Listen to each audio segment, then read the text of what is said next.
Good morning, everyone. Welcome to day 4 of this public hearing. Mr. O'Connor. Good morning, Chair. Our first witness this morning, Chair, is Mr. Kirby, who is in the witness box.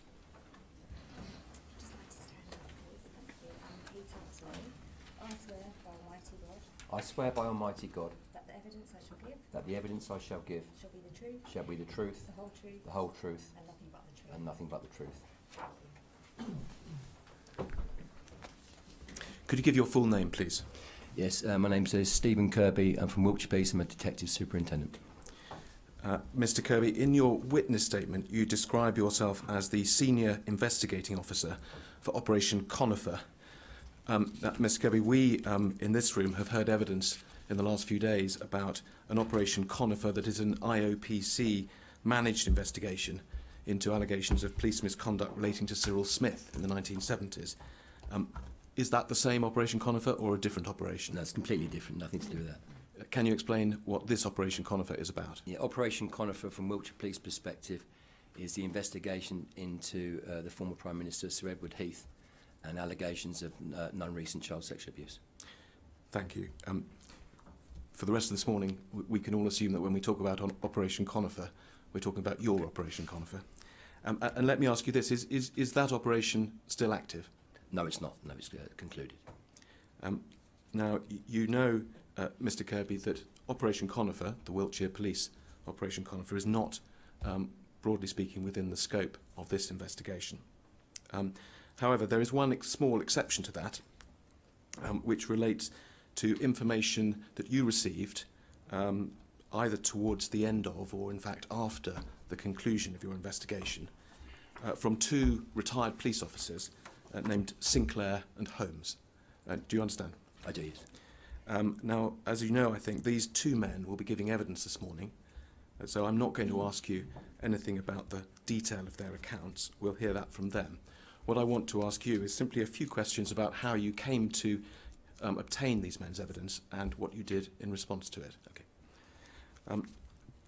Going back in the chronology, Mr. Kirby, when did Operation Conifer begin? August 2015. And were you involved with it at that stage? From the outset, yes.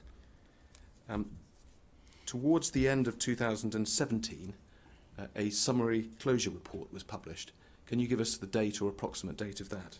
Yeah, the 5th of October, our then Chief Constable, Mr Veal, and the Deputy Chief Constable, Mr Mills, presented that summary closure report to the media and to the public via our police station at Gable Cross, but at the same time it was released on the internet at that time. And you described that as a presentation to the media, and perhaps many of us can remember that it obtained a fair amount of attention from the press at the time. Yes. And was it shortly after that that you first heard from one or other or both of these officers? We anticipated that any kind of media release on an operation that had been in the public eye for a period of time would prompt more people to contact us for whatever different reasons. And shortly after that, I was contacted by my Chief Constable, who informed me that he'd been contacted by a journalist, Mr Paul Callahan, who had details of potential witnesses. So, the journalist, Mr Callahan, I think his name is spelled C-A-H-A-L-A-N, isn't it? Cahalan. Cahalan. Yes, apologies. So Mr Cahalan had contacted not you, but your Chief Constable. Mr Veal, yes. Mr Veal. And then Mr Veal asked you to contact him. To make contact with him, yeah. And can you explain what you did in response to that? So initially we spoke to Mr Cahalan, but he had also provided details of Mr Sinclair at that time. So at the same time, we spoke to Mr Sinclair initially by phone. So you contacted both the journalist and Mr Sinclair? I believe the dates are the 12th of November 17. We took a statement from Mr Sinclair, and a short time after that, we backed that up by speaking to Mr Cahalan as well. And just to be clear, how had you come to hear of Mr Sinclair or obtained his contact details? Mr Sinclair, I believe, had spoken to our Chief Constable as well, who'd put that initial call into him, so we had his contact details, but Mr Cahalan had provided those details.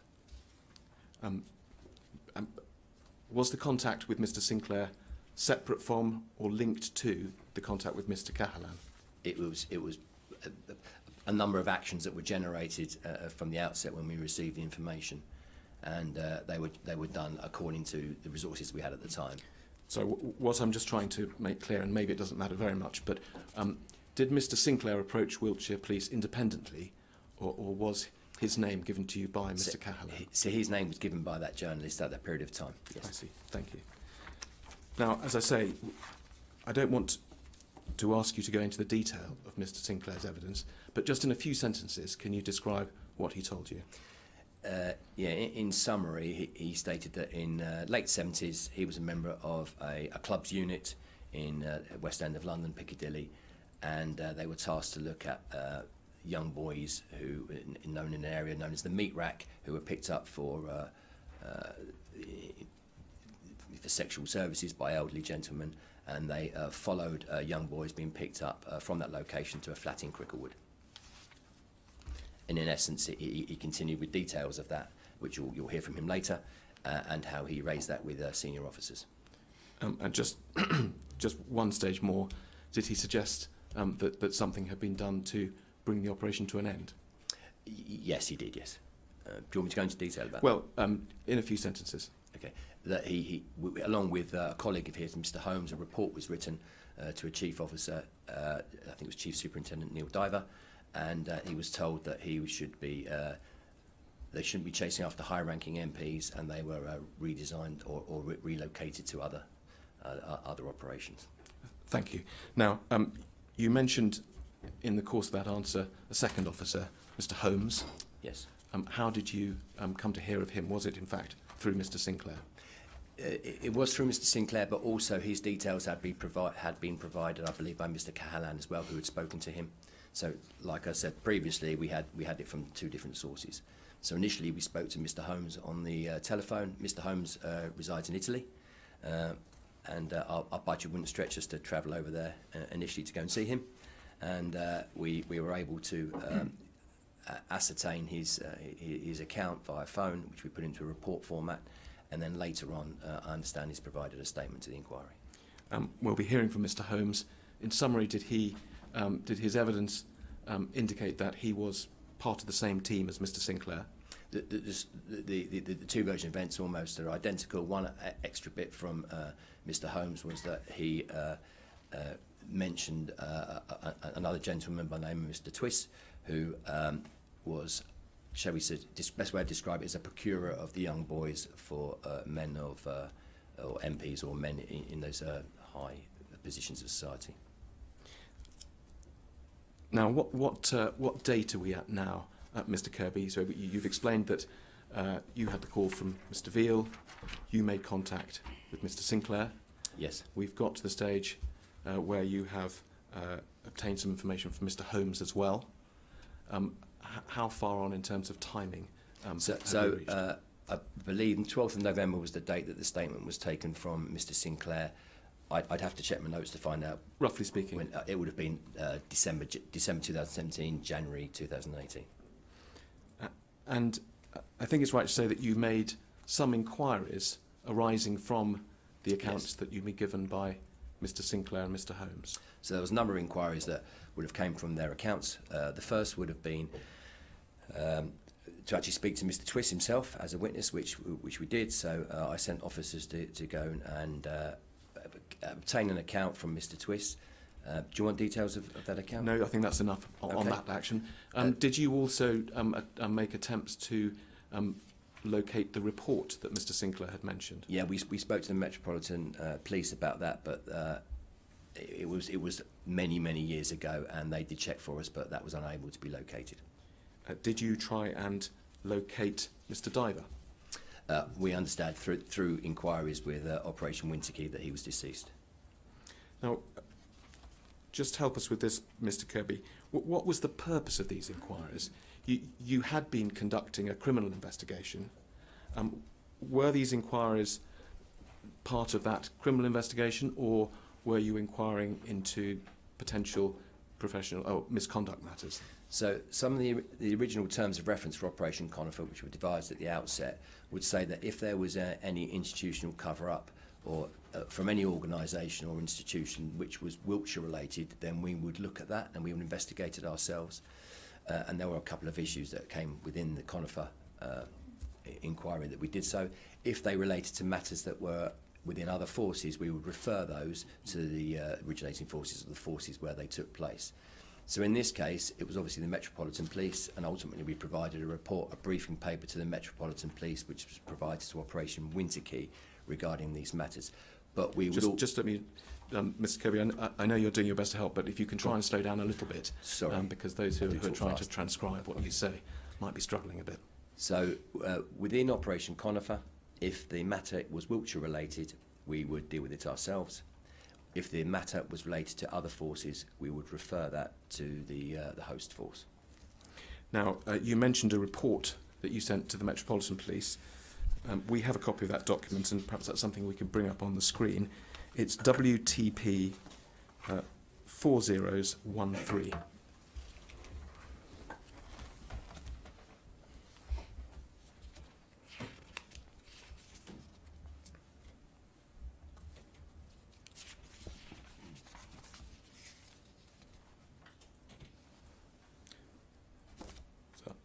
That may be the wrong.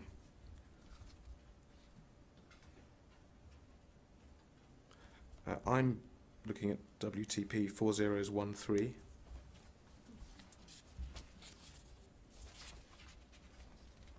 Yep, that's it. Thank you. Mr. Kirby, do you recognise that document? I think you've got it in front of you, Yeah, but also yes. on the screen. Yeah. Is that the report you referred to? It is, yes. We'll go through it in a moment. I don't ask to go to the back page now, but when we get there, we'll see it signed by someone called Phil Walker. Yes. Who was he? He was the deputy SIO. So your deputy. Yes. Now, just looking, perhaps we can zoom in on the top half of the page. We see a date there, the 6th of February 2018. Is that the date the report was created? Yes, it is. And on the left-hand side of the page, we see the name of Walker. You've described your deputy. There's no, just above Mr. Walker's name, there's a gap where the identity of the addressee of this note should be. Who was this note sent to? It was sent to DI Dan Setter, Operation Winterkey. Operation Winterkey, Yeah. which the chair and panel have heard plenty of evidence about.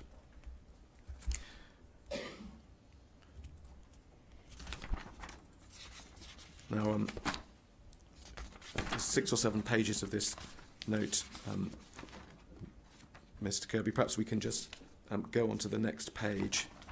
We'll just go through the pages briefly. We can see a subtitle, Paul Cahalan. Do you describe in that section the approach that Wiltshire Police received from Mr. Cahalan? Yes. And we see right at the bottom of that page another subtitle, Malcolm Sinclair.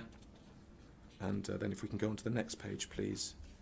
Do we see there what you've set out is the circumstances in which Mr. Sinclair was contacted, and then a summary of the evidence he gave? Is that right? That's correct. And then if we can go to the next page, please. We see a subtitle, Paul Holmes, and you've described how you contacted him, and is there a summary of his evidence here? That's correct. And to the next page, please. And we see a subtitle, Neil Diver. You refer to the fact that Mr. Diver was named as the Chief Superintendent who received Mr. Sinclair's report. That's correct. And then there's a sentence there indicating that you had made inquiries which revealed that he was believed at that stage to be deceased, which we now know is in fact the case. Underneath there is a subtitle, Rodham Twiss. Is that the witness who you referred to? That's correct, Who yes. you had approached? If we can go over the page, please. We see a subtitle, Bow Street Magistrates Court. Just in a few sentences, describe what that section of the report dealt with. Okay, so I believe it was Mr. Sinclair, referred to some actions that were taken during their investigation in the late 70s. And one of those was to trace the journey of a young boy from Amsterdam to Piccadilly, with the suggestion being that he'd been trafficked for purposes of sexual exploitation. They understand that young boy, or from Mr. Sinclair, had appeared in Bow Street Magistrates Court. So one of our inquiries was to try and establish if there were any records relating to that young boy.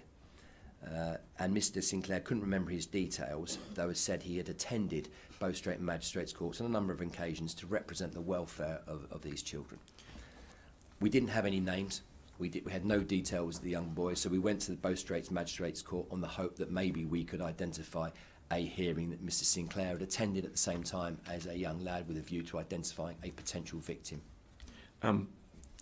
If we can go on to the next page, is it right that you went to Bow Street Magistrates Court and found rather a lot of documents and no easy way of finding what you were looking for? Absolutely, yes. And so we see the last paragraph of this section, immediately above the comment subtitle, the observation that to review all available records and then research each and every juvenile identified would be a very time-consuming and costly exercise, and it wasn't deemed proportionate, at least by you, to undertake That's that correct, task. yes. And then, if we can look down at the comment section, the report states that based on the information known to date, there was insufficient evidence to confirm that an inquiry was halted regarding the alleged activities of Mr. Twiss. And I think by that stage he changed his name to Raymond Gibson, is that right? That's correct. And MPs at a flat in Cricklewood. You say there was some potential corroboration. You refer to Chief Superintendent Diver as being a person of interest to the Metropolitan Police, following unrelated reports of investigations being halted early. What was meant by that paragraph? So Phil Walker, the Deputy SIO, had been in touch with Operation Winterkey. So prior to this report being submitted, they had telephone conversations, and the name of Neil Diver had been mentioned to Operation Winterkey, and obviously the conversations had come back that that was someone of interest that they were aware of. Hence, we submitted that report to them. In other words, someone who Operation Winterkey were investigating, or who was mentioned in an investigation of theirs. Absolutely, yes. The use of the word unrelated may or may not be accurate. Was it used by Mr. Walker in a careful way, or was it simply used to indicate that there was another investigation? I'd be speculating if I made a... Were you aware at the time of whether the evidence that you'd received from Mr. Sinclair about Mr. Diver was or was not related to investigations being conducted by Operation Winterkey? I don't know what other investigations were being undertaken by Operation Winterkey at the time. I knew they were, but I didn't know the specifics of those. Thank you. And the final line of the report simply states that your Operation Conifer wasn't proposing to conduct any further inquiries into these matters. No. At that stage.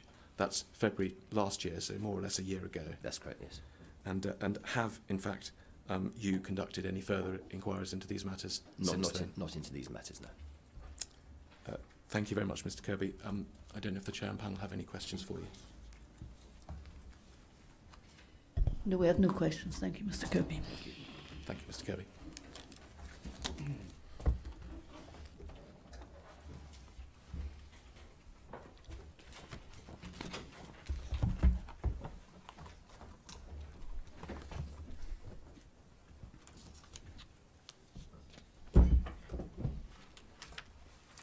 Chair, the next witness is Malcolm Sinclair.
I swear by Almighty God that the evidence I shall give that the evidence I shall give shall be the truth, shall be the truth, the whole truth, the whole truth, and nothing but the truth. and nothing but the truth.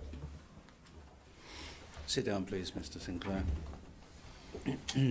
First of all, give us your name, please. Malcolm Roy Sinclair.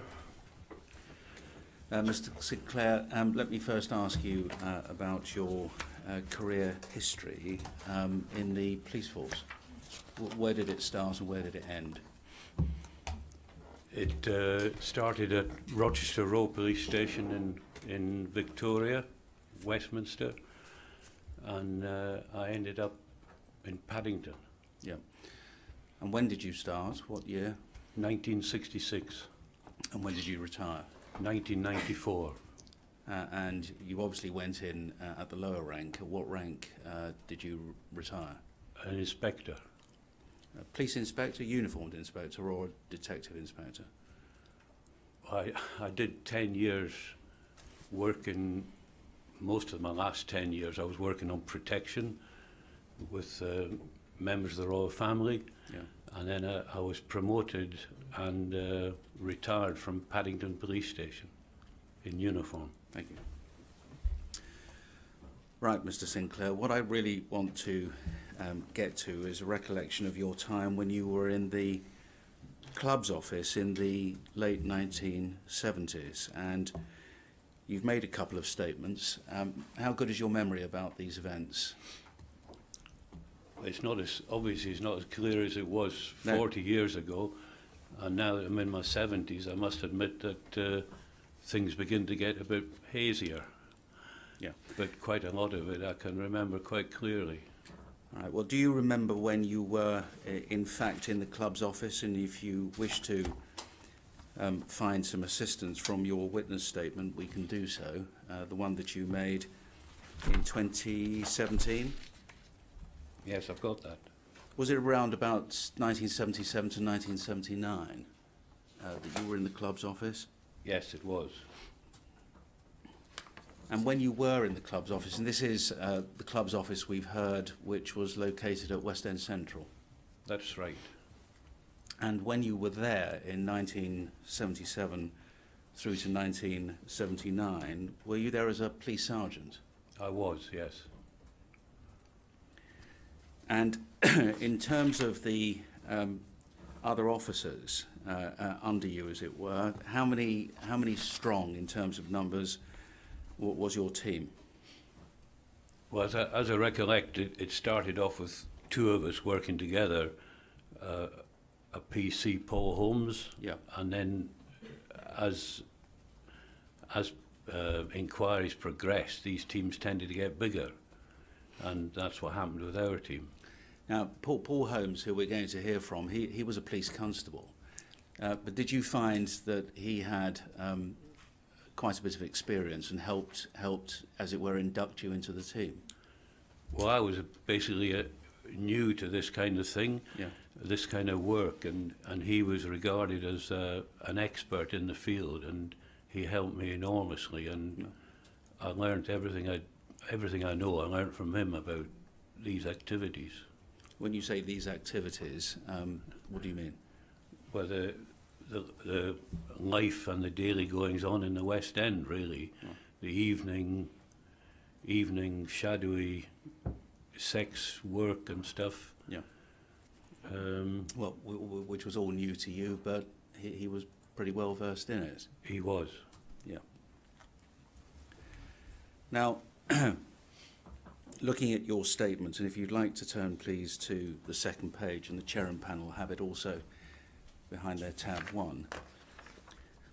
And the top of the second page confirms that you were a police sergeant in the club's office between around about 1977 to 1979. And dropping down to the next paragraph, you say club's office was located in West End Central, which you've confirmed, and that you were in charge of a team of 4 to 5 officers. Is that accurate, or is that what became the situation? That's what became the situation. Yes. And then You then say in the next paragraph, I can remember I supervised Paul Holmes, and you mentioned two other names, a Maurice Malin and a Willie Atchinson, amongst other officers whose names at the time of this statement you couldn't recall. That's correct. I'd like to ask you about a name that you mention in the last two lines. In fact, two names that you mention in the last two lines of that paragraph. You said that your immediate supervisor was Inspector Jones. Yes. What was his first name? I honestly can't remember. Les? Doesn't ring a bell. No. There was an Eddie Jones, but I think he was a He was superintendent. a superintendent. So yes. that's not the Jones you're talking about. No. So there's another Jones who was an inspector, but you can't remember his first name, and you can't confirm it was Les. I don't think it was Les. He was an inspector who came from Hammersmith. I remember him as a sergeant at Hammersmith. Yeah. And he ended up at Vine Street, which was... The Inspector Jones you're talking about? Yes. Yeah. But you don't think it was Les as you sit there now? I don't think so. All right. You also mention a Chief Superintendent, Neil Diver, who had overall responsibility for the club's office. Yeah? Yes.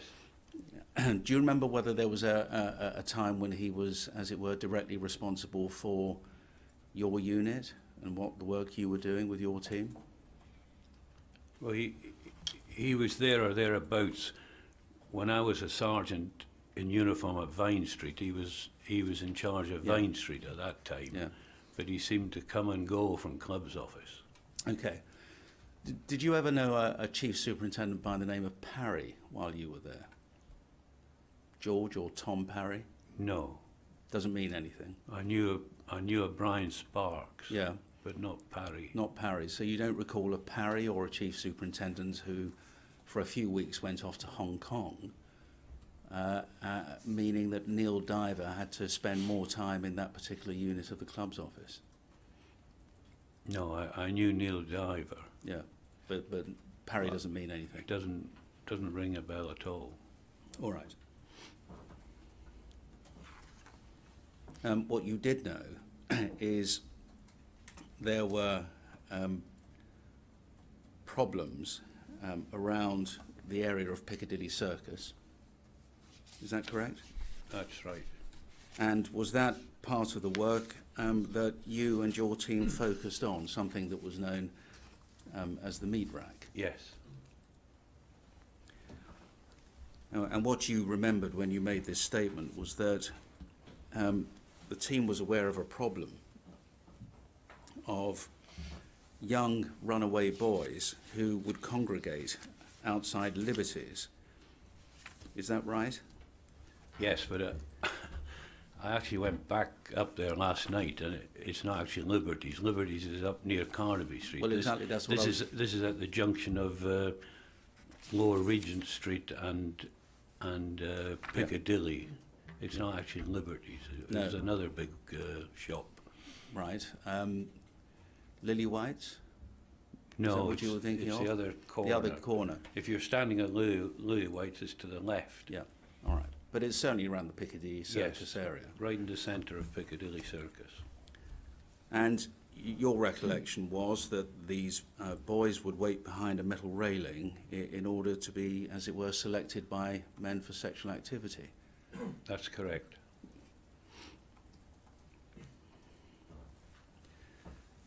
You remembered that your tasking, or perhaps a general tasking, was an encouragement to go out and be proactive with your investigations. Yes. And what did that mean, being proactive? Well, you were encouraged to go out and set yourself a task, really. Yeah. You weren't sent out and told beforehand what to go and look for. Well, picking up what you say in the statement, you said initially the team observed what took place along the meat rack. I can say that it was clear that young boys, who I can only describe as teenagers, were frequently picked up either by men in cars or walked away from the area with a man. Pausing there, can you give us any assistance, please, with the age of these boys? Most of them, I would say, were teenagers. You know, What's the youngest age you encountered? well, you would find some under teenagers, but most of them were teenagers. By which you mean what, preteen? Yes. And so these were what, observations on foot of the meat rack by you and your officers? Yes. And did you team up or just go off individually? A couple of pairs of you, presumably not in uniform, or were you in uniform? No, we were in plain clothes. So plain clothes, and so the impression we get was it that you and perhaps a police constable would just walk around and observe what was going on? That's right. And would you go out in teams of pairs of you, or just two of you would take on that duty during a particular night, and then another pair do the same thing the next night? How would it work? No, we worked when everybody was on duty, so it just depend how many of us were working. Yeah. It started off with two of us, and the team built up. I think we ended up at one stage of 5 or 6 of us. And were these foot surveillance operations, or did you use cars? We were authorised to use private cars that were kitted out with Metropolitan Police radios. Yeah. What, driving around the Piccadilly Circus area, or was there a particular purpose to the use of cars in surveillance operations like these? Well, the main reason was to try and house where the people were going to. And when you say people, who do you mean, the men or the boys, or both? Both, if you could. Yeah.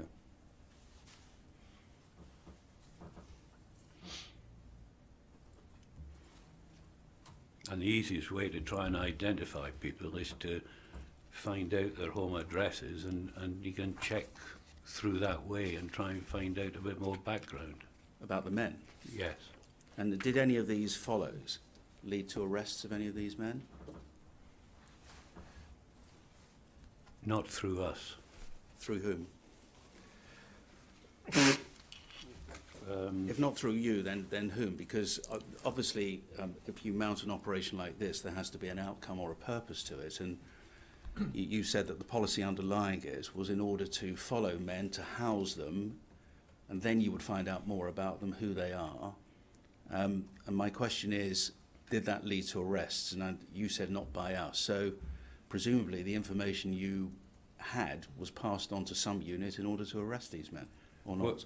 Well, it never actually got that far with our inquiry, because we put in a report which wasn't evidential insofar as making arrests was.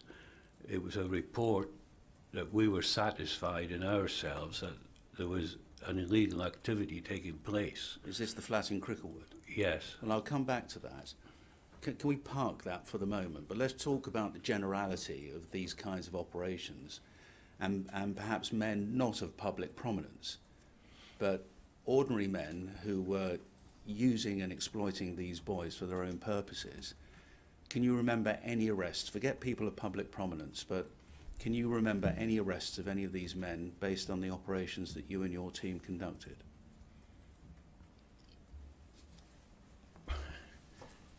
Well, not directly, but there was one young lad that was arrested and went to Bow Street. Well, we'll come to the Amsterdam boy in a while. That's what Yes. you're talking about. Yes.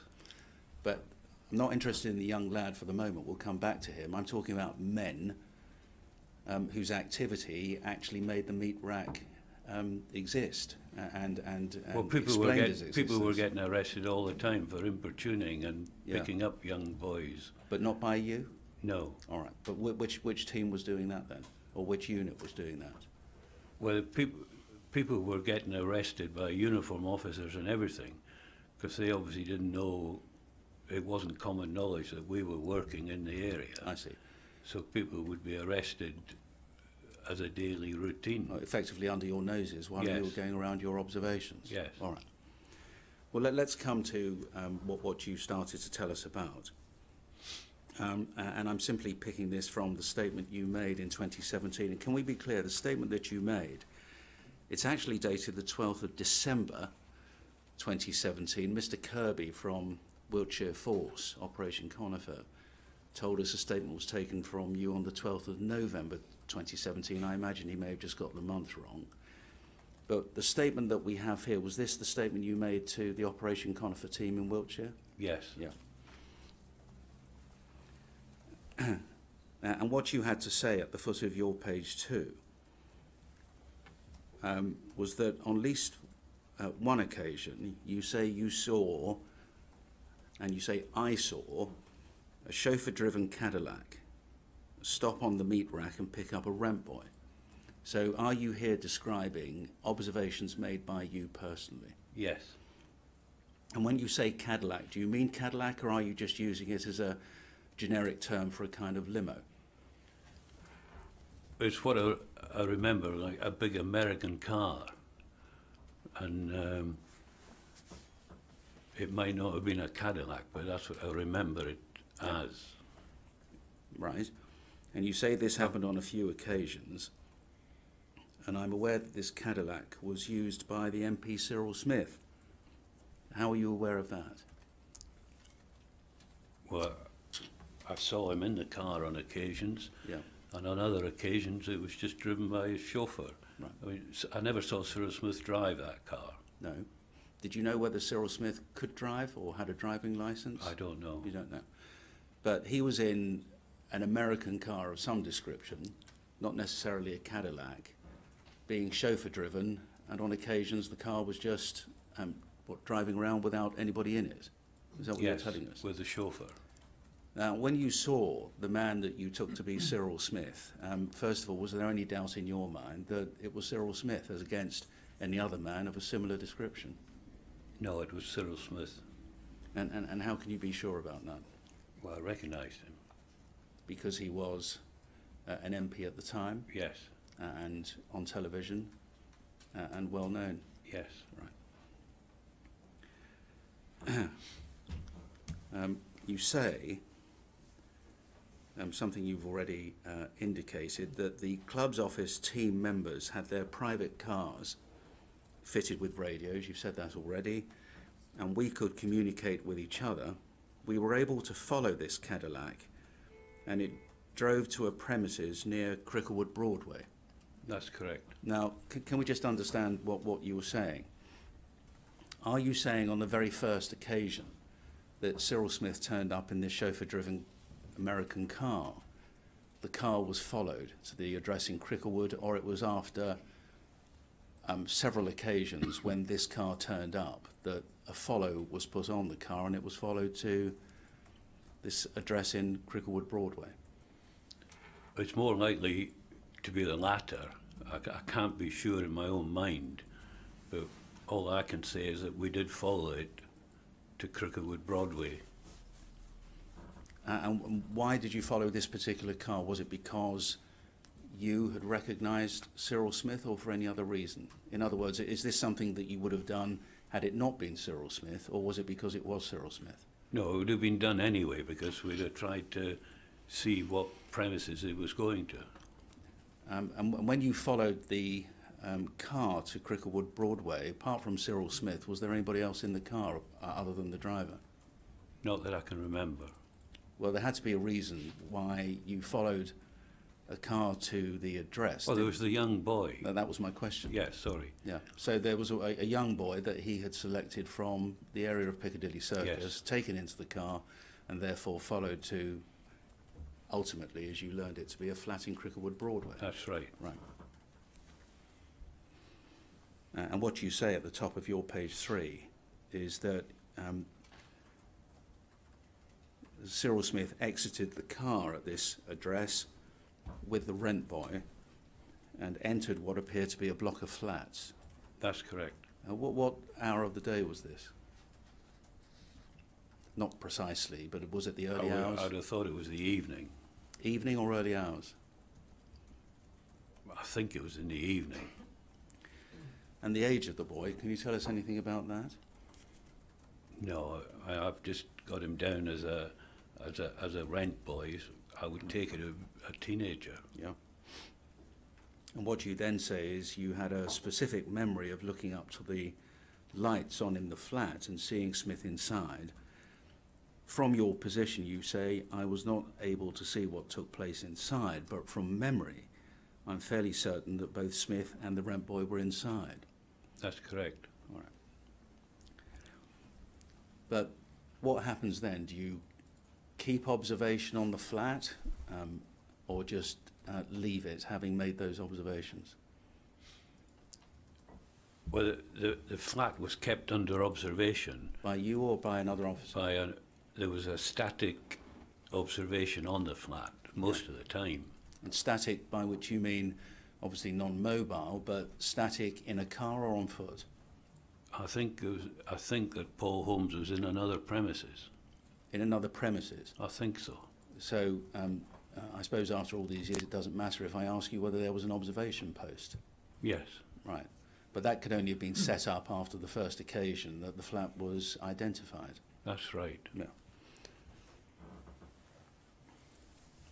And so there were continued observations on this flat, presumably, because it started to have interest for your unit. That's correct. Is that what you're saying? Yes. On the first occasion, though, that Cyril Smith was followed to the flat, which I understand you to be telling us you were directly involved in, was the flat kept under observation to see where Cyril Smith went or what happened to the boy? I can't remember. Is it possible or not? It is possible, but I can't remember. You then say that you remembered the team undertaking observations on this particular flat in Cricklewood. So that's really what you're telling us, without having spelled it out, that there must have been some static observation post somewhere in the area. And you say it must have been that there was a degree of activity from this flat on a few occasions to warrant such action. In other words, in order to set up a static observation post, the intelligence from the flat had to warrant it. That's because right. it has resource issues and other issues. Yes. In order to set up an observation post in those days, would you have to have sought authorization from a more senior officer? Again, I can't remember the ins and outs of that. I don't think we did. I think we did it ourselves, but I wouldn't like to be held to that. All right. I recall you say that when the team came on duty, one officer was allocated the role of observing the flat, whilst other team members were on the road paying attention to the meat rack. So what you're saying is you've got observations on the flat, observations on the meat rack, and presumably you were seeing if there was any link between the two. That's correct. You thought that the whole thing, this series of observations, must have taken place over a number of weeks, although you couldn't be certain about the length of time. That's right. And I want to ask you now, please, Mr. Sinclair, about what follows, please, in the next paragraph. But before I do, can we understand something else about observations even in those days? Would there have been a logist logging the observations either at the meat rack or at the flat? In other words, somebody who's I would got... have thought there would have been at the flat, and I think that most of the time that was Paul Holmes. So we should imagine Paul Holmes sitting in an address, Yes. observing the comings and goings at this flat and writing down on a log sheet or a series of log sheets what he sees and who he sees and the times of those observations. That's right. I mean, one of the things that impressed me about Paul Holmes was he had a photographic memory. Yeah. And he would log people down, and he would have nicknames or letters of the alphabet or something, and identify people. And that's because surveillance logs back then, but over the years, typically tend not to use actual names. Sometimes you don't know the names or the identities of the targets that you're observing, so there are either given target code names or nicknames. What was used for Cyril Smith? I've got no idea. No? No. But you assume that if Paul Holmes had seen Cyril Smith, he would have written either a code name for him, which he would have attributed to him, or some other nickname. Yes. And that would have been used throughout. And somewhere within the unit, probably not on the surveillance logs, there would be a code list of X means Cyril Smith, Y means someone else, and so on and so forth. Yes. Would logs typically have been kept for the mobile surveillance? Would there be, for example, a driver and the chap sitting on in the front driver's seat with a clipboard on his lap with a series of log sheets doing the same sort of thing? Not as much, no, because a lot of the time, as far as I can remember, a lot of the time I was on my own in the car. Right.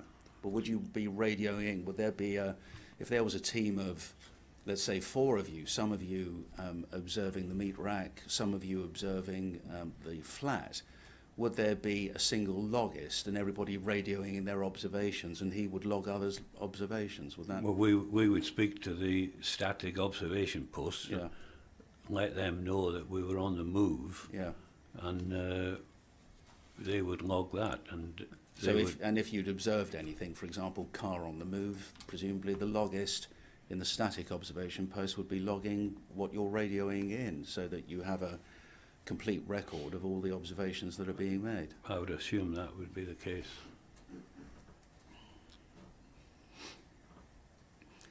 So with that in mind, can we just look, please, at what you say, almost but not quite, halfway down page 3, and I want to ask you a series of questions about this. I can say that the team observed various men frequent the flat. I am sure that 4 of them were MPs who I recognised as Cyril Smith, Jeremy Thorpe, Leon Britton and Edward Heath. In relation to Sir Edward Heath, I can say that I saw him inside this flat on more than one occasion, and I'm certain that it was him. I can't say what he was doing inside the premises, nor do I recall how Heath arrived at the flat. Now let me ask you, please, about that. How sure are you, Mr. Sinclair? You've told us about Cyril Smith, but how sure are you about the other names that you have entered in this witness statement in 2017? At the time I wrote this statement, I was completely convinced that I saw them in the flat or going to the flat, and I still am. I stick with that. I mean, you seem to say 2 things, and I want to not to be too picky with you, Mr. Sinclair, but just to understand what you're saying. Because in the first line of that paragraph, you say, I can say that the team observed various men, and then you say, I'm sure that 4 of them were MPs who I recognised. So are you saying it's the team who saw these 4 men, or are you saying that you saw and recognised these men with your own eyes during observations? I saw them and I recognised them, and I can't answer for what the rest of the team would say now. No.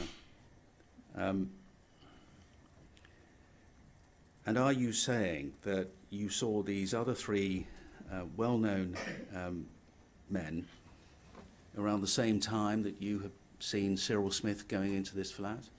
So around the same period of time? Well, it was the same period of time, because we didn't actually the observation didn't go on for all that long. No, you said it was a few weeks. Yes. Or a number of weeks. Yes.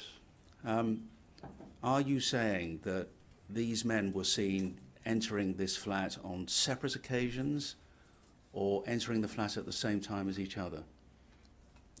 I can't say. Is it something you're likely to forget, Mr.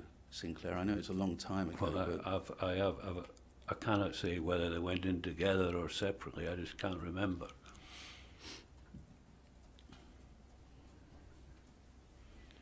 It's something that I've talked about over the years in my own home, Yeah. and it was something that kept coming up, but I can't actually remember the details of them getting there. If you look at the next sentence beginning, I cannot recall. Yes. I cannot recall if the team ever checked out who owned or rented this particular flat. Is that right? Is that right? You in 2017 you couldn't recall. I couldn't in 2017, no. But then you add, but Cyril Smith definitely went there with little boys. Do you not think, and I'm not criticising, but I'm just seeing how far we go with your recollection, Mr. Sinclair, do you not think that the way that that sentence is crafted, but Cyril Smith definitely went there with little boys, without you naming Jeremy Thorpe, Leon Britton and Edward Heath, rather suggests that you were less than certain about the three other men?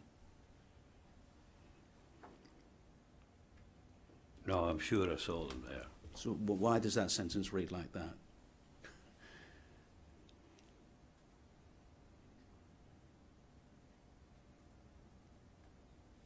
I don't actually understand the point you're trying to make about the sentence. The sentence says, I can't recall if the team ever checked out who owned or rented this particular flat, but Cyril Smith definitely went there with little boys.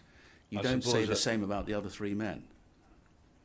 Their names don't appear in that sentence. I never saw them go there, in there with little boys. So that's the distinction. Yes. So when you saw them, they just turned up. They went to the flat, yes. Yeah.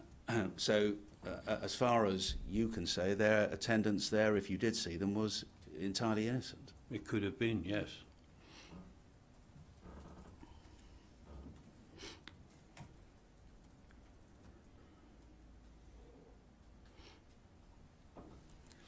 You've already said that Paul Holmes, who was of great assistance to you when you joined the club's unit, had a photographic memory. Yes. You've told us that. And you've had made available to you material, in particular a lengthy statement that Paul Holmes himself wrote to, I anticipate, Operation Conifer, at least notes of interview, and a statement he made to this inquiry. Have you seen those? Yes. Have you had time to absorb what he said? Yes. Do you agree that one of the things he said, given that he has a photographic memory, was that he was unable to name or identify any possible offender by name in relation to that flat? I read that. And what do you say about that? Well, he obviously can't remember. It is 40 years ago. Do you think, being realistic, Mr. Sinclair, that if you had seen Cyril Smith and or Jeremy Thorpe and or Leon Britton and or Edward Heath going into that flat, you're going to forget it? Especially if you have a photographic memory. I wouldn't have thought so. You wouldn't? No. No. Any explanation? You see why I'm asking you, don't you? I mean, Paul Holmes has no recollection whatsoever of any of the names that you mention entering the flat, but the name he does remember is the person whose flat it was. But you don't, do you? Well, having read his statement, I do. No. You do now, maybe, Yes. having read his statement, but do you accept the name Rodham Twiss, whose flat it was, is a name that doesn't appear in anything that you've said in the past? That's right. So whereas you mention the name of four well-known parliamentarians of various periods, you don't mention the very name of the person who was the target of this operation, Rodham Twiss, whose flat the Cricklewood Broadway flat was. Whereas Paul Holmes, with the photographic memory, remembers the target of the operation, Rodham Twiss, but makes no mention whatsoever of the four well-known parliamentarians that you mention. And you can see the problem, can't you? Yes. Yeah. Can you explain it? No, I can't. I mean, all I can explain is the length of time and memory. But despite this, you still maintain that you saw the four men that you've named Yes. in relation to that flat, and Cyril Smith in a chauffeur-driven car in Piccadilly Circus. Yes. On several occasions. Yes.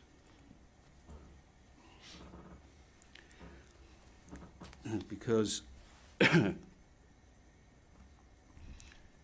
as you said in the statement I've just invited your attention to, I can't recall if the team ever checked out who owned or rented this particular flat. Well, it was Rodham Twiss. But do you remember now anything about Rodham Twiss or the difficulties that Mr. Holmes had in particular in finding out any information about him, in particular the fact that he'd been convicted of an offence of abuse as long ago as 1967, so at least 10 years before your operation, but you couldn't find that out. Do you remember any of that? Yeah, I do now that I've read that. But when you came to make your statement to Operation Conifer, you couldn't even remember that this was all about Twiss. No. No.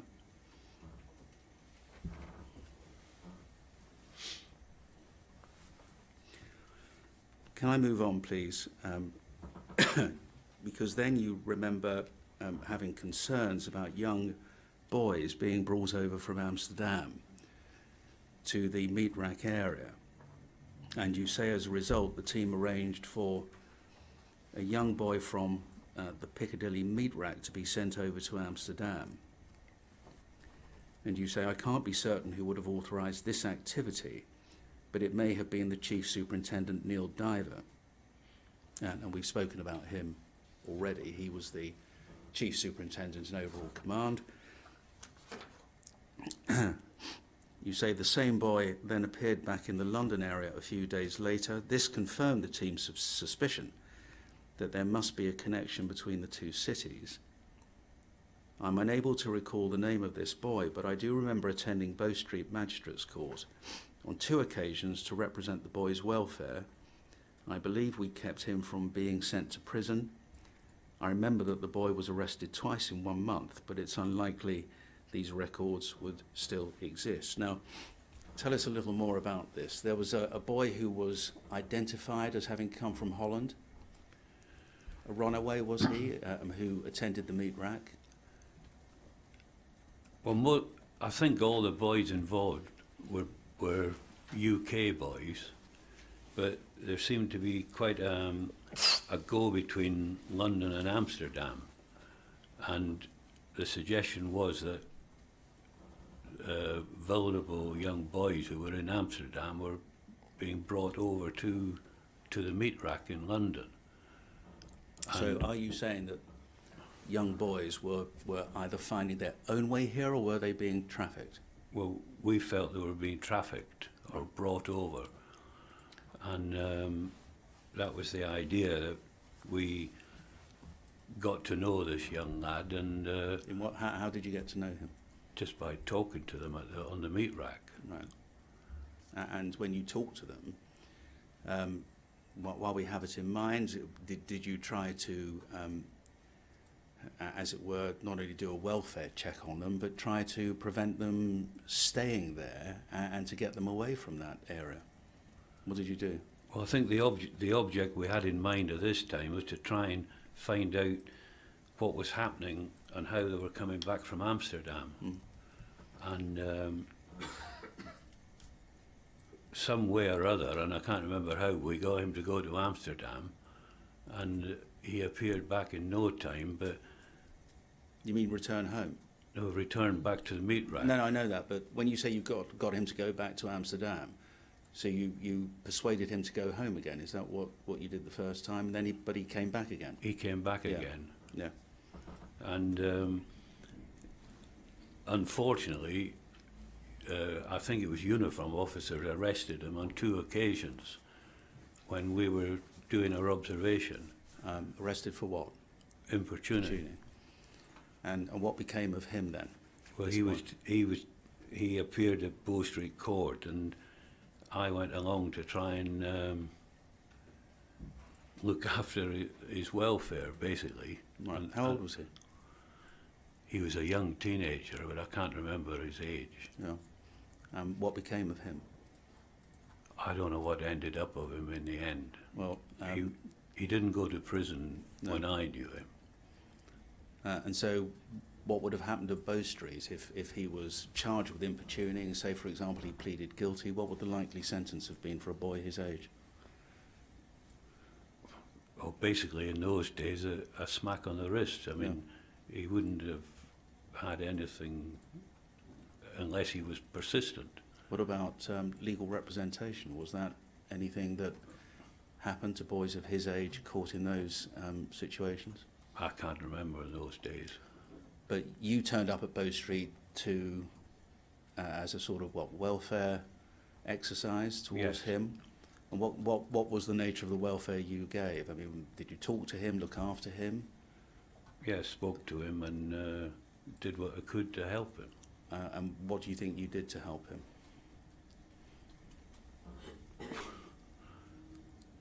Well, I think we tried to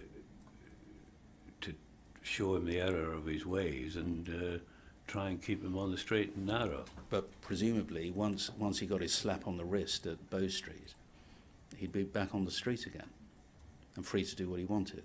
He would be, but we hoped he'd be amenable towards us. What about social services or any other agencies? Were they ever called in to see if they could get him sent home to stop returning to London? I can't remember.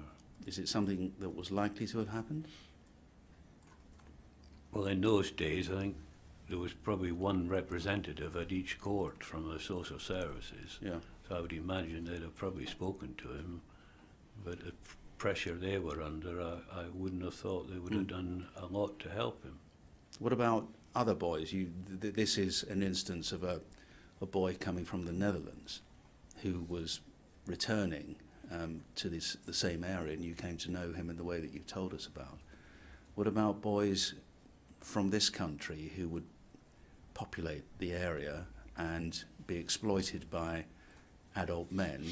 What kind of welfare, from your own experience, whether by your officers or by others, was available to them to prevent what was going on?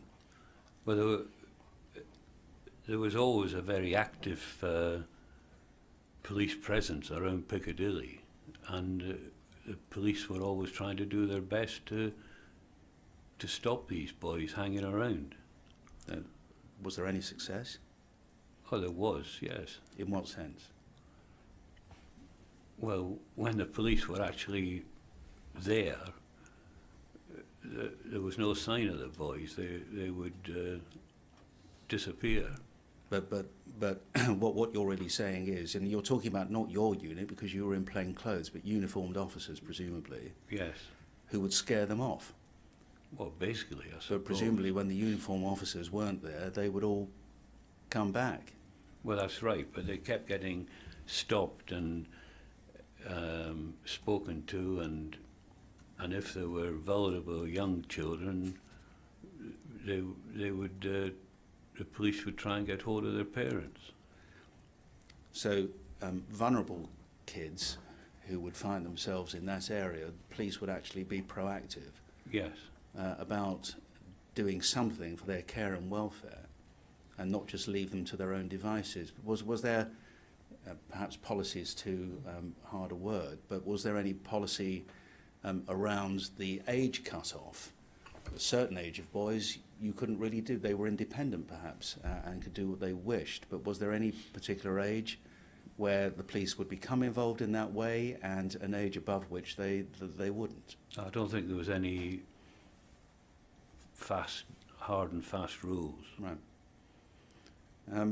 While you were still there in those 2 years at the club's office, did that area in Piccadilly Circus, did it remain, as it were, a centre of that kind of exploitative activity, or did it ever change? Were there peaks and troughs in terms of its popularity? No, I think most of the time I was there, it was very active. Never really changing. No. So by the sound of it, all the uniform officers could do, and you, it was just really firefighting. Yes. Yeah. But the real problem, the underlying problem, was never grappled with by anyone. No, not really. I mean, I suppose it's a little bit like supply and demand. Basic law of economics. If the demand's there, then people are going to try and exploit it. Yeah. But if the boys weren't there, there was nothing to exploit. No, that's right. And that was never tackled. Not in my time.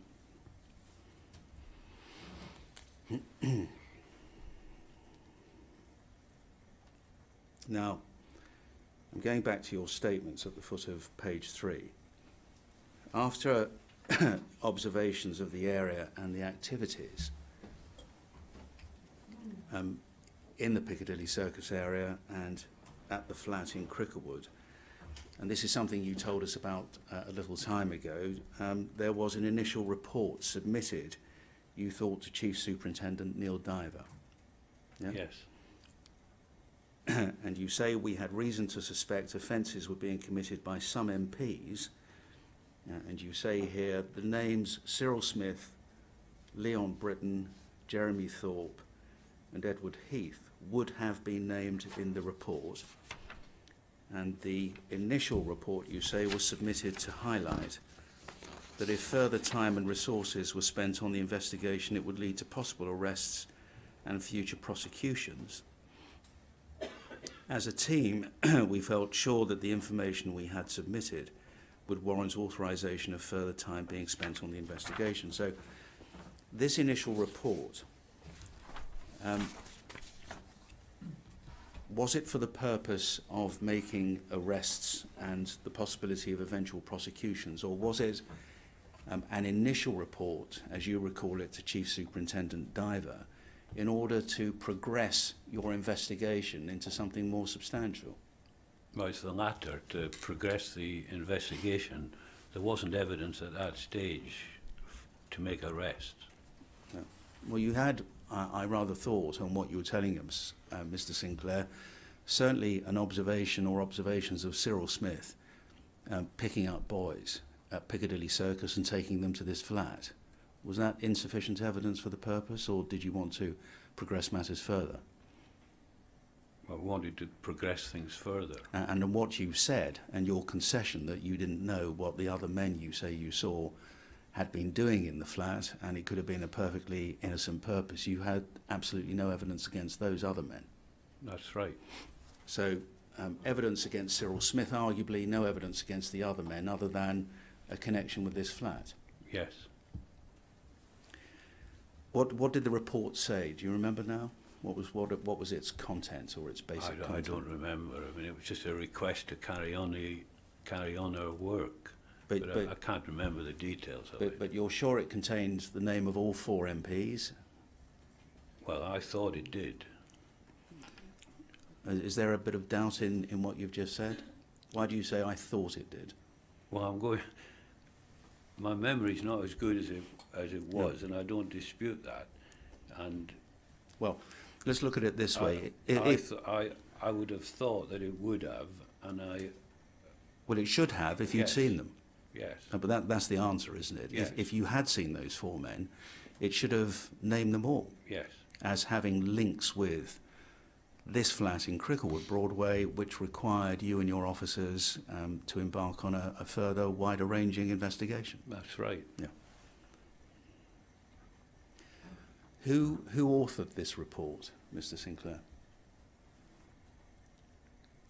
Well, it would have been myself and Paul Holmes, I would think.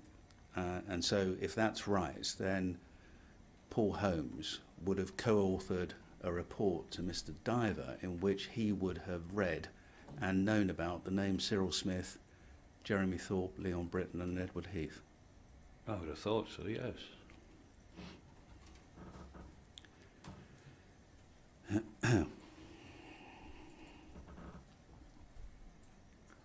And Mr. Diver's response when it was submitted to him? He took us off that inquiry. As far as I can remember, he didn't want us chasing MPs, and he said it wasn't in the public interest, or words to that effect. Now, there's no doubt in your mind this was a report in writing. It was submitted, you think, by you, written by you and Mr. Holmes, but what, submitted by you to Mr. Diver? As far as I remember, yes. And how did his response come back to you? Was it verbal or in writing? Verbal. How quickly, how soon after you'd submitted the report? I think it was at the time. So what, are you saying you went into his office with the report? Governor, I've got a report for you. I want to extend this investigation. He said, not on my Nelly, or how did it work? Well, I mean, I can't actually remember the details of how it worked, but I would imagine I'd have gone in there and given him this report, Yeah. and he'd have come back either straight away, I think it was pretty quickly, and said, no, I don't want you doing it, or... Did you argue about it? Well, I was taken aback. I remember being taken aback about it because we thought we were doing a good a job that was going to be a good public service, as it were, and we were taken away from that and asked to look at a brothel In Hanover Square? Yes. But my question was, did you argue to his verbal response that in effect he was shutting down your operation for the reasons you gave? Well, we as far as I remember, I tried to, but it was to no avail.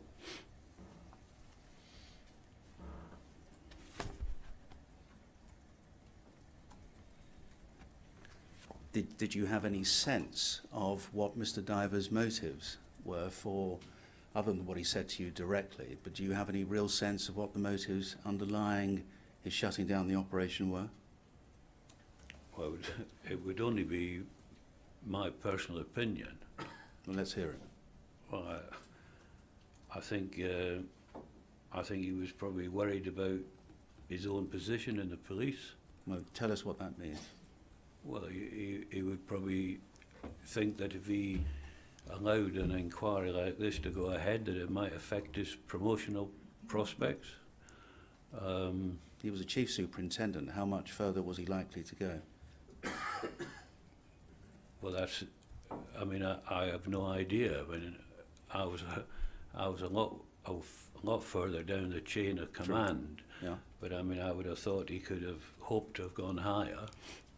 So you think it was his personal ambition that shut down the operation? That would be one of the reasons, yes. Because you were getting too close to people of public prominence? Yes. And what about from your position, Mr. Sinclair, at the time, as you say, a police sergeant? And I understand from you, you argued your corner for a bit. But beyond Mr. Diver telling you that that's the end of the road, as far as this investigation is concerned, were you minded to go over his head or do anything else about it? And if not, why not? Well, I'd have probably been back in uniform the next day if I'd caused too much of a fuss. So there was an internal culture of knowing your place?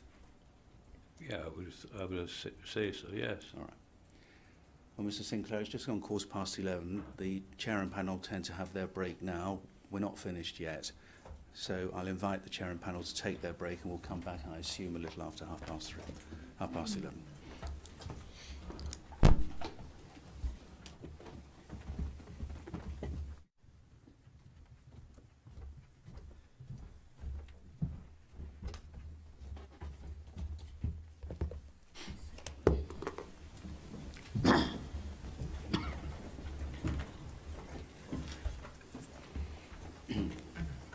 Mr. Sinclair, how sure are you, in fact, it was Chief Superintendent Diver to whom you took this report?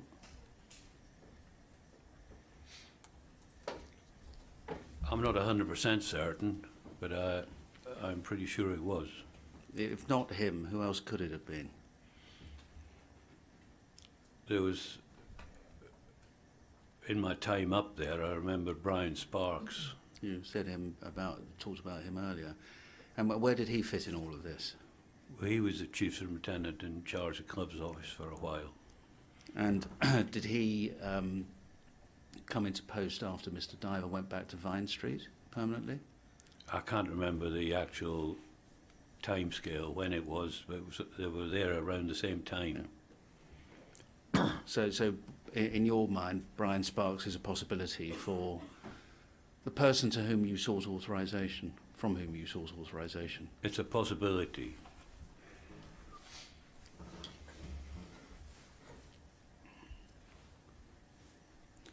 And so having been taken off that job, you're put onto a job at Hanover Square. That's correct. And was that the end of that? As far as that investigation was concerned, you heard nothing more about it? That's correct.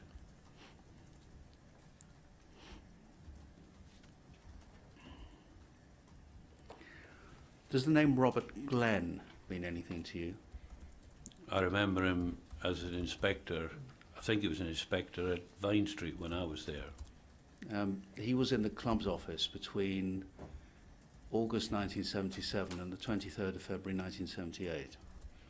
I remember him in the area, yes. Did you ever work with him on any investigation? Not that I know of. Were you ever aware that he had gone to Neil Diver in order to seek authorization for a warrant for the arrest of Cyril Smith? I didn't know that until recently. Yeah. Now, when you say until recently, when did you first learn that? When I read the papers for this So you've been, inquiry. because you've been given material, including material about Robert Glenn. Yes. And his information, and he gave evidence to us yesterday, was that there was a covert inquiry into Cyril Smith. And that covert inquiry led to the view, which he took, that the evidence was sufficiently strong to seek an arrest warrant. And he says that he went to Neil Diver, and Neil Diver's reaction was the kind of reaction you told us about, that you received to your initial report. Now, is there any possibility that in the club's office at around the same time there were two separate and distinct operations into Cyril Smith? Well, there could have been. I wouldn't have known. Well, how realistic is it, Mr. Sinclair, that Mr. Glenn and officers under him could have been conducting covert inquiries into Cyril Smith, leading to a sufficiency of evidence, in his view, to seek the authorization for an arrest warrant, while you and your team are carrying on with the kind of investigations you've told us about, and the one on the left hand doesn't know what the right's doing? Can I just look and see when he says he was in club's office? I just mentioned it to you, August 1977 to the 23rd of February 1978. Well, I don't actually know the exact dates when I was there. I don't know 77 to 79.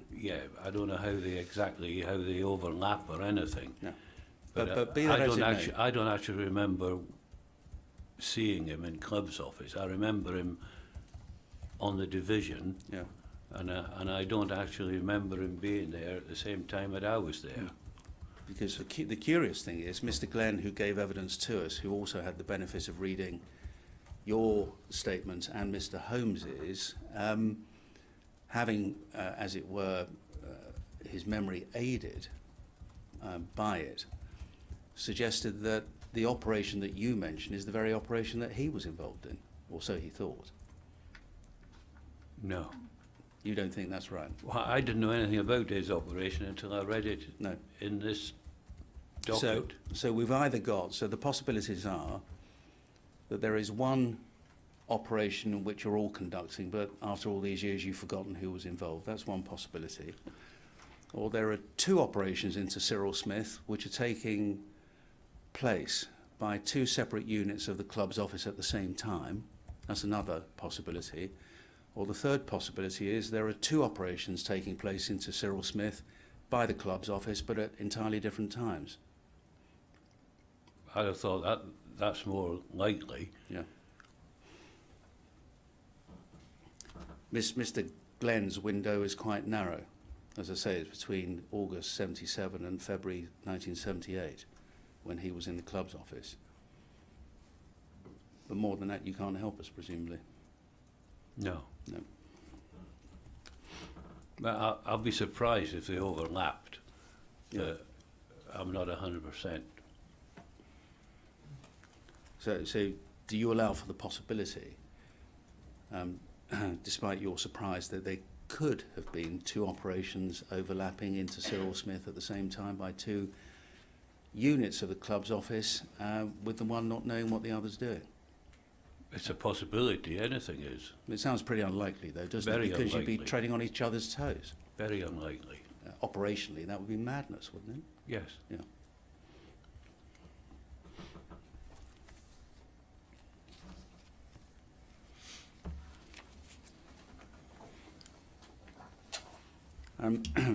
Do you remember anything about an observation on an address in Esher? I'd forgotten all about it. I did read it in Paul Holmes' statement, and I vaguely remember following a car there. Yeah. Which was thought to be an address associated with a minor royal. That's Is that correct. All right.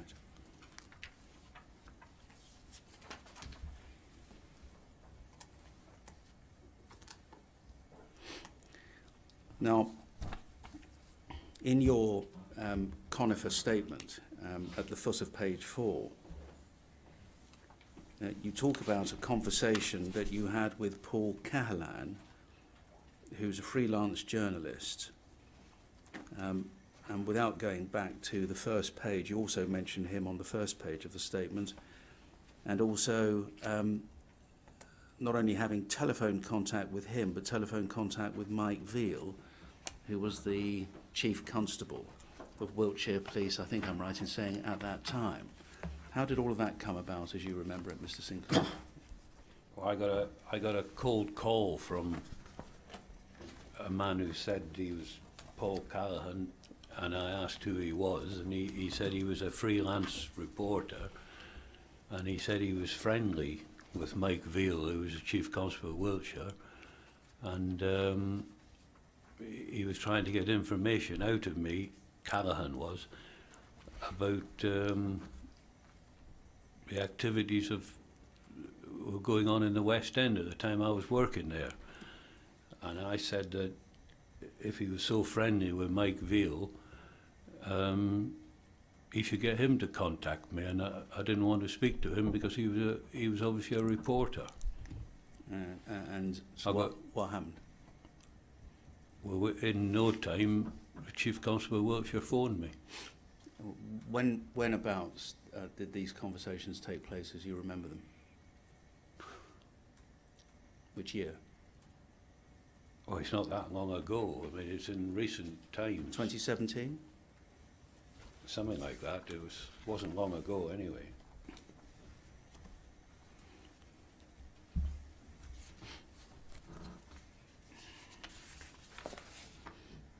And when Mike Veal contacted you, what did you discuss with him? Oh, very little, really. Just he wanted a brief background as to where I'd worked and what I'd done, and he said that he would get Operation Conifer officers to speak to me.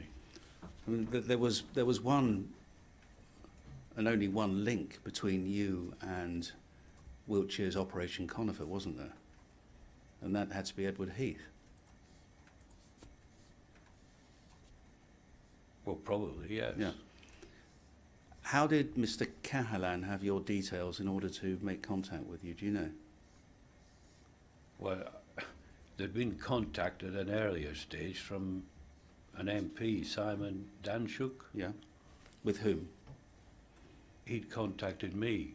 And how did he have your details? I don't know. And when he contacted you at an earlier time, what did he want from you? He wanted to meet up with me and talk to me about the activities in the West End of London. And that weekend, I happened to be going to a football match in Manchester, and he was there. Yeah.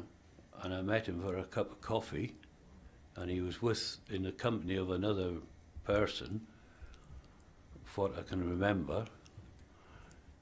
but it became very obvious to me that he was more interested in himself rather than anything else. Danchuk. Yes, and that he was trying to promote a Channel 4 dispatches programme. Well, that programme went out on the 12th of September 2013. So does that mean the conversation you had with him was before the broadcast or around the time of the broadcast? I honestly can't remember. I never saw the broadcast. I don't know anything about it. Well, did he ask you to do anything as regards the programme? He wanted me to be interviewed. So that rather suggests it was before the programme went out in September. If that was the programme he's talking about, I mean, Well, there might have been another one. And the only link between Danchuk and you would be Cyril Smith, presumably. Presumably. Because not only was he instrumental in the Dispatches programme, but he wrote a book called Smile for the Camera about Cyril Smith. I'd never read that.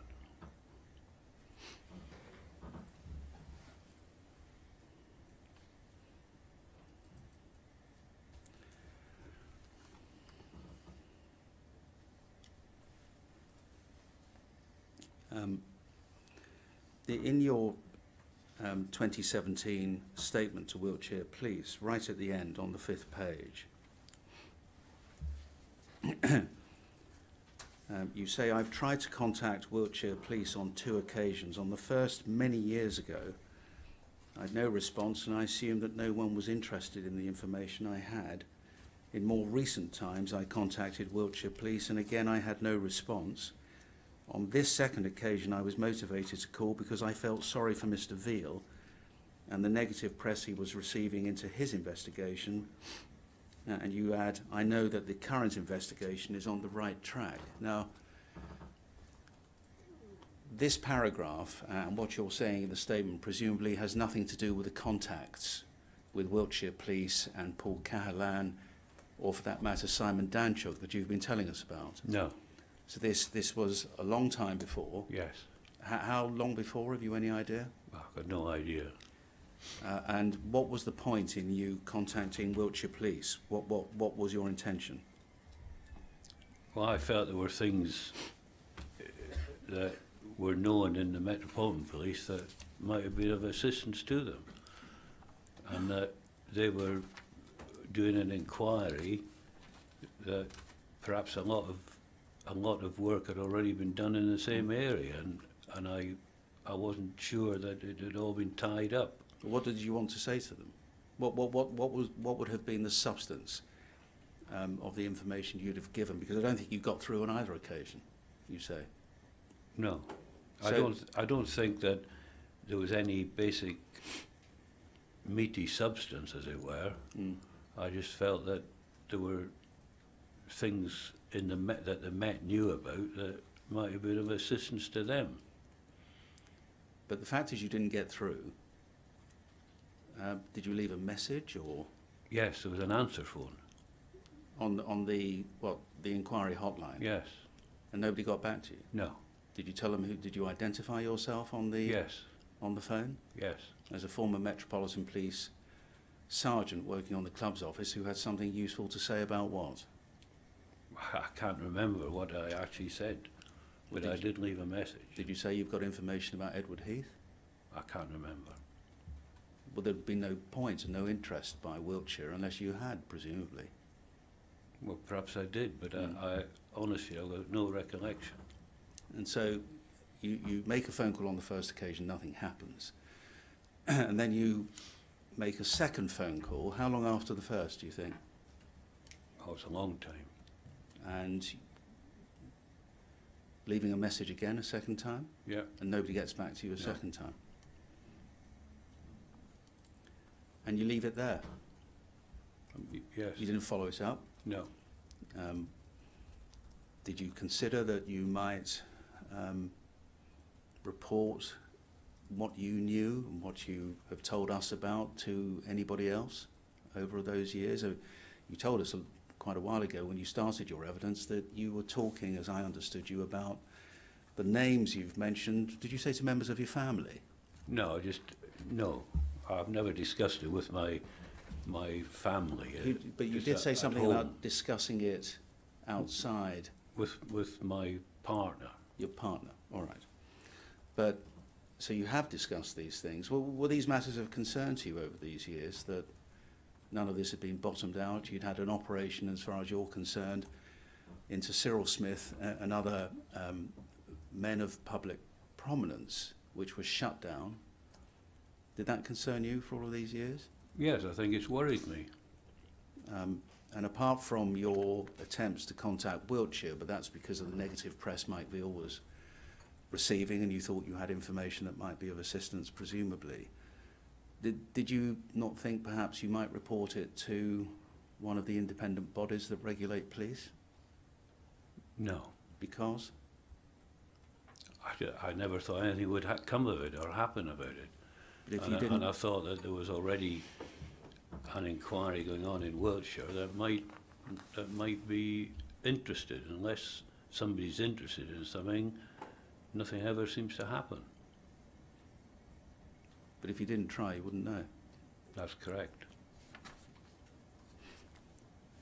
Let me ask you, please, about the documents which appears behind tab 9 in this file.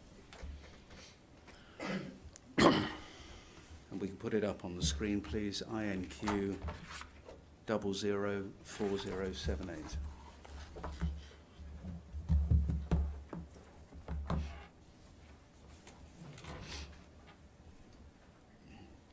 Now, do you recognise this article, Mr. Sinclair? I did read it, yes. It's not quite the question I asked. I'm sure you have read it because it's in your file, but do you recognise the article in the sense of your information was instrumental in its being written? I didn't know that. Well, are you saying that before this file was handed to you that you've never seen this article before? No, I said I'd read it in the paper. Well, that's what I'm trying to establish. Yes. So that we're not at cross purposes.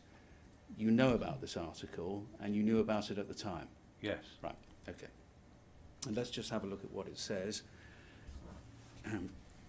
Pervert, son of a former black rod, this is the headline, was quizzed by police investigating the Westminster child sex abuse claims over his late father, Sir Frank Twiss's connection to a prolific paedophile MP. And then 3 bullet points. 2 retired policemen revealed they were banned from investigating Twiss. The Mail on Sunday tracked down Twiss to a dingy flat in West London. He said he'd given up, quote, spanking boys, and bragged of his access to Parliament. And I don't want to go through all of it because it's a lengthy article, but can we go to the next page, please? And at the top, we read, and I ought to have said that the article's date is May, 12th of May and 13th of May, when it was updated 2018. So it's only last year. And on the second page at the top, the news came as 2 retired policemen told the Mail on Sunday they were banned from investigating Twiss in the late 1970s after Liberal MP Sir Cyril Smith, a prolific child sex abuser, was allegedly seen taking a rent boy to Twiss's London home. And the article is written by Paul Cahalan together with Simon Waters. So Paul Cahalan is a chap who you had spoken to. He was the person who'd phoned you and you said, I want to speak to Mike Veal, and that's how that came about. Yes. Right. How did this article come about? I've got no idea. This Callahan bloke plagued the life out of me for quite a while. He did what? Plagued, did you Yes. say? He was always phoning me up, trying to find things out, and in the end I blocked his calls. Can you explain then, under the headline as we just saw it, the first bullet point, 2 retired policemen revealed they were banned from investigating Twiss. Did you speak to Paul Cahalan and tell him your story? I've never told him my story. So I have spoken to him. you have spoken to him, but you've not. I said he plagued the life out of me. No, you did. But what I'm trying to understand is whether you were one of the sources for this article. That's what I'm trying to understand. Did you ever give him any quotes or tell him your story, sit down with him or Simon Walters to give them this article? I've never sat down with him. I've never met the man. I don't know what he looks like. Right. But So- I have spoken to him because, I say, he was always Yeah. continually phoning me up. But did you ever give him an account? That's what I'm trying to understand. I've never given him a story. All right. Well, can we just read then the top of the second page? The news came, just remind ourselves, I've read it once, but just to put it in context. The news came as 2 retired policemen, well, you're one of them, and I suspect Paul Holmes is the other, told the Mail on Sunday.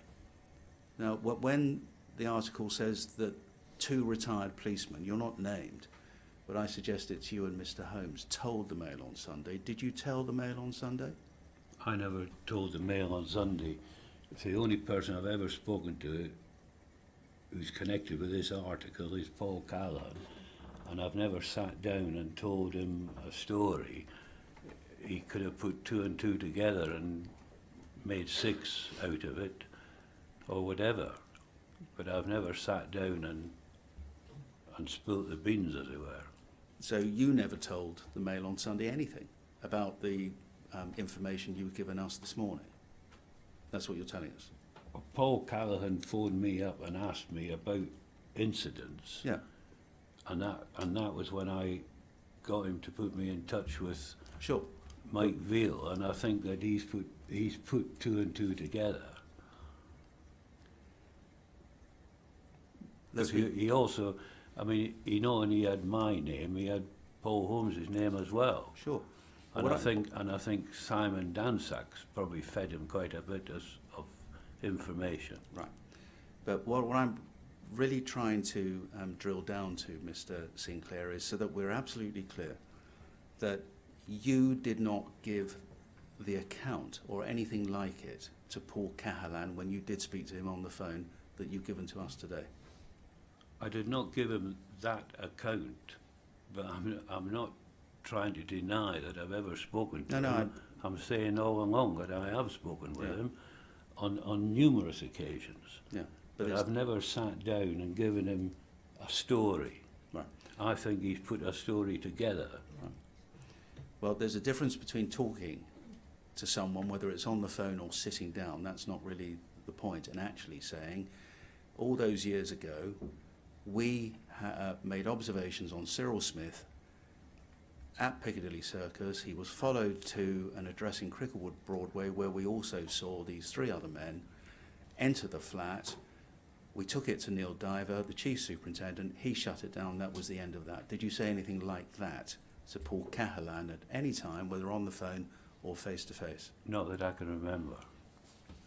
Because you'll agree with me that the article suggests that 2 retired policemen, and of course I'll ask Mr. Holmes about this as well, but 2 retired policemen told the Mail on Sunday. And the essence of the story is right from what you've told us, isn't it? Yes. Except you couldn't remember the name Twiss.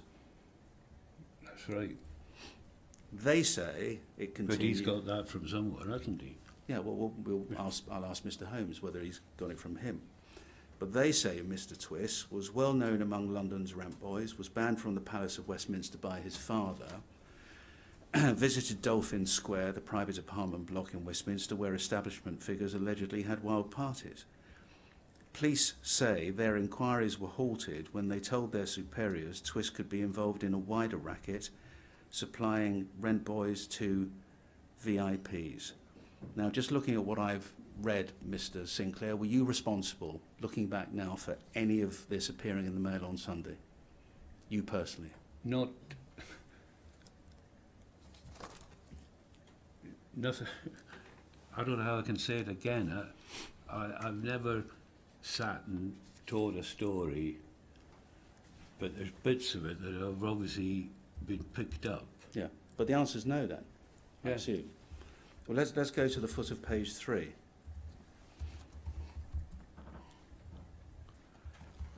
right at the bottom, the new claims are expected.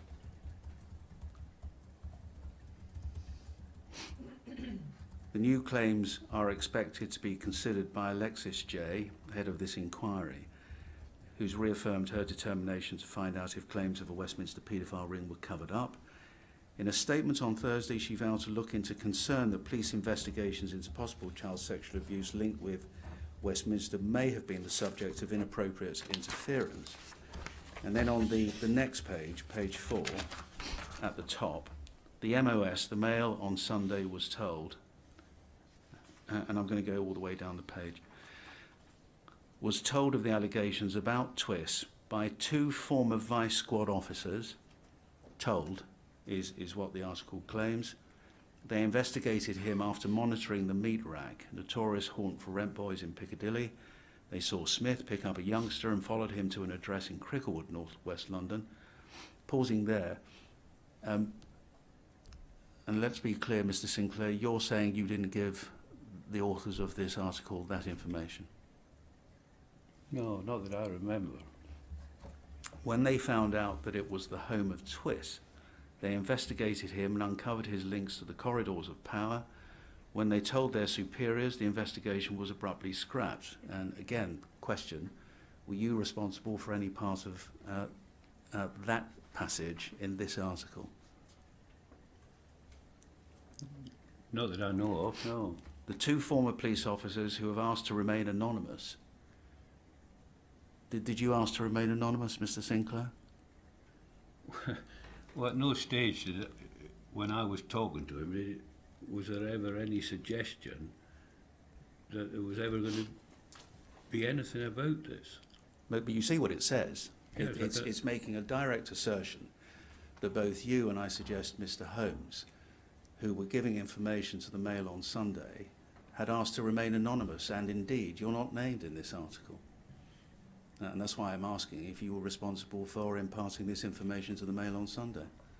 Well, I would say I'm not responsible.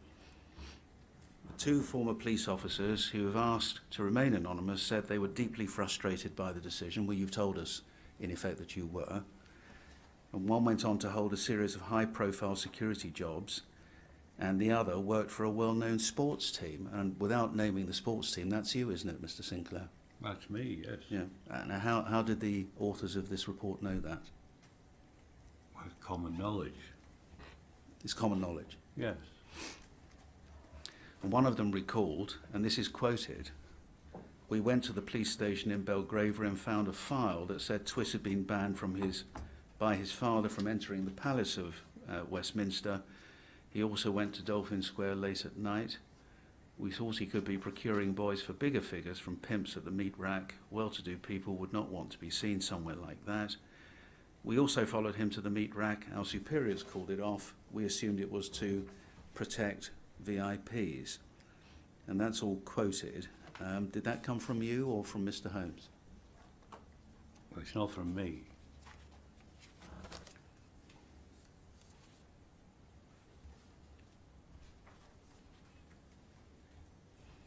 And then if we go finally, please, to page 5. The article runs on, but we don't have to look at all of it. Page 5, there have been persistent claims, second paragraph and the third. Persistent claims that meat rack inquiries were blocked to protect VIPs. In 2016, former Chief Inspector Howard Groves, and we heard from him yesterday, said police were warned not to investigate establishment figures. And Norman Tebbit, a cabinet minister in the 80s, has said there may well have been a cover-up to protect the system. And it's this I want to ask you about. With their permission, this newspaper passed details of the 2 officers to Wiltshire Police which carried out Operation Conifer into claims about Sir Edward Heath. Officers interviewed both men. Was it with your permission that Mr. Cahalan passed your name on to Mike Veal? You told us it was your insistence that you wanted to speak to Mr. Veal rather than Cahalan, and that's why Mike Veal phoned you.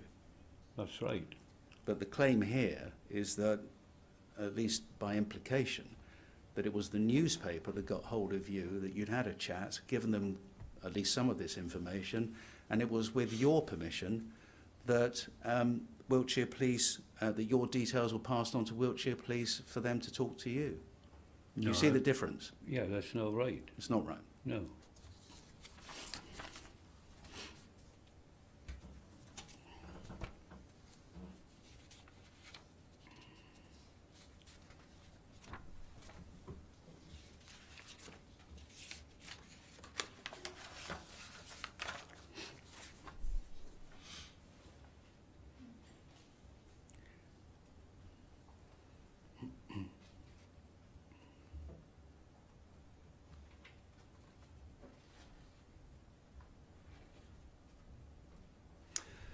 Yes, thank you very much, Mr. Sinclair. That's all I think I need to ask you. I'll ask the chair and panel if they have any questions for you. Ms Sharpley. Thank you. The evidence that you've given us today in relation to the observations on the Cricklewood flat and the people you saw go into it was potentially dynamite. You must have realised that at the time. I wondered if it was the subject of gossip amongst your friends or discussions, perhaps more relevantly, amongst your colleagues in the team as to why it wasn't being taken forward by the authorities at the time? I think, well, at the time it was.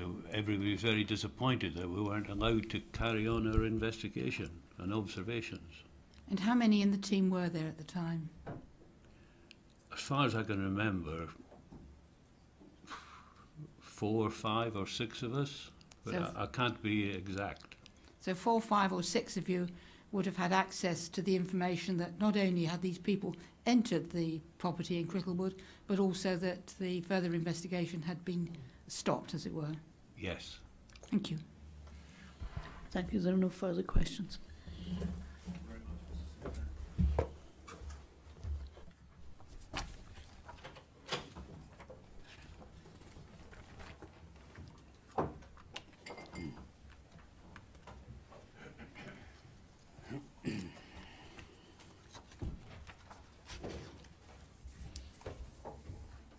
Chair, the next witness is Paul Holmes.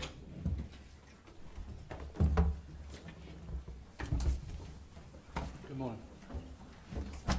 Yes, please. Just repeat after me. I swear by Almighty God I swear by Almighty God that the evidence I shall give that the evidence that I shall give shall be the truth, shall be the truth, the whole truth, the whole truth, and nothing but the truth. and nothing but the truth.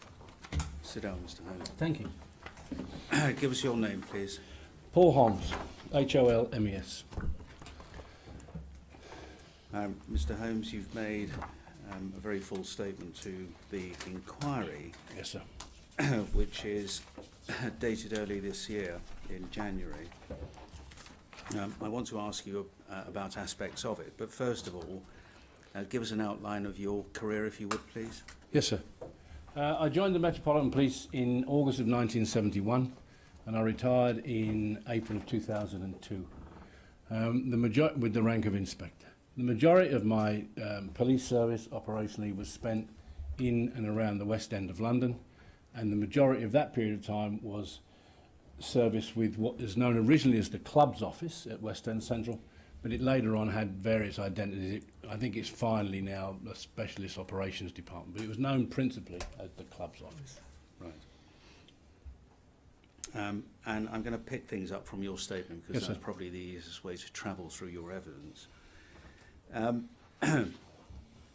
You say in your paragraph 3, and the chair and panel will find the statement behind tab 1, paragraph 3, give me on the first page, but it was between 1975, have you got there, Mr. Holmes, the Yes, first sir. tab, Yeah, yeah.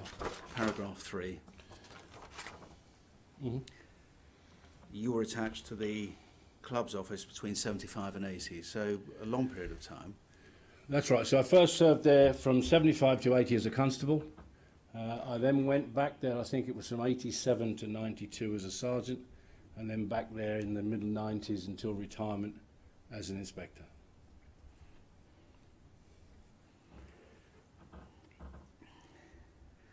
And this was, I think, as you said, at West End Central. Originally it was at West End Central, sir.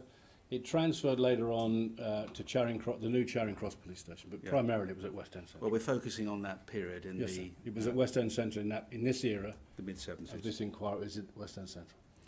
And looking at your paragraph 5, help us with the operational remit of the club's office. Yes, it had three primary areas of operation. One was the licensing and supervision of clubs, West End nightclubs, and that included casinos at that time.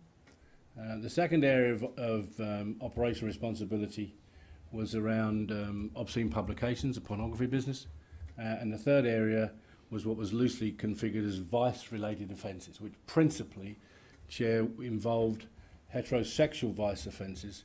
There was very little work initially at that time around homosexual vice. When I say vice, I mean principally what is commonly referred to as pimps, although in that era they were known more as ponces, and it was focused upon the cases that were more exploitative, particularly in relation to vulnerable victims, whether by age or other means. And as a matter of interest, given something Mr. Sinclair said to us, and I'm focusing on your paragraph 4, when you weren't assigned to the club's office and were working out of Vine Street Police Station, did you engage in uniform patrols around the Piccadilly Circus and so-called meat rack area? That's correct. So the way it worked in those days was that the club's office was exclusively a uniform branch, but it was conducted in plainclothes. CRD officers were not permitted in clubs office at that time. And effectively, the main structure was 90 days roughly. It could be extended depending on the investigation, sir. Working in plainclothes. When that period was finished, you returned to your base station, which in my case then was Vine Street, and you resumed your duties as a uniformed constable. And mostly in my case, Vine Street being very, very close to Piccadilly Circus, it was all about Soho and Piccadilly Circus. Right.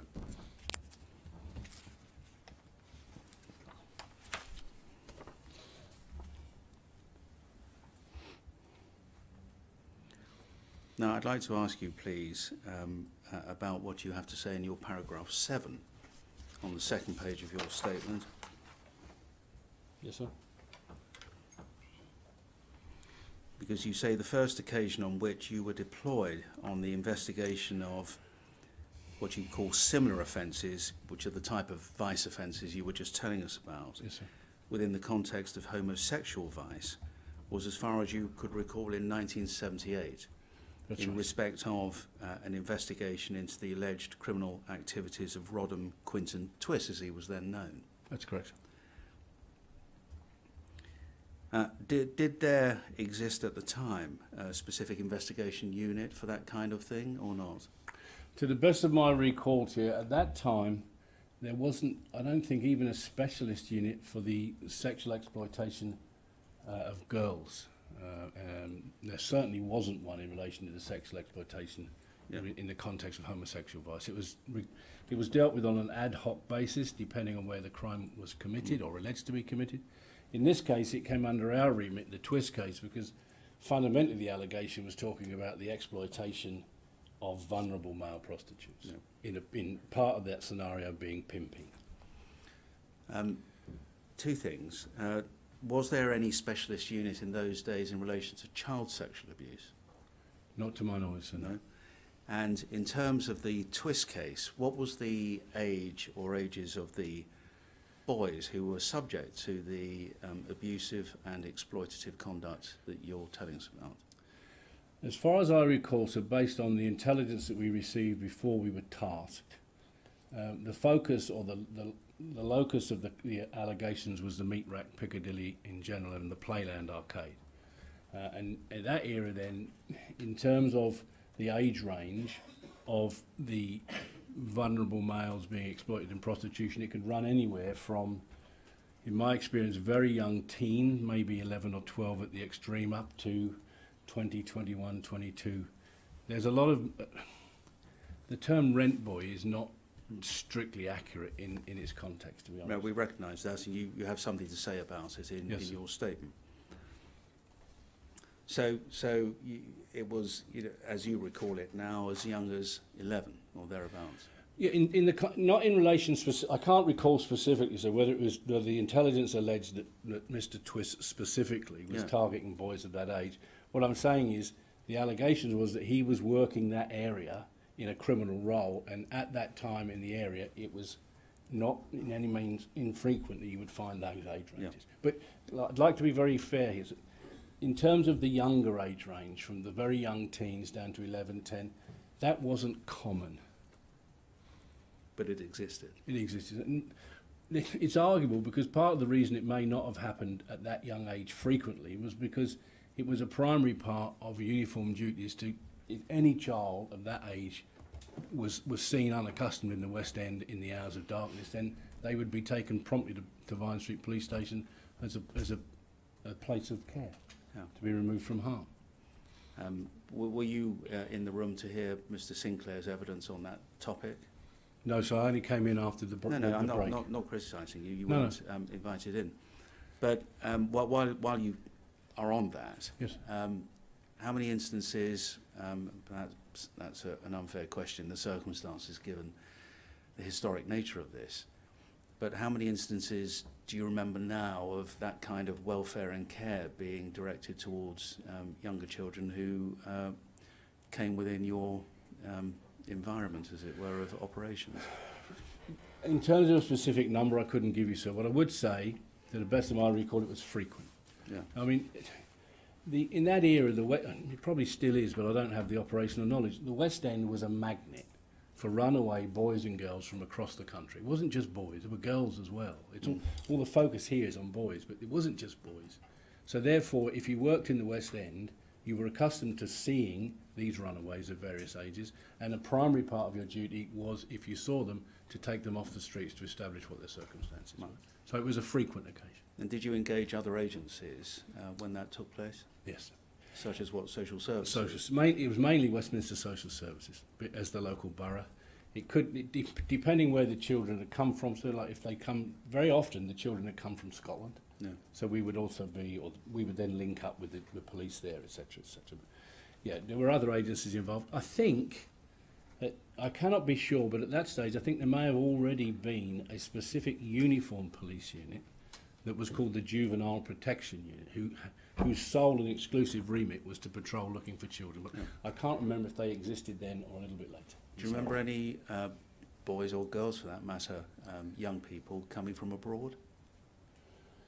I mean, yeah, there would have been. So, I mean, that wasn't common, but yeah, I'm sure there were. Well, Mr. Sinclair has a specific recollection about a boy from Amsterdam. Do you have a recollection about that? No, I don't. I mean, I'm not saying there were, from memory, other nationalities, but I don't think they were very young. I mean, it depends how you use the word boy, really. Yeah. If I'm allowed to say so, obviously I've read what Mr. Sinclair says in his statement because I've been given the bundle, and I don't recall that situation between Amsterdam and London. So you've read that, you know what I'm talking about? Yes, exactly. Yeah, I mean, I have to say, I don't specifically recall it. Of course, looking through the prism of the 21st century in the context of risk assessment, duty of care, that would have been inconceivable that could have happened in the context in which Mr. Sinclair puts it. Now, what's inconceivable? Well, it's inconceivable. Let me just stress, please, in fairness, from the prism of modern day policing, for us to have engaged in a strategy whereby a vulnerable person would have been allowed, without knowledge and consent, to have left London to go to Amsterdam and then come back from Amsterdam to London to give us evidence to confirm what we thought was a link. What I'm saying is, in that, it's so difficult really to convey to the inquiry how rudimentary a lot of our procedures were in those days compared to how we work now.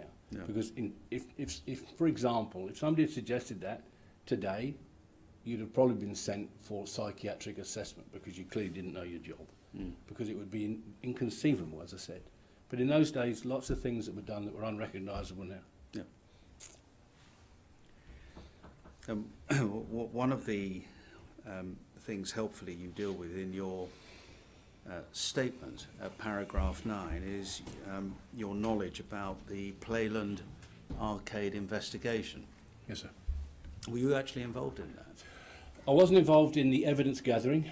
From memory, I think I was involved together with a large number of other officers on what was known as the arrest day, because it was a very, very major operation, as I recall. So I had, if you will, peripheral involvement with it, as far as I remember. Probably more in a more detailed way. In terms of when we came on to look at Mr. Twiss in 1978, if you will, the common thread was that one of the team was a Constable Maurice Mayland. And Maurice Mayland was one of the principal investigators of the Playland, we called it Playland 2 because there'd been an earlier one. Yes.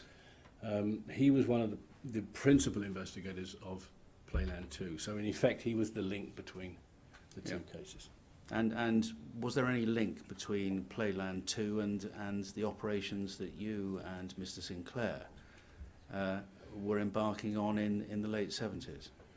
Well, the intelligence suggested very much so there was a link. Yeah. Because in fact there were personalities that stood trial from Playland 1 that ran into Playland 2 and was suggested by the intelligence. I want to be very careful to make the difference between intelligence and evidence. Sure. The intelligence strongly suggested from reliable sources that had carried on into the Twiss investigation. Yeah. Because, as a matter of background, at your paragraph 11, and let me just read it, what you said was, based on your own personal knowledge as a uniformed officer patrolling Piccadilly Circus on an almost daily basis, combined with your knowledge of the modus operandi disclosed by the second Playland arcade case, the modus operandi of homosexual vice-related offences, as understood at the time, comprised a range of common factors, and the first you alighted on was the West End in general and the meat rack in particular formed the centre of homosexual prostitution at that time. Is that right? Yeah, in that era, so prostitution, whether it was male or female, was still very much located in what was termed the West End. There were little pockets of it in Earl's Court and King's Cross, but fundamentally in those days, if you were looking for that kind of business, you came to the West End. And rent boys of various ages congregated and solicited in the area to attract the custom of clients? Yes. The client base included men from the higher echelons of society who were believed to operate in some form of network. That's correct. Now, pausing there, what did you mean by the higher echelons of society? I've got a great deal of nervousness as to what the correct terminology should be here. I mean, to be frank and with respect, the whole thing is based here upon an inquiry into a cover-up by Westminster, suggesting that if a cover-up took place, and I suggest it did, then it was all based around the Palace of Westminster. And my experience is it was wider than that, but it depends what label you give it. I used to give it the label of either higher echelon or establishment, because there were other figures, significant figures involved, both by form of conviction and intelligence, that, as far as I was aware, had no political careers whatsoever. They weren't involved in the Palace of Westminster as such. So if we're talking higher echelons of society, I don't know if it makes it any more accurate. I'm talking about establishment figures. It's aristocratic families, senior, long-established families. It wasn't all just politicos. So not limited to those associated with Westminster, but it was wider than that as well. Absolutely, as was proved by Playland 2. And you say that these higher echelon clients couldn't afford to risk being seen in the company of rent boys in Piccadilly Circus, especially following the 1975 conviction of Charles Hornby, who's one of the individuals I'm sure you're referring to as a member of the higher echelons of society. That's right. As a result of the second Playland arcade prosecution. Mm-hmm. And then going to the top of page 3, you say, as was shown to be the case, forgive me, in the Playland arcade investigation, and was confirmed by your own observations as a patrolling officer, a number of men not drawn from the higher echelons of society played the role of procurers. So these were middlemen, known to you colloquially as hooks. That's right. Was that your own word, or it was a word parlance used in the unit? It was parlance generally used by us and by the people and the protagonists in the business. And their job was to identify, procure, and then supply the boys to these better connected clients. Yeah, but the significance, if I may say, the significance of the convictions of Charlie Hornby was up until the Playland 2 convictions. It wasn't an uncommon event for, how can I put it, people that would be probably publicly known would appear in the environs of the Meat Rack and Playland Arcade. Yeah. And our hypothesis, based on intelligence at the time we started the Twiss inquiry in 1978, was that the mistake, if you will, that Charlie Hornby had made was to be seen on the meat rack.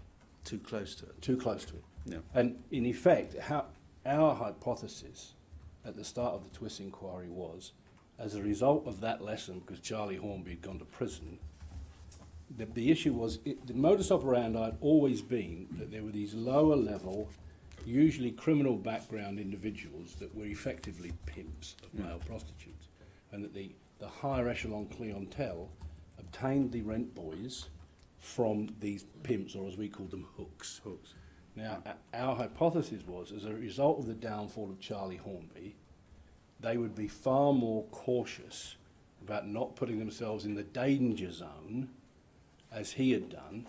And of course, again, based only on intelligence, without any evidence, and I'm speaking hypothetically, our approach was that Rod and Quinton Twiss fitted the bill because they needed a go-between that knew both types of people, if I can put it that way, without categorising people all the time. Thank you. Now, at your paragraph 12, you come back to deal with the point that rent boys is a bit of a misleading term, and I think you've dealt with that. And we have what you say in paragraph 12 about it, and indeed paragraph 13 about it being a magnet, the West End, for runaways. So with that as a background, I'd like to come to your paragraph 14. Yes, sir. To turn to the case of Rod and Twiss. And you say there that you remembered the operation taking place in the summer months of 1978. That's correct, sir. If I may, I've been in the room since you resumed after your break, Chair, and you were talking to Sinclair about the chronology. Yeah. To the best of my recall, these events to which I refer to took place in the summer of 1978. Yeah. So that would have been after the issues that you raised with Sinclair to do with Bob Glenn. Yeah, well, I was about to ask you. Because Mr. Glenn told us that the operation that he was involved in and for which he sought authority from Neil Diver must have been in the window of August 77 to February 78 when he left the unit. Yeah. And if your recollection is correct, that the Twiss investigation was in the summer months of 1978, then the two of you, or the three of you, you and Mr. Sinclair on the one hand and Glenn on the other, had nothing to do with the other. To the very best of my recall, so I never ever worked, I knew Bob Glenn, Yeah. and I knew him through most of his career. I never worked in that environment for Bob Glenn. I knew he was there. I worked closely with the sergeants he refers to, Dick Griffin and Pete Lamb, in his statements. Yeah. But for sure, I never worked to Bob Glenn as the inspector on what we were doing. And as far as I can recall, the chronology was that Bob Glenn had finished, according to his statement, in February 78. My feeling is this, I can't be absolutely precise, but my feeling is we were doing this in the summer of 78. And the issues around, if without wanting to preempt, and if I go wrong, you can stop me, but the issue as to whether or not there could have been two parallel investigations into Cyril Smith is impossible. Well, for the reasons I suggested to Mr. Sinclair. Yeah, absolutely. Yeah. Don't misunderstand me. At the point at which we started Rod and Quinton Twiss, Cyril Smith was literally allegedly all over it. Yeah. The name Cyril Smith wasn't news. Wasn't news to anybody. It was expected. Yeah. We anticipated that he may be seen. Yeah. And again, if I may say to you, I didn't speak to Bob Glenn about any of this at the time, but I had close, ongoing squad relationships with Dick Griffin and Pete Lamb, who were if I can put it this way, the most frustrated officers, because they were the ones that had done all the work. Yeah. And had been stopped. So, can we be clear? Are you saying, Mr. Holmes, that you actually knew about what Bob Glenn was telling us about yesterday? That you knew that either Griffin or Lamb had been the sergeants working on an investigation, a covert inquiry into Cyril Smith, which had been shut down by Neil Diver? You knew that at the time? Yeah. You did? I mean, it wasn't just the Bob Glen operations. I mean, we knew, well, I've got to be careful with my language here. Well, you don't have to be that careful, Mr. Holmes. The Playland arcade operation had a massive aftermath to it. And the idea that this didn't exist, as far as we were concerned, was no longer the issue. The issue, the proposal that, whether you call it higher echelon people, establishment Westminster, were involved in exploiting vulnerable prostitutes on the meat rack, as far as we were concerned, was a given. It wasn't whether it existed, it was a given. The issue was the extent to which it was networked, how high it went, and how on earth could you prove it. Yeah. That was the issue, not the issue whether it existed. We had it from Playland, we had it from the Johnny Go Home documentary that immediately followed Playland. It wasn't news. So you were taking a far more sophisticated approach to the investigation in the sense of it exists. Basically, how do you prevent these boys being exploited? How do we apprehend the people who are using it and continuing this exploitation, and how do we bring this to trial effectively? Yeah, I mean, I don't know if it's as sophisticated, so, but the approach that we took was that it was unlikely that any of the victims would speak to us officially. I mean, let's be perfectly clear here. In the era in which we're talking about, victims alleging any form of sexual exploitation, irrespective of whether or not they worked in the sex industry, the police's approach was completely opposite what it is now. It was always sceptical. And again, let's be frank, sex workers in those days, male or female, were treated by the vast majority of police officers the country over as second-class citizens. And what's more, if they ever did cross the line and become witnesses, the whole of the criminal justice system treated them as second-class witnesses. So, you know, I had one of the problems that how could you sit and ethically say to a witness, listen, make a statement, this will be okay, knowing full well that when they got to court it was going to be anything but okay, and they would be traumatised by the giving evidence as much probably as by the assault itself. So the sophistication, if that is what you could label it, was the approach was to proactively gain sufficient evidence through surveillance and other means to prove the basic criminality, and then in the aftermath of the arrest, hope that you could then convince enough victims to say, look, now you can talk about this, we will support you. In Playland 2, it worked effectively. Right. And that would have been the strategy that would have been applied in relation to Twist. So let's look, please, then, Mr. Holmes, at that investigation. In paragraph 14, yes, sir. You remembered in the summer months of '78 being a constable and working in partnership with sergeants as he was Malcolm Smith. That's Sinclair. Forgive me, Sinclair. And you were directed to investigate Twist. That's right. And you say based on his intelligence profile that had Yeah. been developed by the intelligence unit. Yeah. Again, the labels sound quite posh and sophisticated. It was a much more rudimentary sort of thing. Not like we have today, but No. completely different. Yeah. But setup. effectively it was the same thing. It just Yeah. wasn't as so well engineered and controlled, really. And this is what you knew, paragraph 15, that the profile included a physical description of him, that Twist was an active homosexual and was well known within London's homosexual community. Yep. He originated from a well-established family, that his father, a retired admiral, was at the time Black Rod at Palace of Westminster. He was an active and convicted fraudster, you knew that, and had been recently under investigation concerning a major fraud concerning the purchase and trade of bulk quantities of raw coffee from Brazil. That's correct. And I'm just taking this from your statement, Mr. Holmes, that notwithstanding the intelligence stating he was a convicted fraudster, there was no record relating to him within the National Criminal Records Office, no CRO information on him. And we'll come back to that in a moment. Yes. You knew that he was in a relationship with a young male, I'm not going to name him, and he resided in a flat above a shop premises on Cricklewood Broadway. That's correct. And did the intelligence indicate that Twist was acting in the role of a go-between in the area of the meat rack and providing the link between the rent boys, the hooks, and the upper-class clientele? That's correct.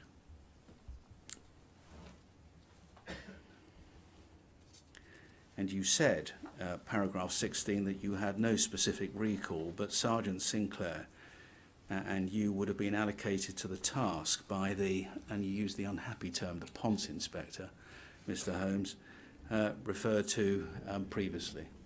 It probably is an unhappy term, so, but Yeah. it was accurate at the time, in terms of it involved those that exploit prostitution. And who was the so-called Ponce inspector at the time? I don't specifically recall. I think it may have been an Inspector Jones, but I can't be precise on that. And certainly we would only have been tasked at that stage by the inspector. We didn't get wheeled into the Chief Superintendent's office to be told these No, no. things. Any first name for Inspector Jones, if he it was? No, unfortunately there were a number of them around that time. One of the problems with the whole of this, if I give you the background, Madam Chair, is that Club's office had a regular rotation of senior staff. So it was characteristic for a Chief Superintendent and some of the, if I can put it this way, high-flying potential inspectors to come through the Club's office, but for a short period of time, because, to put it bluntly, it was a good thing to have on your CV for your career profile. So there was a much more regular turnover of staff. So it makes it a bit complicated to work out who was who. I think it was Inspector Jones. There were... Les Jones mean anything? No, I've read Les Jones. See, I think Bob Glenn may be confused when he says Les Jones, because I think he's talking about... I don't want to make these things worse, but I think he's talking about Ray Jones. As long as you didn't say Eddie. We know about an Eddie Jones, but he was a No, superintendent. Eddie Jones was... This is difficult, because I'm going to have to disclose one or two less than complimentary nicknames here. So the Jones that I think was the inspector we were working to, if I'm right, and I'm not sure that I am, but if it was him, I know he was known as Little Legs. Little Legs. Yeah. Right. And that was presumably because he wasn't tall. That's right. Right. Whereas Eddie Jones was known as Jogger Yeah. because he ran a lot. Okay. But there's no Les Jones. What about Ray Jones? Yeah, Ray Jones was, I knew him as a sergeant and then he later became an inspector. I don't think he ever worked at Club's office, but he certainly spent a significant period of uniform duty at Vine Street. So the Inspector Jones you've got in mind, the Ponce inspector, he's Little Legs. I think so, if Right. it was him. Okay. I wish I could be more precise, but we had a range of supervisors. Well, let's have a look at some of the investigations you made on this inquiry, Yes, sir. and picking it up from your paragraph 17, which is the CRO checks that you did on TWIS, and tell us about that. Well, first point, so we were starting from a mindset that we would need to proceed as cautiously as possible, covertly as possible, because of the risk of cover-up, because obviously from conversations with Maurice Malin and others, that was a risk that we expected. One of the very first things that you do as part of an investigation is on the names that you have is you search what was called the Criminal Record Office. Yeah. CRO check. CRO checks. It was all paper system, it wasn't computerised. Our information was that Twist was a convicted fraudster, which should have meant identification by fingerprints. He would be in the Criminal Record Office database, and he wasn't, which didn't make any sense because the intelligence was highly rated. When you say highly rated, you mean, just explain what you mean by that. What I mean was, so the intelligence, I don't remember specifically, I think the informant worked for Maurice Malin. Maurice Malin at that stage was probably the most well-informed officer in relation to criminality around the homosexual vice world in London as a result of his work on Playland 2. Can I also, Chair, just point out, and it's something I wanted to raise later because I know from your evidential proposal, Mr. Altman, you wanted to talk about my views in relation to Conifer. And one of the things I wanted to raise with the inquiry in Conifer is that all three, DC Cairns, D.I. Walker and Mr. Kirby, all make reference to registered informant. Well, no such things existed in those days. No. You know, an informant was a loose arrangement between officers in the same way journalists would never betray a source. That was the way it was done by police officers. And senior officers wouldn't ask an officer who the informant was. So they weren't registered as such, but a number of informants were giving information to Maurice Malin as a result of their trust in him as a consequence of his work with the victim witnesses in the Playland 2 inquiry. So the information came from a source that had been tested and was highly regarded. Rated. Yeah. Right. So you go to the CRO, nothing to be found. Nothing at all. And so the next stop was to check what you call the relevant collator's card indices. Yeah. And explain those in a sentence or two, Mr. Holmes. It's basically the divisional, for each police division and intelligence office. And usually they can be far more informative than the criminal record office. But I couldn't find one for Twist at West End Central. I couldn't find a record for him at Vine Street. And I couldn't find one for him at Harleston, which covered Cricklewood Broad. So nothing on the CRO. Nothing. Nothing on the collator's cards. No. And so in a final effort to explore why there was, it seemed to you, no records in relation to Twist, what did you do? Well, it was a bit of a long shot, but the other part of the information we had was the status of his father. So I knew that there was an intelligence indices, I think at Rochester Road Police Station, that covered the Palace of Westminster because they were responsible for the policing. And I knew there was a separate intelligence indices there. So we went there and I searched it and I found a card relating to Twist. And what was it that was special about this card? What was its content? It was simply, the margin was highlighted in red, which I hadn't seen before. So let's just imagine this is a paper card? A piece of card like that. Which would go in a box, it's a card index type thing. And it had a red margin. A red margin that I'd never seen before, and there was no part of the system that indicated red margins as some kind of categorisation or classification. And I don't remember the exact text, but the text referred to his father, and that his father had issued instructions, because obviously part of his role was security and the policing of the palace, was that Rodham Quinton Twist was prohibited from entering the precincts of Westminster, and that if he was seen, he was to be detained on site. Right. And Didn't say why. Did you surmise what the reasons underlying that prohibition might be? Well, if I'm allowed to give it a surmise, so my surmise was, one, that if the information was right, what he was doing in terms of homosexual vice, then his father wouldn't want him there. And secondly, of course, if he was an active convicted fraudster working at high sophisticated international frauds, then that might also be one of the reasons why he wasn't allowed in there. Obviously, my thoughts were originally the first option.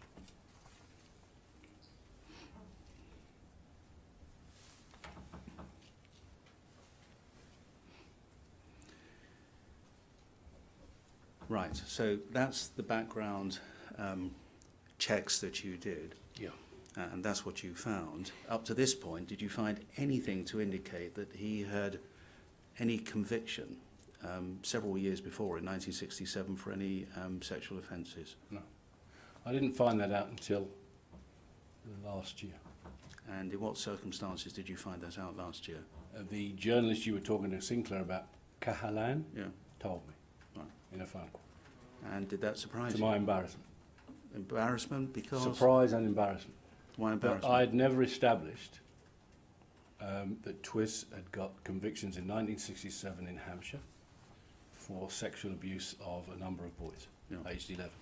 And my embarrassment and surprise was that I had assiduously searched every database at the time we looked at him, and when Cahalan told me that, it basically reinforced my original suspicions, because that conviction should have meant that his fingerprints were in the CRO record, and they should have hit on him the minute I said the name Rodham Quinton Twist. And I was told on 2 or 3 separate occasions, because I did it again and again because I couldn't understand it, was that there was no such record. Have you actually seen the record for yourself, the 1967 record, or is it something simply Mr. Cahalan told you about? I've not seen the files, that's for sure. Well, after Cahalan had told me about it, I Googled it, and sure enough, it's there. Yeah. So what I couldn't find out in 1978 is on Google. Yeah. The fact you Hence weren't, the embarrassment. as are most things, but the fact you weren't able to discover that in 1978, so, and which is, what, 11 years after the conviction. Yeah. What does that suggest to you? Well, it suggests to me that he'd been cleansed from the system. Right. And who would have the power to cleanse him from the system? You'd need to be a very, very, very senior police officer. Had you ever come across that sort of thing before, or any other time that somebody's record had been sanitised? I have, but not in this context of homosexual vice.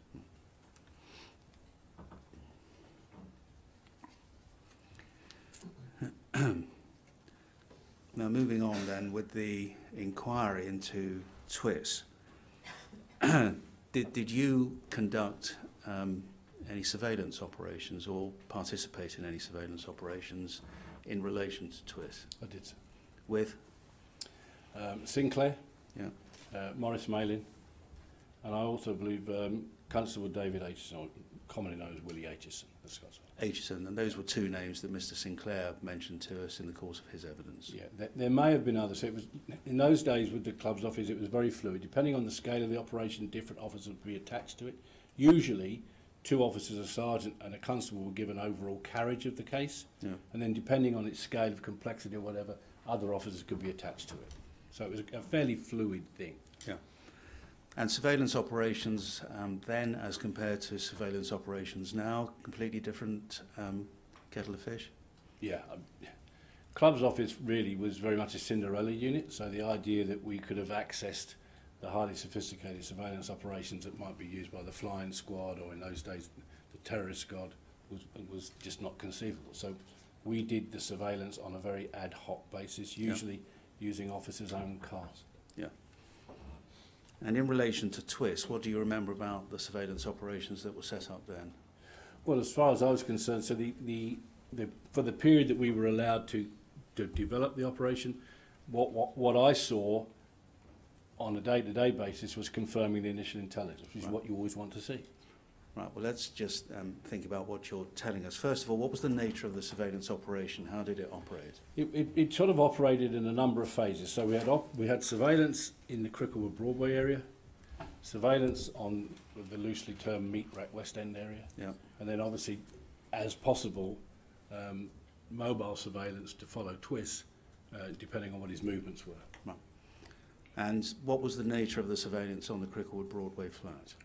Just static observation. It wasn't from an off-street premises. It was done from cars. So there wasn't an observation post? No. And Certainly I never sat on any observation post. I only did it from a car. Right. By yourself or with someone else? Usually with Sinclair. And would there be a logist? Would you log, as one has often seen surveillance officers do? Yeah. And who would be the logist? If we were working together, so I would be the logist and Sinclair would be the driver. Yeah. Logs in those days were not as they are now. It was all kept in what was known as the Metropolitan Police Book 40. Yep. A red book. It was a bound book, about that thick. It wasn't like it is now. And in relation to any people that you saw coming and going, did you use their proper names if they were identifiable, or did you use code names for them and then try to identify them afterwards?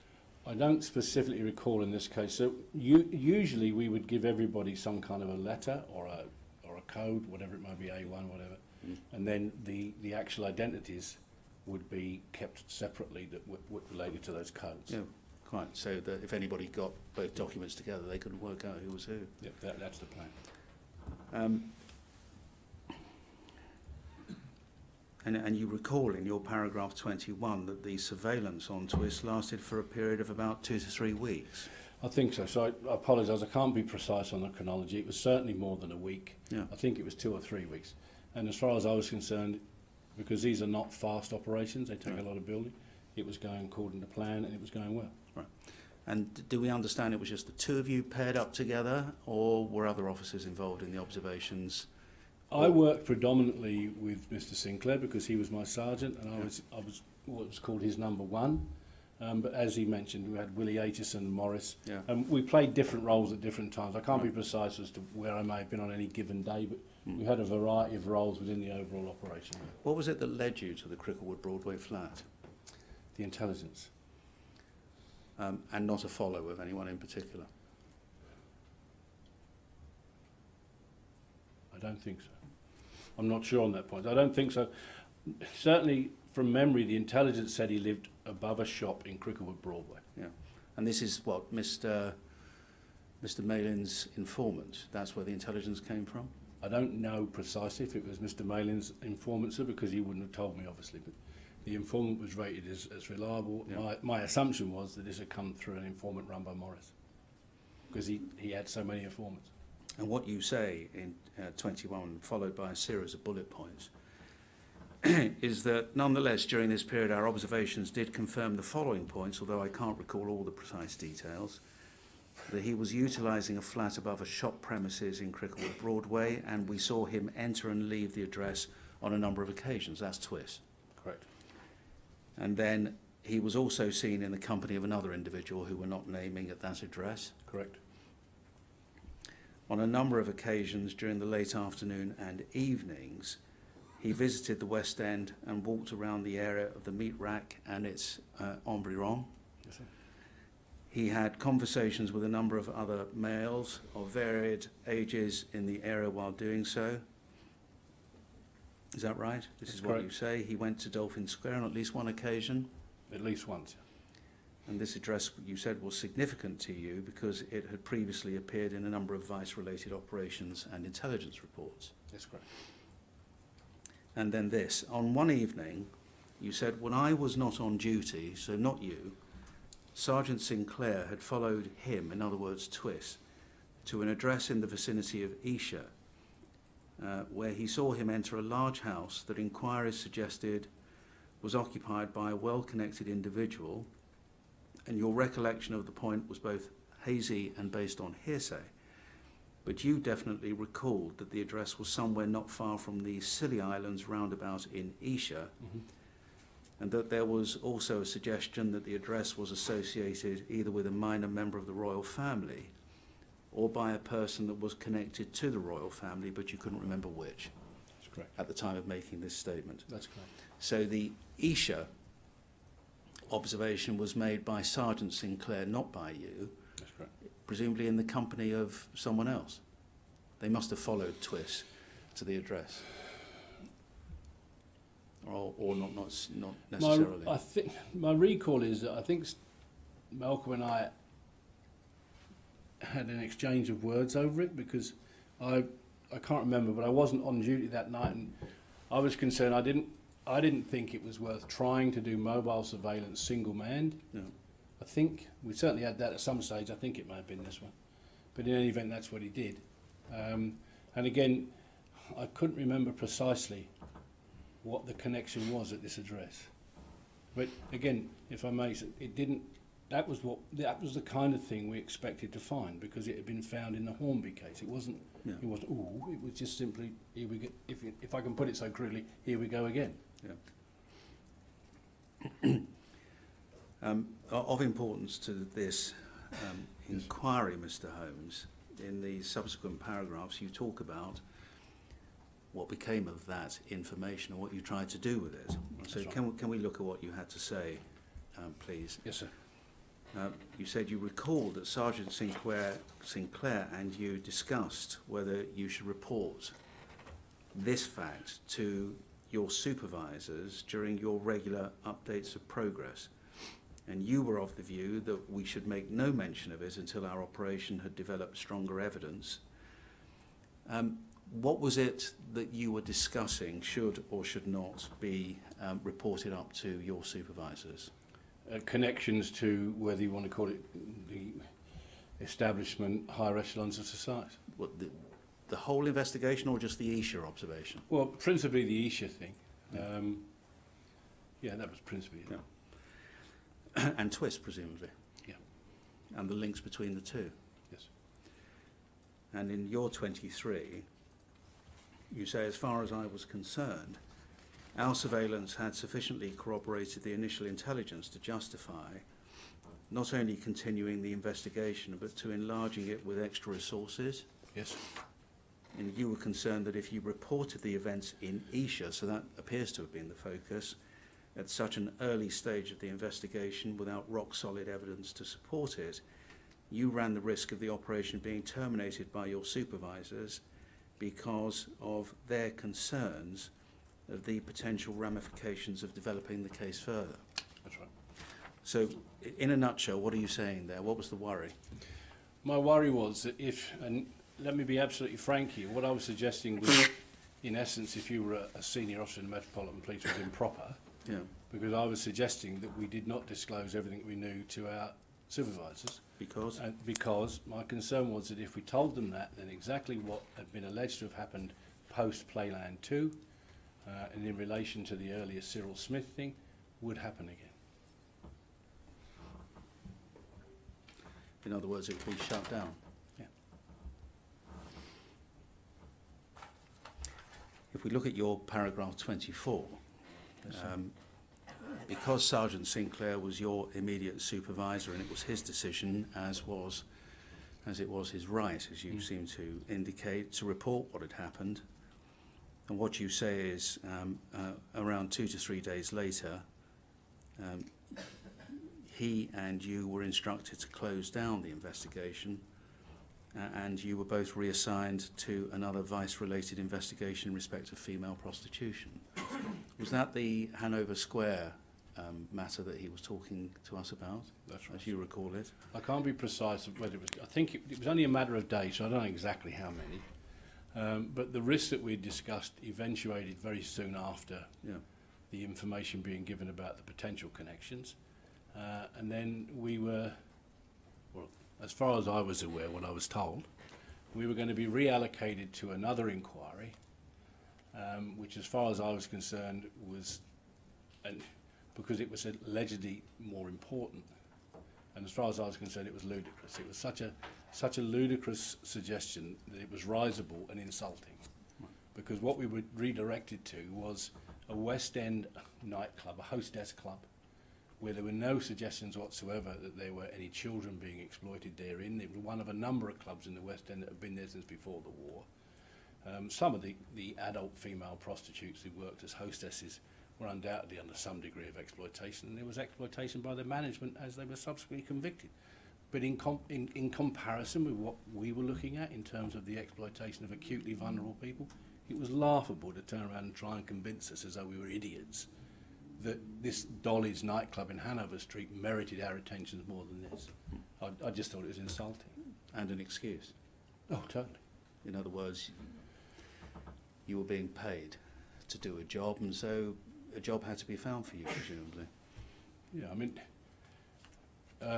I had a very angry exchange with the senior supervisor over it, because I just thought it was absolutely outrageous. And who was the senior supervisor? Well, I've read all the bundles, and there's lots of references to Mr. Diver, and I've got to say, I find it very difficult sitting here making allegations against people that are dead, because they can't answer for themselves. But it's either, to the best of my knowledge, Neil Diver or Brian Sparks. Yeah. My belief is, based on my memory, that it was probably Brian Sparks. And I remember that we had a very, very Anglo-Saxon row over it, at the conclusion of which he quite rightly told me that if I continued, then I was history, basically. And I couldn't afford to be history because I had a young family and a mortgage. But I still failed. Yeah. Because you deal in the next paragraphs, because you were asked the question, who was it who shut it down? And you spoke about Brian Sparks as the chief superintendent. You spoke about a superintendent, Eddie Jones. That's where that name comes from. And you say that you were sure that Brian Sparks was there at the time because you specifically recalled that shortly after you were reassigned to this female vice-related inquiry. That's right. Was it have been he who had relayed the decision to you, or would that have come from your inspector? From memory, sir, the information of the reallocation and the stopping of the twist inquiry came from the inspector, and I then went across the corridor into the chief superintendent's office to raise the matter with him. No. And that's when you had the Anglo-Saxon discussion. And I lost. Yeah. Which was not really difficult to predict. Last thing before, with the chair's permission, we break for lunch. Yes, sir. Mr. Holmes, you have been asked to express your views as to why the inquiry was halted. And I suspect it's pretty implicit from what you've been telling us why it was, but why did you think that that inquiry was stopped? As far as I was concerned, so there were three possible reasons. Number one was that very senior officers were actually criminally involved themselves within the homosexual vice world in that period, and there were Do you mean by way of corruption or otherwise?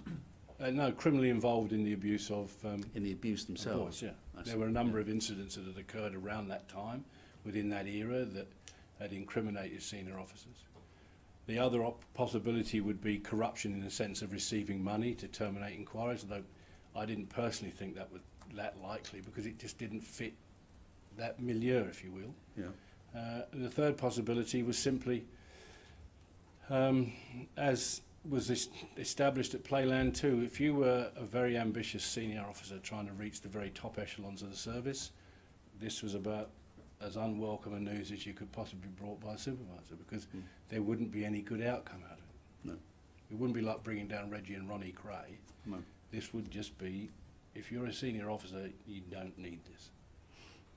Because it's, well, career ruinous. Well, I wouldn't say it's career ruinous, it's career stopping.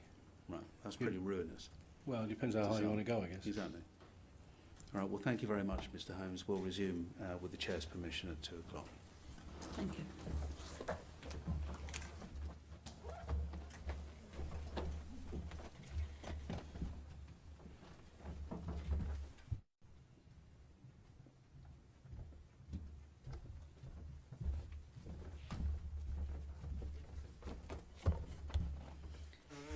Please sit.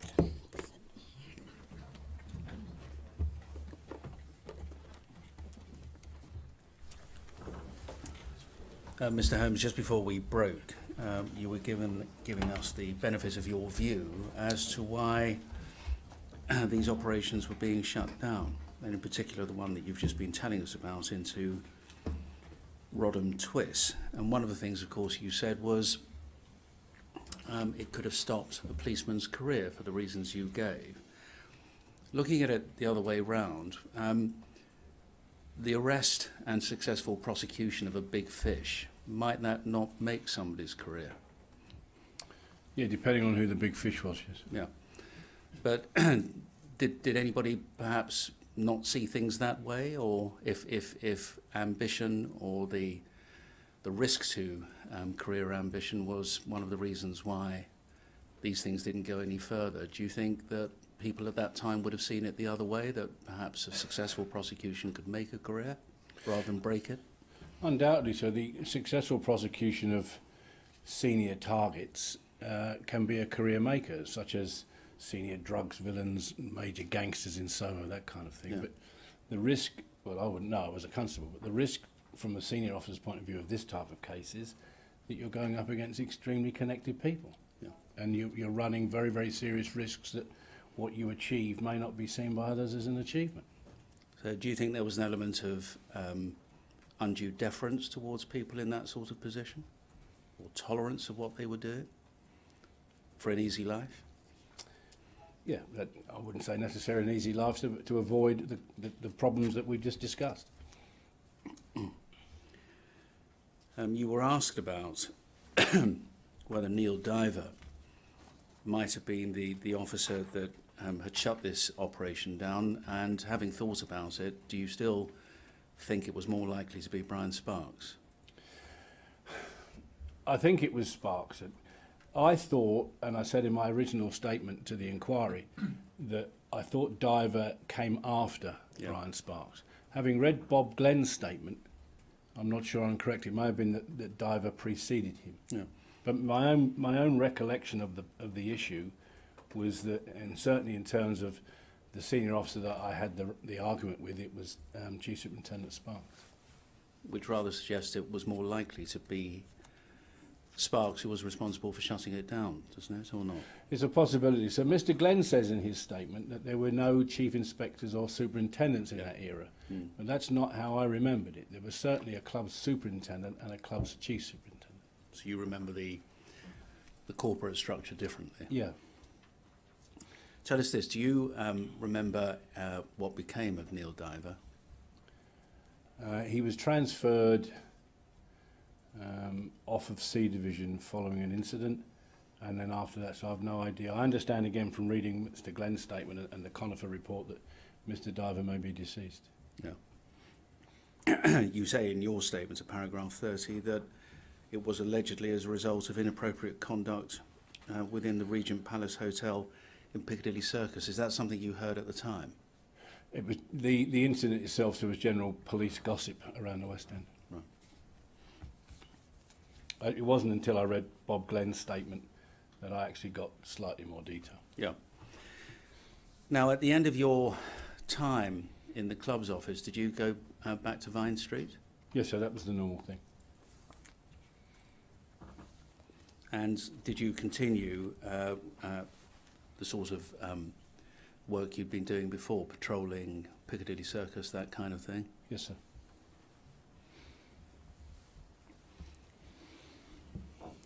And do you remember the year following the Twiss inquiry being ordered to stop arresting rent boys for the offence of importuning?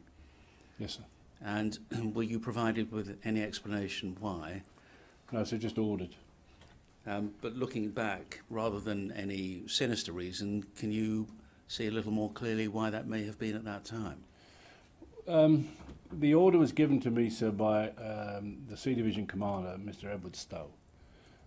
Mr. Stowe was a fairly legendary figure in the Metropolitan Police at that time as an old school copper, a leader of men that held a very dim view of the younger, higher flying officers at New Scotland Yard. So it would have been difficult to imagine him being, if you will, intimidated or required to make decisions for those reasons that we've discussed. It may have been because I recall at that time that we were sort of caught somewhat between a rock and a hard place, because members of the public were frequently complaining about being solicited by male prostitutes in Piccadilly Circus, which is why there was usually fairly consistent action against those prostitutes.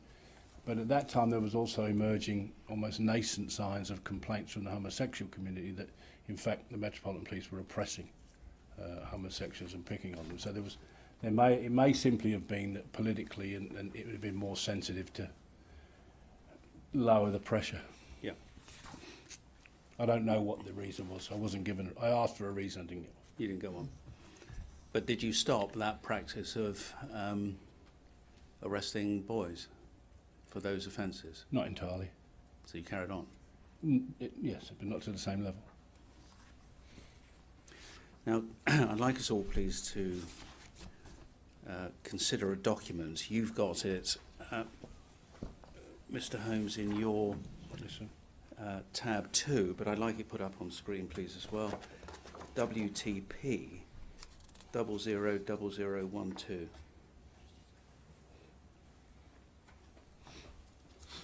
And we can see at the top, it's an officer's report dated the 30th of November 2017, Yes, sir. under the authorship of Sarah Kearns, I think is perhaps how you pronounce her, and we can see at the bottom that this was an Operation Conifer inquiry, which was a telephone conversation with you on that date. That's correct. Now, before I go further into the note, how did it come about that you were talking to this officer of Operation Conifer? The background to that, sir, was that I had a call at home, a cold call, if you will, from a journalist called Paul Cahalan. Yeah. And at the conclusion of our conversations, he asked me if I would give him permission to pass my details to Operation Conifer. Certainly he told me, and my impression was that he had very close links to Operation Conifer, and he asked me if I would have any objection to him giving my contact details to Conifer, and that then followed with the phone call from Cairns. But did he tell you what his interest was, or? Yeah, Why in the he was conversation I had with Cahalan, it was clear that he was very, very knowledgeable in relation to all of this background and allegations, and that he, according to him, he'd been working on it for a considerable number of years, and that he was in close contact with Operation Conifer, and as such he wanted to pass my details to them so that I could disclose to them what I knew about Rodham Twiss. So that was the focus of his inquiry, Rodham Twiss. Yeah. And so it was that you had this conversation with the detective constable. That's correct. I don't want to go through all of it, Mm-hmm. but there are a few things I'd like to pick up with you. Yes, sir. First of all, towards the bottom half of that page, Mm-hmm.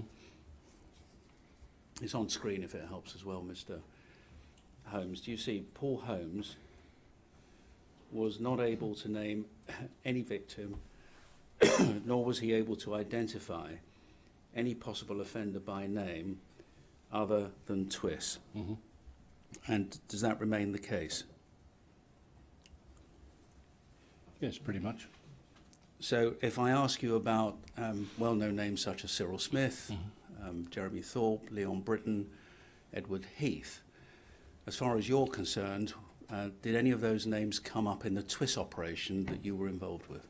Not to my, well, beyond Cyril Smith, not to my knowledge, sir. Why do you say beyond Cyril Smith? Well, because Cyril Smith was mentioned and it was anticipated, as I said before lunch, that his activities in the Piccadilly Circus area had been noted before. Yeah. And he was expected to come into the operation. Yeah. His name was mentioned. The other three, no. Fine. Did you ever see, on any observations, Cyril Smith? No. And did you yourself ever see on any observations the other three men whose names I've mentioned to you? No, I didn't. Did you ever hear of their names? There were discussions. Yeah. There was a report which went up to whichever chief superintendent it was before the operation was shut down. Do you remember that? That's what Mr. Sinclair has told us, that there was what he called an initial report in writing that was submitted, he thought, to Chief Superintendent Diver, but it may not matter which it was for the moment. Do you remember anything about that? I don't specifically remember any written reports. And normally it would be done verbally. Yeah. Well, Certainly at this stage. And It may have been different if he was seeking a warrant. Well, he wasn't. That's what Bob Glenn was doing, and that was at another period, you told us. But what he wanted to do was to further the inquiry. And what he said was that an initial report in writing was prepared to go up to the Chief Superintendent, which he thought was co-authored by you, and in it would or should have included all of those four names as having been seen during the course of the operation so far. And what do you say about that? All I can tell the inquiry is, to the best of my recollection, certainly Smith would have been involved in the report, if there was such a report. I don't specifically remember it. I have no recollection of references to the other three names you mentioned. And I have to say that if those names had been mentioned, I wouldn't have forgotten. No, exactly. They're hardly forgettable, are they? No, exactly. Well, I just also say for balance, as I mentioned earlier, Chair, we worked on different roles at different times. So I'm not saying that these people were never seen. Yeah. What I am saying is I didn't see them, and other than Cyril Smith, I have no recollection of the other names being mentioned during the preparation of any report, if there were such a document. And as Mr. Altman said, if names such as that had been mentioned, you wouldn't forget them.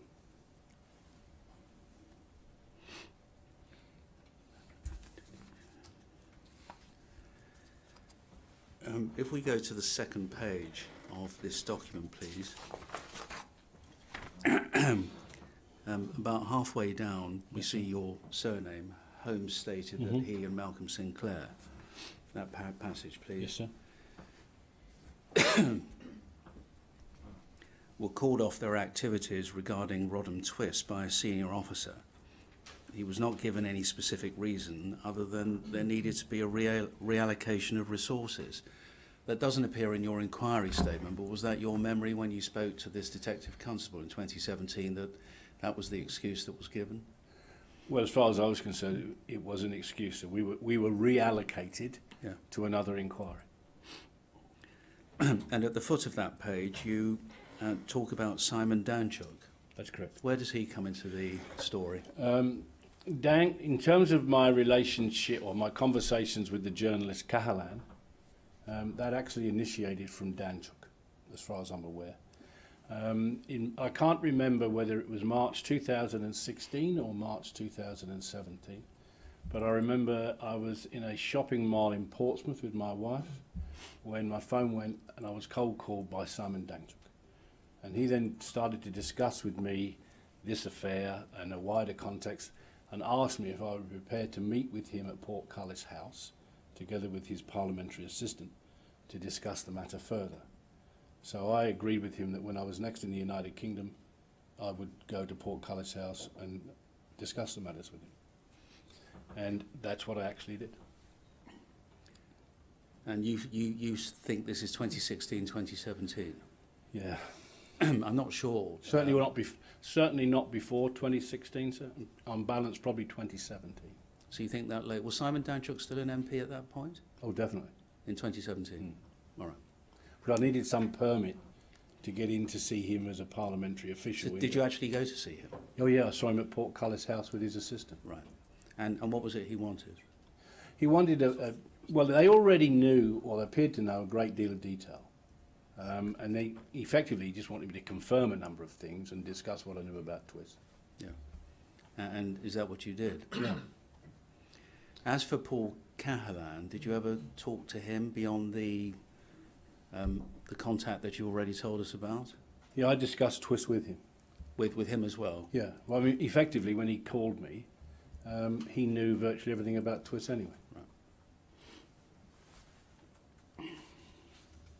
The thing with Dan, if I can just enlarge for 1 second, the thing with Danchuk, his position was, at that time, if that helps with nailing down the chronology, there was the issue going on in Parliament about whether there would or wouldn't be an inquiry. The Labour MP Tom Watson was leading it, and there was discussion about there should be some kind of official inquiry into it, some kind of network cover-up. And Danchuk wanted to talk to me about any input I would have into that. I see. So that was the context of why he wanted to see me. Thank you. Can I ask you then, finally, as far as this document is concerned, and direct your attention to the final page.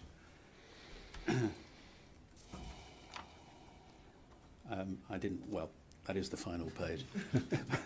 The penultimate page, which reads in conclusion. It's the passage which reads in conclusion at the top.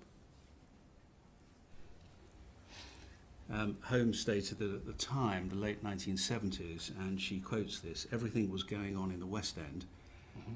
There were too many people saying the same thing. It was a cover-up of the boys being abused. There was information but no evidence. And you went on to say that not one of the VIPs involved in the abuse have any concern about closure for victims. You said that those who have been abused often become reliant on alcohol or drugs. They often develop mental health issues and are referred to as fantasists. And that you said that victims of abuse just want someone to believe them. And you pick up that theme. If we go back, please, to your inquiry witness statement. Yes, sir. Paragraph 36 on page 7.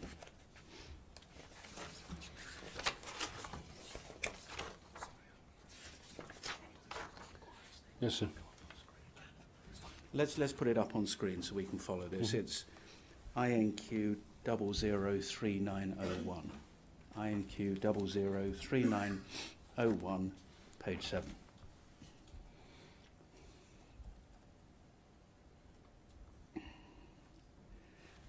Paragraph 36 to the bottom. Yep.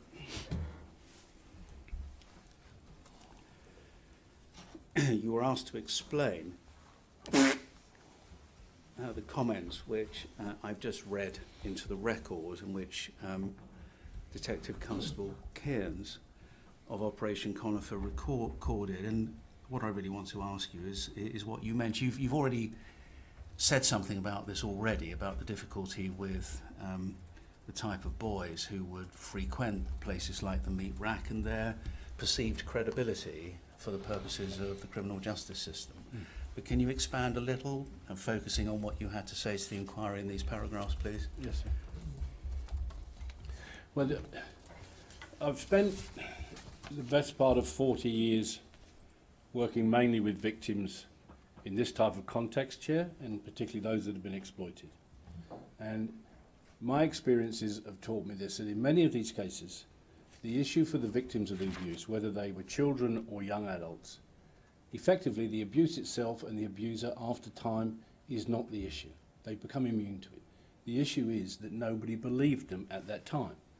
And the thing that concerned me about all of this issue was that whether or not individual cases simply were not established or not proved or were false, doesn't then follow that all the allegations are false and that none of this happened. And that was the way it was being portrayed. Yeah. And I was trying to establish the fact that from the police perspective, and I'll be perfectly frank here, any case involving male or female prostitutes was regarded by most officers as a nightmare, because in terms of managing them to get a statement and then through to a jury is extremely demanding, because they're very fragile, emotional, vulnerable people. Then, if you are able to achieve their presence in the witness box, their background, such as alcohol abuse, substance abuse, convictions, proven lies, serves to effectively destroy their credibility as witnesses of truth. So even if they get to court, without the corroboration, it's a loser. That was the point I was trying to expand on in the paragraphs following that. Absolutely. But also then, thank you for that, but focusing also on the everything was going on in the West End. Too many people saying the same thing. Cover-up of the boys being abused. No information. It was information but no evidence. Can we go to your paragraph 41 to the end of the page, please? Yes, sir. Which is the next page. Page 8. Yes. So from 41 down to 46. Yes. You say, my comment that everything was going on in the West End was a summary of the fact that the West End was the magnet for all forms of vice, and that heterosexual and homosexual sexual exploitation of adults and children was taking place alongside each other. And you've already made that point a few times before. And you say, notwithstanding deeply ingrained scepticism, I, together with many colleagues working in this field, came to hold the view that too many people were saying the same thing for there not to be at least some truth in the assertion that establishment figures were engaged in the sexual abuse of young males and that this activity was being covered up. Yes. And when you say too many people were saying the same thing, did you mean victims of this form of abuse? A range of sources. So it was too many informants were alleging the same thing. Informants that themselves were active in the homosexual community but disagreed with any form of exploitation of underage boys in particular. We had it from the Johnny Go Home documentary, from the Conviction in Playland 2. If my memory serves me correctly, in his closing remarks, the trial judge, Alan King Hamilton, made the point to Charlie Rowland that it was clear he wasn't the only one involved. So what I'm trying to point out there is that so many triangulated sources were saying it was happening, it was almost beyond logic that it couldn't have been. And the issue was to what extent. Does that include not merely that establishment figures were involved, but that the activity was being covered up? Well, as far as I was concerned, it was being covered up. Who were the sources? Were there extraneous sources for that, or was that your own personal experience? Well, there were other. I mean, I had extensive discussions with, as we talked before lunch, with Maurice Mayland, Dick Griffin, Pete Lamb, who'd all experienced the same thing.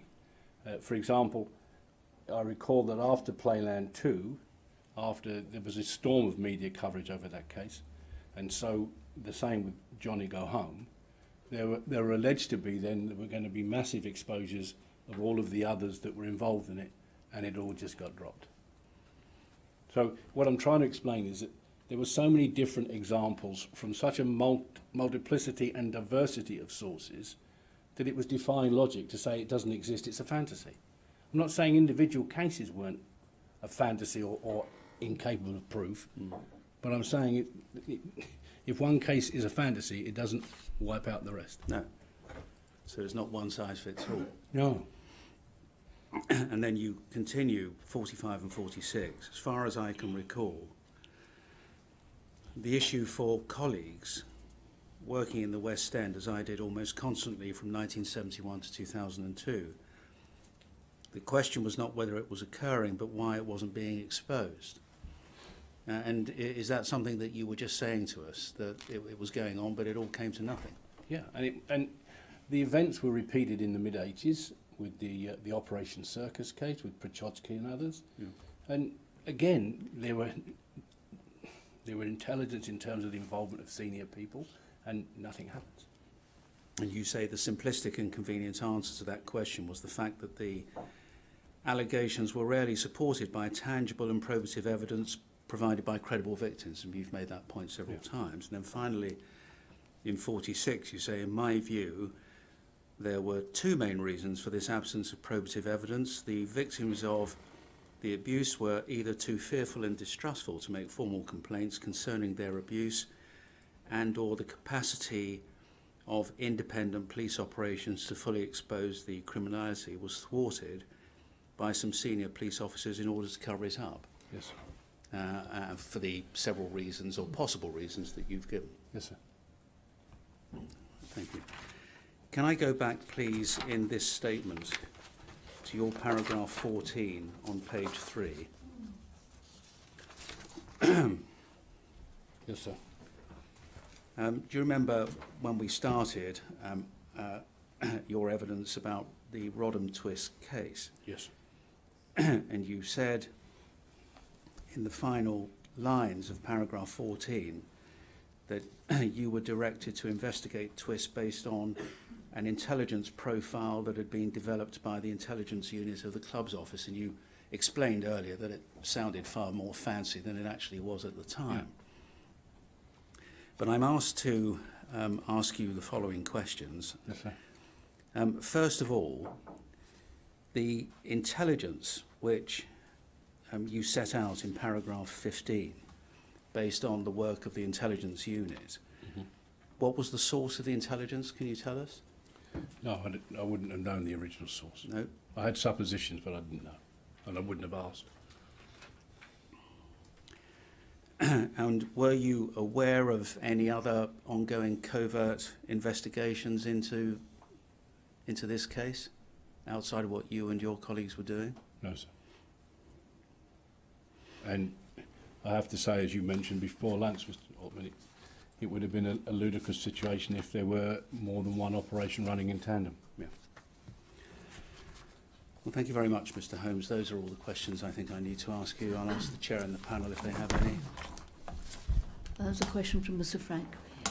Yes, sir. Yeah, please, just one matter. You were asked about the other names apart from Smith that was been suggested you'd heard, and you said you'd not yourself had any knowledge or sightings of any of those in your observations. That's correct. But what you did say was there were discussions. Can you help us what discussions you were referring to? Well, obviously, when we're working a case, the team working will discuss the day's evidence. I have no recall of mentions of the other three names, but certainly during the discussions, Smith was mentioned, although I myself never saw him. But those discussions didn't involve those other three names? Not that I recall, no. Thank you very much. So, Thank you. thank you, Mr. Hall.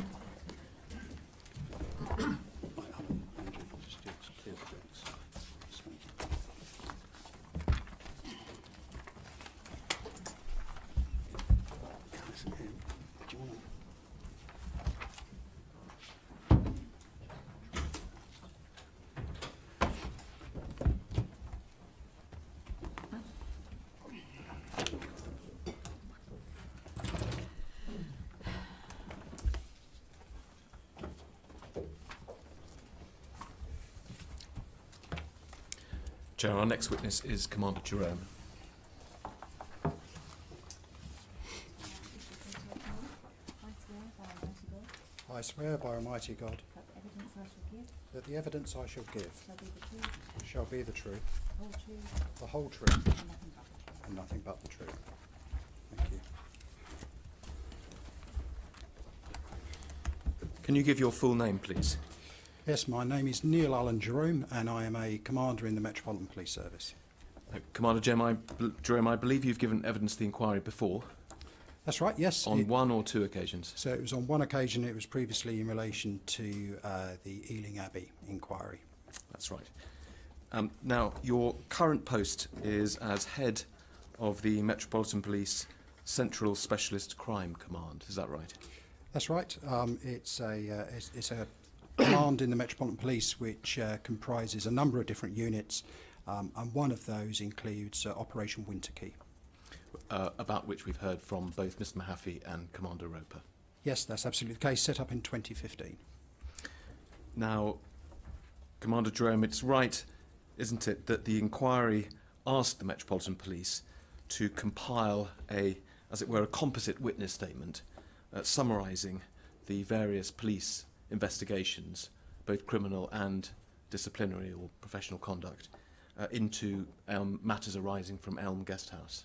That's right. So Elm Guest House, from the raid that took place in 1982, and then including up to more recent allegations in relation to police conduct.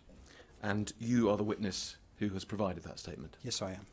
Can we call it up, please? It's OHY 006904.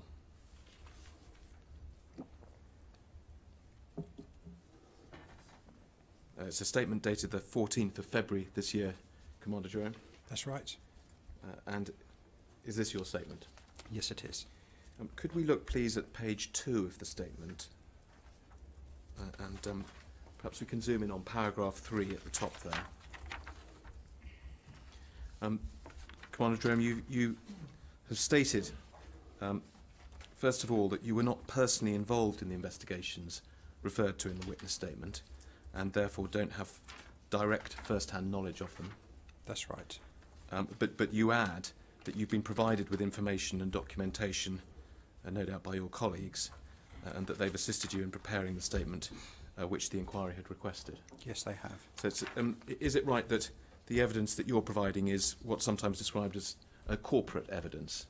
Yes, I've heard it described as such, that's right. So in other words, you are not, as, for example, the last couple of witnesses did, giving evidence of matters within your own experience and within your own personal knowledge. That's right, I don't have direct knowledge. But you are, as it were, a means of providing the inquiry with the Metropolitan Police's corporate knowledge about these matters. That's correct.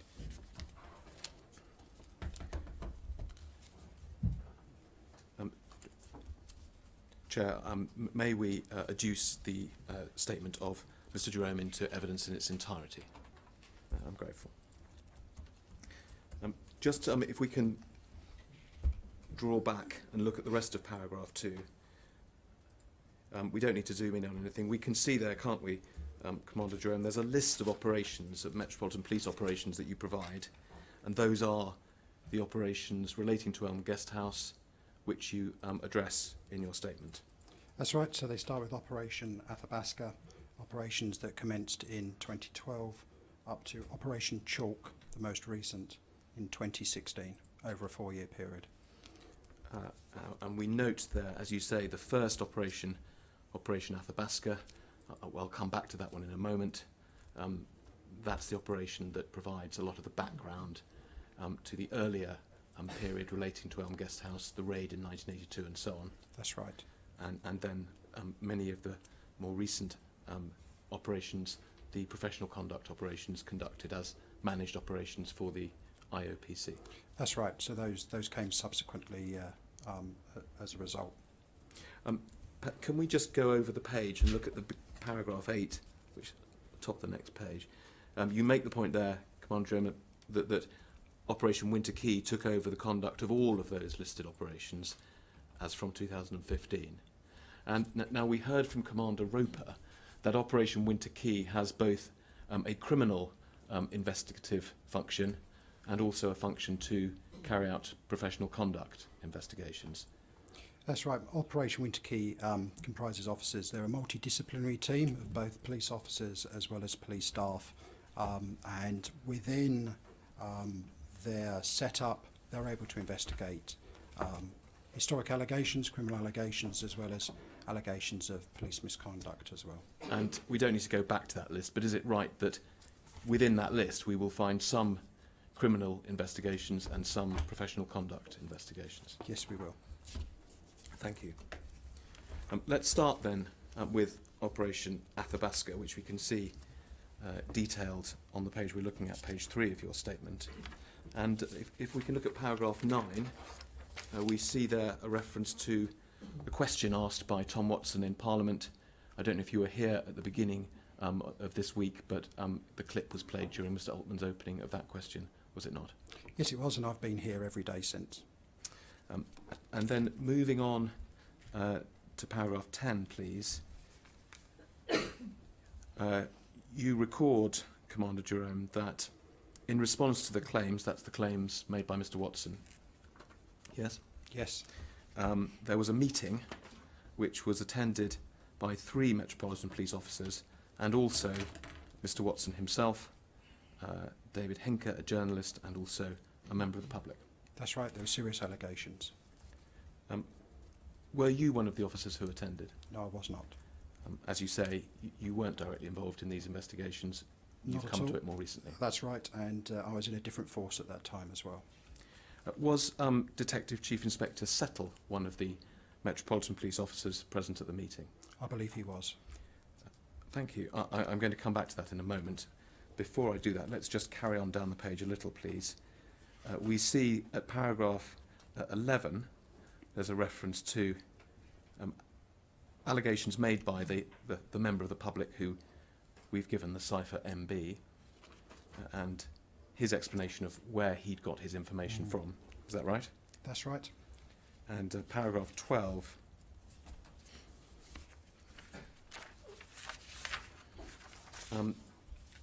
These were the allegations that this person MB made. And just looking at them, first of all, there was a property in Barnes at which children had been subjected to extensive sexual abuse. Yes. Secondly, that prominent people, including Leon Britton, were known to have attended the property. Thirdly, that the property had been raided by police in the late 1980s. And finally, that during the course of the raid, 2 transit vans had attended and taken away 10 boys and 1 3-year-old girl. That's right, those are the allegations which were not within the direct knowledge of the individual we're calling MB, but had taken that from those 3 individuals. And if we can just go over the page to paragraph 13, please.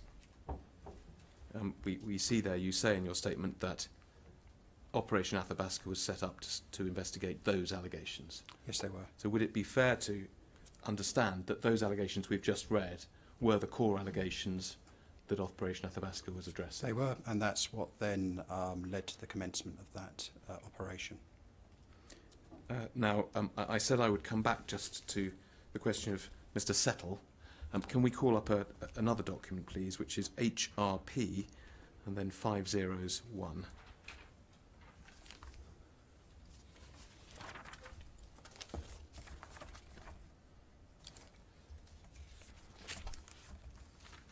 Thank you. Commander Jerome, I think you've seen this document, albeit fairly recently. Very recently, yes. All right, very recently.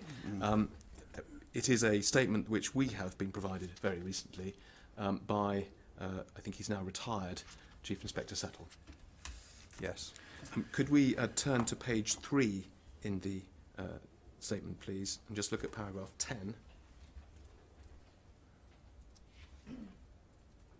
And we see here that Mr. Settle states that during November 2012 he met with Tom Watson, describes his position in the Labour Party. He says he was with MB, a trade unionist, and Mr. Henker, a journalist from Exaro. Mr. Settle states that he was unprepared, or he and his colleagues were unprepared for this encounter, but the conversation was recorded. They told us their story about Elm Guest House and the rumours of VIPs going there to commit abuse, led by Leon which we went away and researched. As far as one can tell, Mr. Jerome, does it appear that Mr. Settle is describing the meeting that we've just been looking at in It your would certainly statement? appear that is the case, yes. Thank you. Chair, I'm going to come back to Mr. Settle's statement once or twice more while I ask Mr. Jerome questions, but may I ask that the entirety of Mr. Settle's statement is adduced in evidence before the inquiry? Thank you. Madam Chair, sorry to interrupt. May we also note that the statement was provided by Mr. Proctor. Thank you. We've all heard that. Can we go back to Mr. Jerome's statement, please? And go to page 4 of that statement. Now, at paragraph 14 of your statement, Mr. Jerome, you set out a series of facts that were established during the course of Operation Athabasca. Is that right? That's right. And I'd like to go through them with you. If we look at the first one, paragraph A. Sorry, before we get to paragraph A, can we just look at the main body of paragraph 14, the first 3 lines? It states that Operation Athabasca officers located a police file. Then I think there are some letters redacted, but that's just the sort of designation of the file, is it not? Yes, it is. It's a reference number. Yeah. So it's the file from which they were able to obtain a significant amount of information about the Elm Guest House and the investigation in the 1980s. Now, were those contemporaneous papers that were found? In other words, papers going back to, let's just say, the 1980s for the moment? So they were going back to the 1980s. There was the original file, which related to the prosecution that then subsequently took place following the raid. That file could not be found. The assumption is that it's been destroyed in line with the policy at the time, which was that files of such a nature would be destroyed after 15 years. But this was a file that was related to it, but not specifically the prosecution file. Yes. We'll come in a little while to see more precisely what that particular file related to. But just to be clear, you found some papers going back to the 1980s, but not the original case file. You've explained your assumption is that was destroyed following normal procedures. Following normal procedure, yes. Now let's look at the factual matters that you established, or that Operation Athabasca established. First of all, you state that there was a property which was referred to by MB, known as the Elm Guest House, and it was in Barnes in London, and that in the 1980s it had been run by a married couple called Carol and Haroon Kassir. Is that right? That's right, yes. It's a Victorian terraced property in Barnes in London. Just pause there. It's in a residential street in Barnes. Yes, it is. Yep, and it's a fairly dense area of dwellings and overlooks a playing ground. Can we actually just call up a picture of it? A picture is worth 1,000 words, Mr. Jerome. INQ 004100. Is that? I'm not asking you to identify the exact house, but does that appear to be a photograph of Rock Lane, where the guest house was situated? Yes, it does.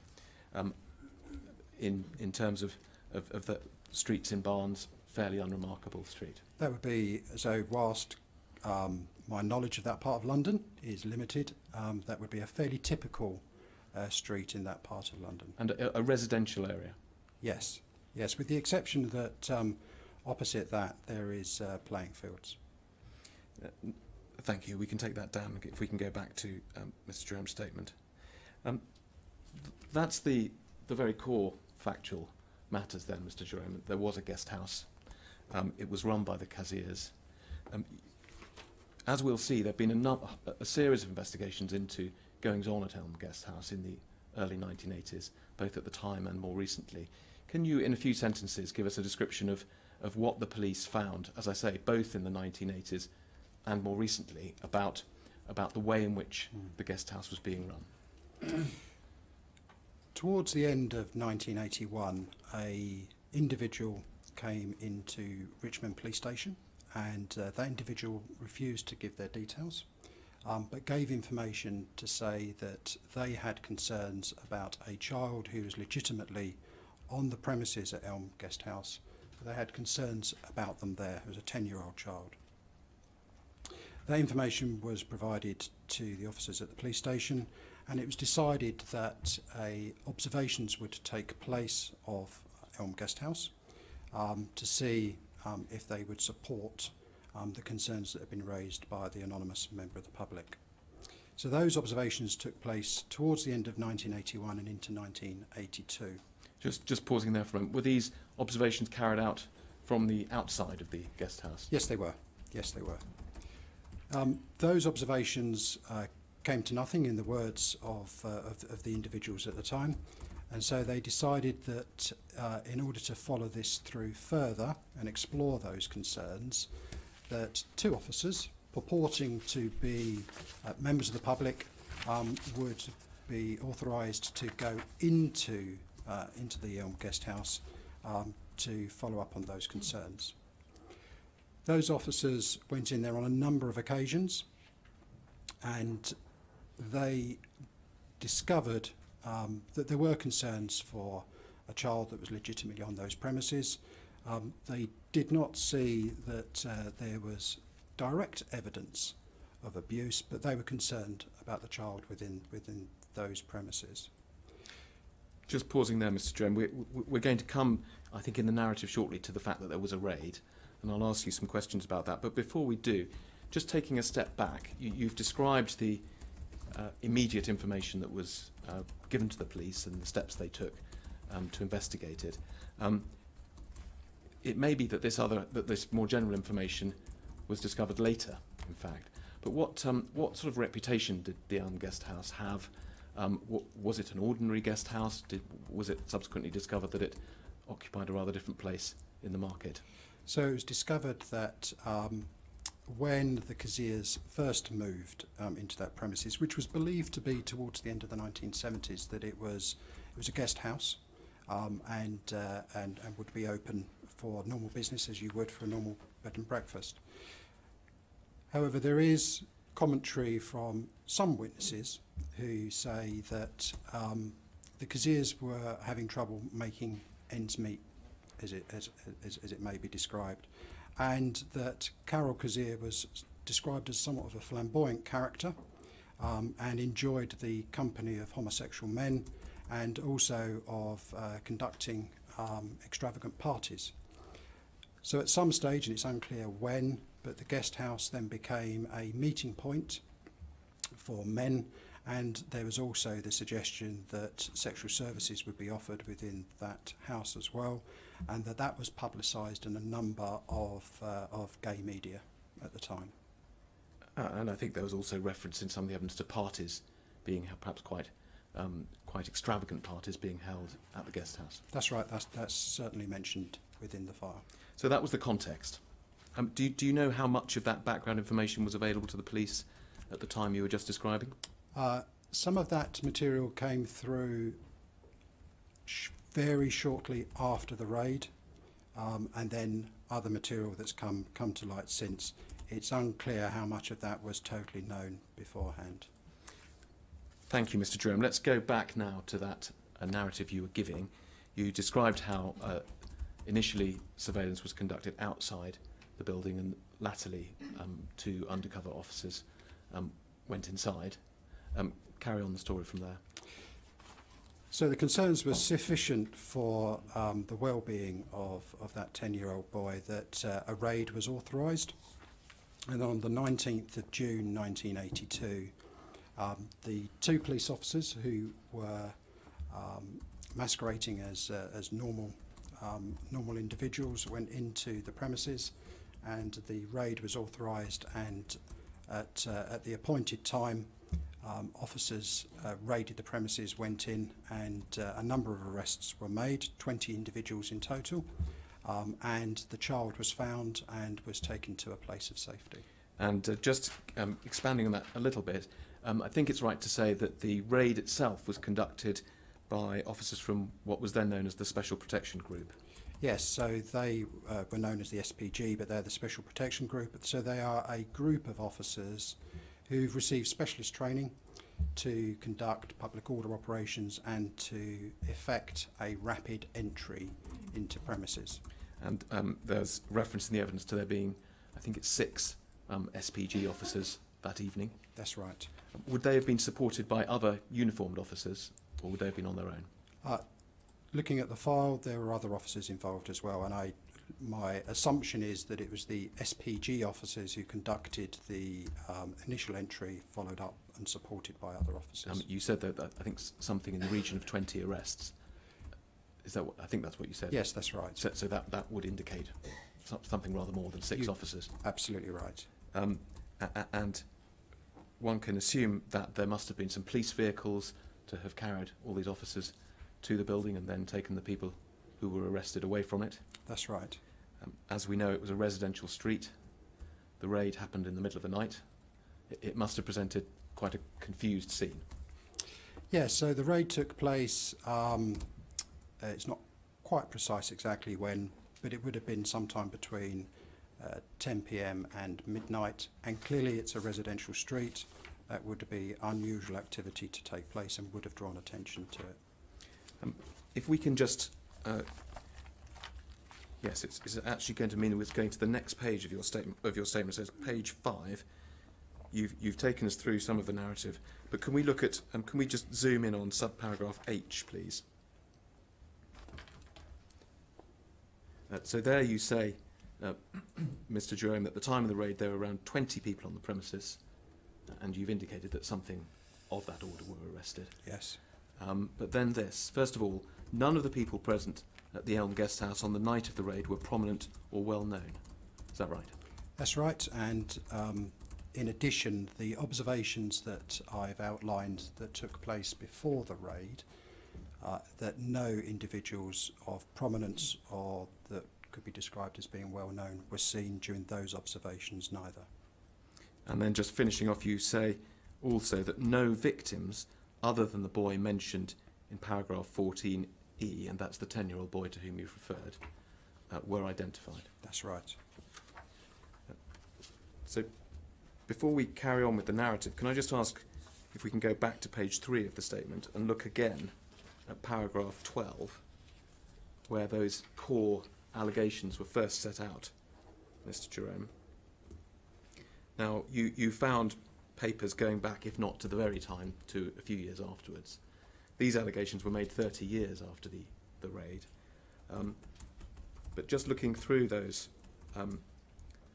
bullet points again, first of all, there was a property in Barnes, but as you've given evidence, there wasn't evidence that children, plural, had been subjected to extensive sexual abuse, at least at the time of the raid. Is that right? That's right. So the evidence is that there was a child that was subject of extensive sexual abuse, but not children. And as to point B, again, at least at the time of the raid, there wasn't any evidence of any prominent people being involved at Elm Guest House. Neither at the time of the raid nor during the police observations leading up to it. Point C, there had been a raid, although it wasn't in the late 1980s, it was in June 1982. That's right, on the 19th of June 1982.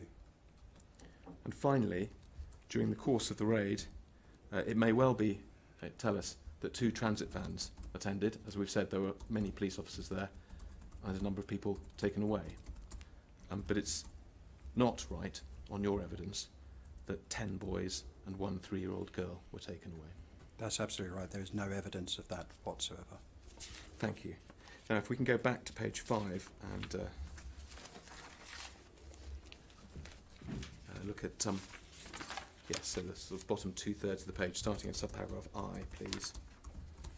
Now, the 10-year-old boy who you've already mentioned, Mr. Jerome, he is ciphered in your statement and indeed in other documents before the inquiry as WMA9, isn't he? That's right. And we see from these passages of your statement that he was taken away from the property and taken to care. That's right. Yes, he was. And is it right that he made allegations of having suffered extensive sexual abuse at the hands of a number of men? Yes, he gave a statement which detailed extensive sexual abuse. And just to be clear, this was abuse that he said he'd suffered at Elm Guest House? That's right, yes, and it had taken place over a number of months. And he identified at least some of the people who he'd been abused by? Yes. There is a list which, as you can see, is ciphered. But is it right that none of the men he named were famous or prominent? None of them at all.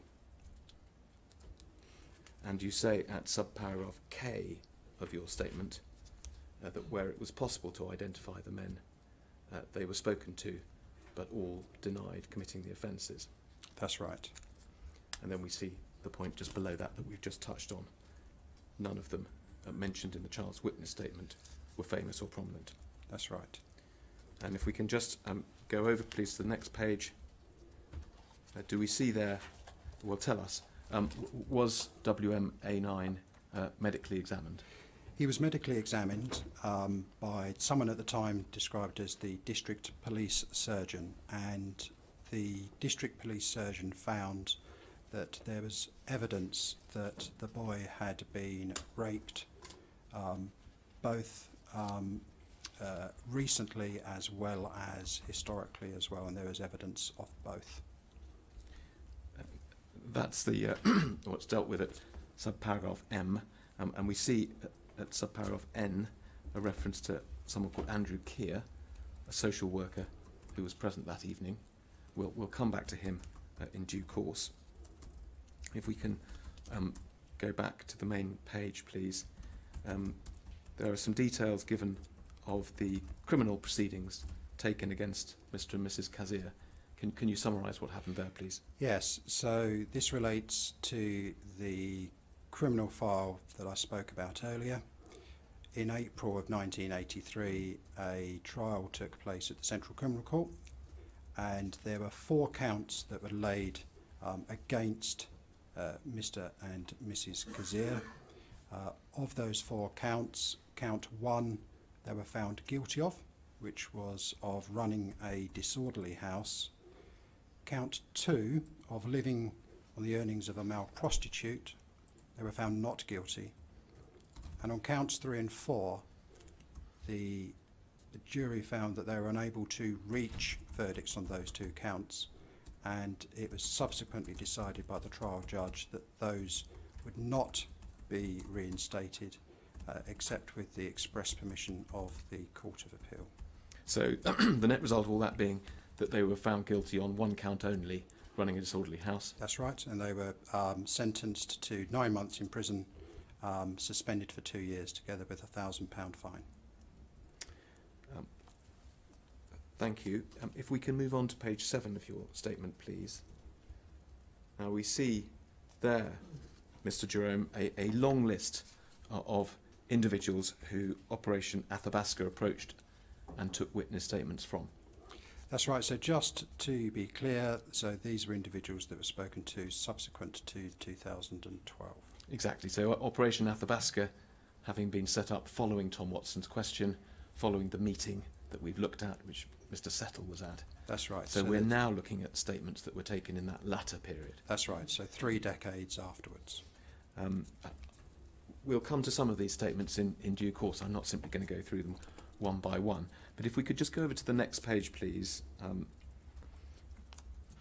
Do we see at the very top an explanation as to why 2 of the individuals whom one might have expected Operation Athabasca to go back to in 2012 or thereabouts, why they are not on the list? First of all, Carol Kazir. Yes, Carol Kazir died in 1990, and the inquest determined that she had taken her own life as a result of an overdose on insulin. Now, the second name there is redacted, but it was one of the undercover officers. You mentioned the 2 undercover officers who went into the property. We don't need to know his name, but that was that individual. That's a police officer, yes. And what had happened to him? Well, we can see he'd also died. Yes. Thank you. Now, as I say, I'm not going to just simply go through the statements. I'm going to try and focus, at least initially, on several topics. The first, which we'll come to, was WMA9, as he was in 1982, 10-year-old boy's evidence to Operation Athabasca. Then I'm going to ask you some questions about an allegation that that boy's statement was doctored at the time he gave it in 1982. Yes. And then I'm going to ask you some questions about the so-called Elm Guest House list. Yes. There'll be some more things to come after that, but those are the first 3 things I want to deal with. So starting with the question of WMA9, we can see that's covered at paragraphs 20 and 21. As we say, we are now talking about 2012, so the boy who had been 10 in 1982. He must have been 40 or thereabouts. That's right. And can you tell us, in your own words, what happened when Operation Athabasca approached him for a statement all those years later? Yes, so the police officers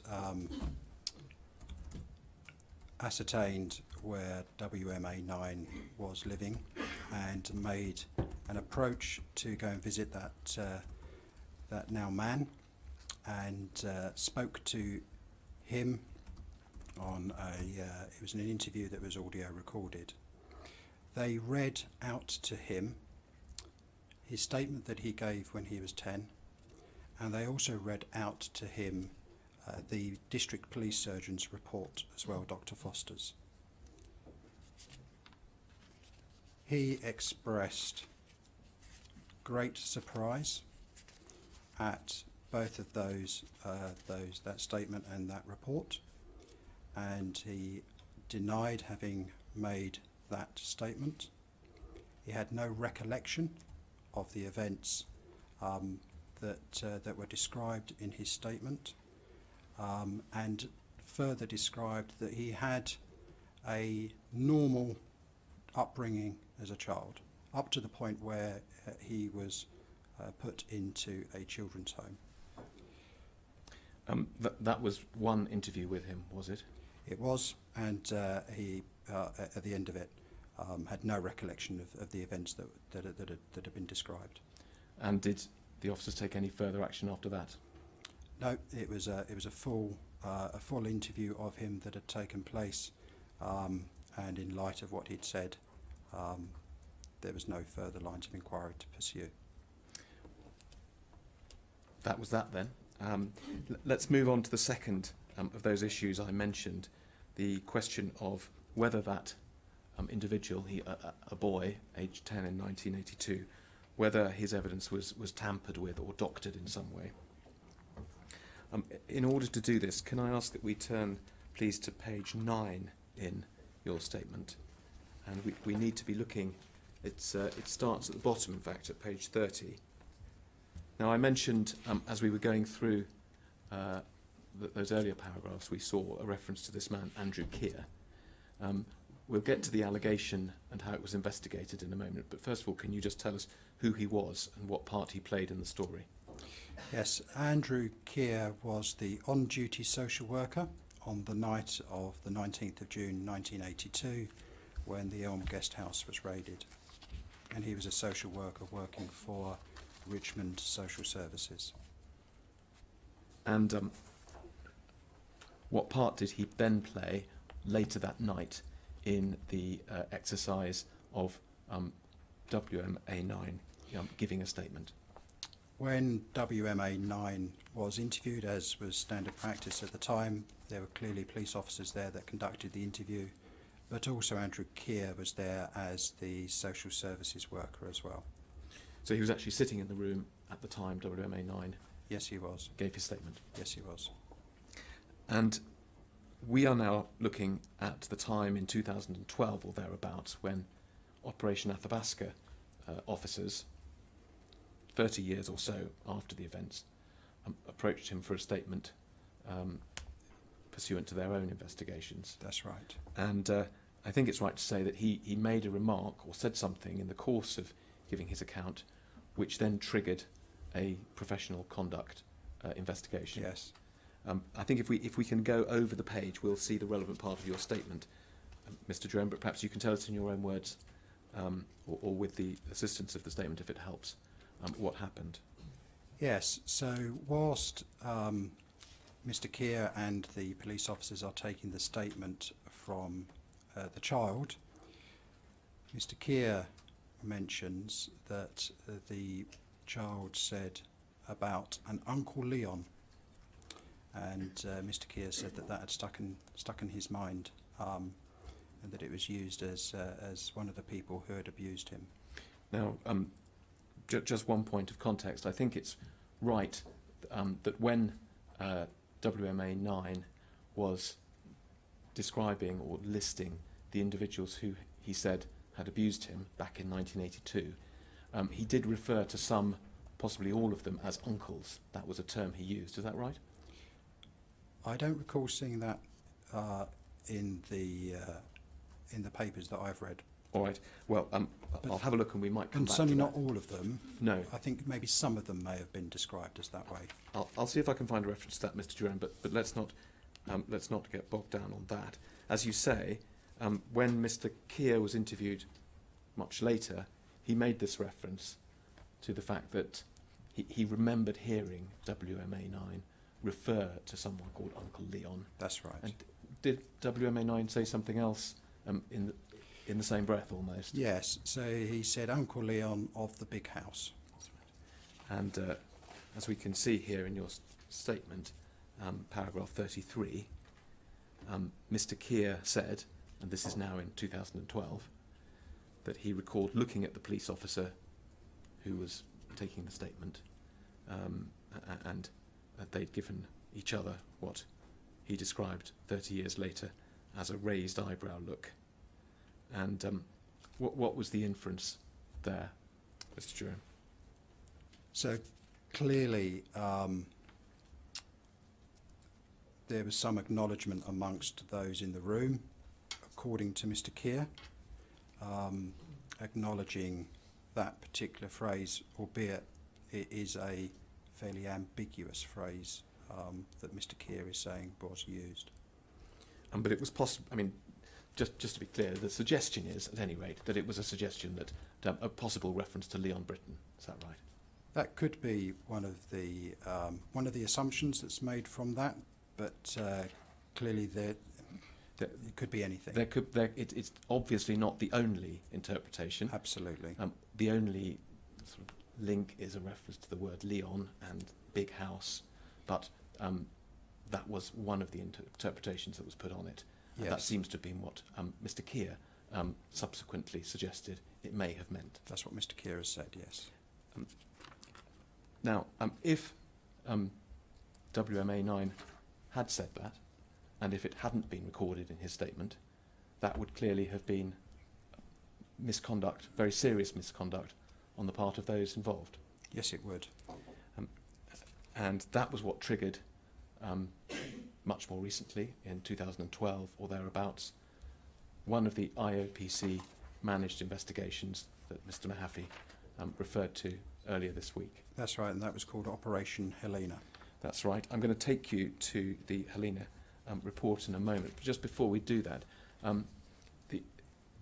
can you tell us in a few sentences how, what the evidence shows about how WMA9's statement was actually taken from him, in terms of how it was written down and then converted into statement form? Yes. The statement was taken in longhand, so it was written down by the officers at the time, and then subsequently it was typed up so it would be easier to read and transmit and pass and copy. But the written version would have been written in real time as WMA9 was speaking? That's right, or very shortly afterwards. While the group was still together? Yes. So it follows, doesn't it, that if words were missed, it must have been either, first of all, WMA9 spoke the words and they weren't written down in manuscript. That's the first possibility. Yes. Or they were written down, but then they were missed out when the statement came to be typed up sometime later. Into the typed version, yes. And those really are the two possibilities, two possible moments at which anything that the boy had said That's right. could have been lost. Can we go then to the Operation Helena closing report, and the reference for that is IPC 30834. And I think for Chair and panel it should be behind tab 12 in your bundle.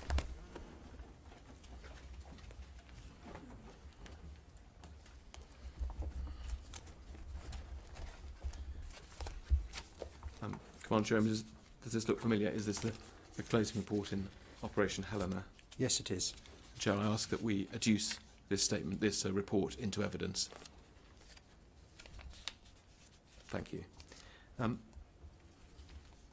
I'm going to take you to some paragraphs in just a moment, Mr. Jerome, but before I do so, can you, what this, the investigation conducted by Winter Key on behalf of the IOPC established was that this wasn't the first time that an allegation like this had been made. Can you give us a very brief overview of the sort of chronology, as it were, and then I'm going to take you to some paragraphs which will flesh that out, I hope. Yes, in 1984, there are allegations made by Carol Kazir and Andrew Keir that were made that, in essence, the statement had been doctored, and that those allegations generated a complaint investigation that was conducted by a Chief Superintendent Archer. And Chief Superintendent Archer was able to look at the original handwritten statement and also at the typed statement as well. And he was able to compare the two.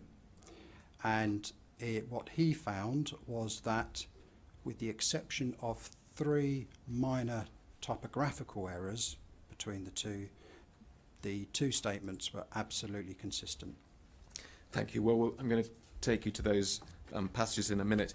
Just last thing before we do that, do you remember a few minutes ago we were talking about which files it was that had been found when Operation Athabasca tried to look back in the records, as it were, and we agreed that the initial case file relating to the raid and then the prosecution had been lost. Yes. But there was destroyed. a file. Yes. I'm sorry, wasn't still there, and Yes. as you say, the assumption being it had been destroyed following normal procedures. Yes. But there was a file from roughly those times. Was it the file related to this complaint? Yes, it was. Within that file was only the Athabasca officers were only able to find the typed statement, not the original handwritten statement. But they did find Chief Superintendent Archer's report. Right. So let's just look at and follow that up. And if we can go to page 9 of this document, please. And zoom in on the bottom half, please. We see a heading, Contents of the Area 5 Complaints File. That's the file you've just referred to, Mr. Jerome. That's correct. And just looking at paragraph 48, it stated, within this file was documentation dated 5th of January 1984 relating to a complaint made against the police and an allegation that a typed copy of a statement made by WMA9 in June 1982 is different from the original. So that's the complaint that you've just referred to. Yes. The file that was made in pursuing that complaint. Yes. And then we see a reference at paragraph 49 to Chief Superintendent Archer, who you've just referred to. Yes. Who was the man who investigated these matters in, I think, late 1983, early 1984. The precise dates don't matter, but it's something like that. That's correct. Can we then go back, please? No, go on to page 10.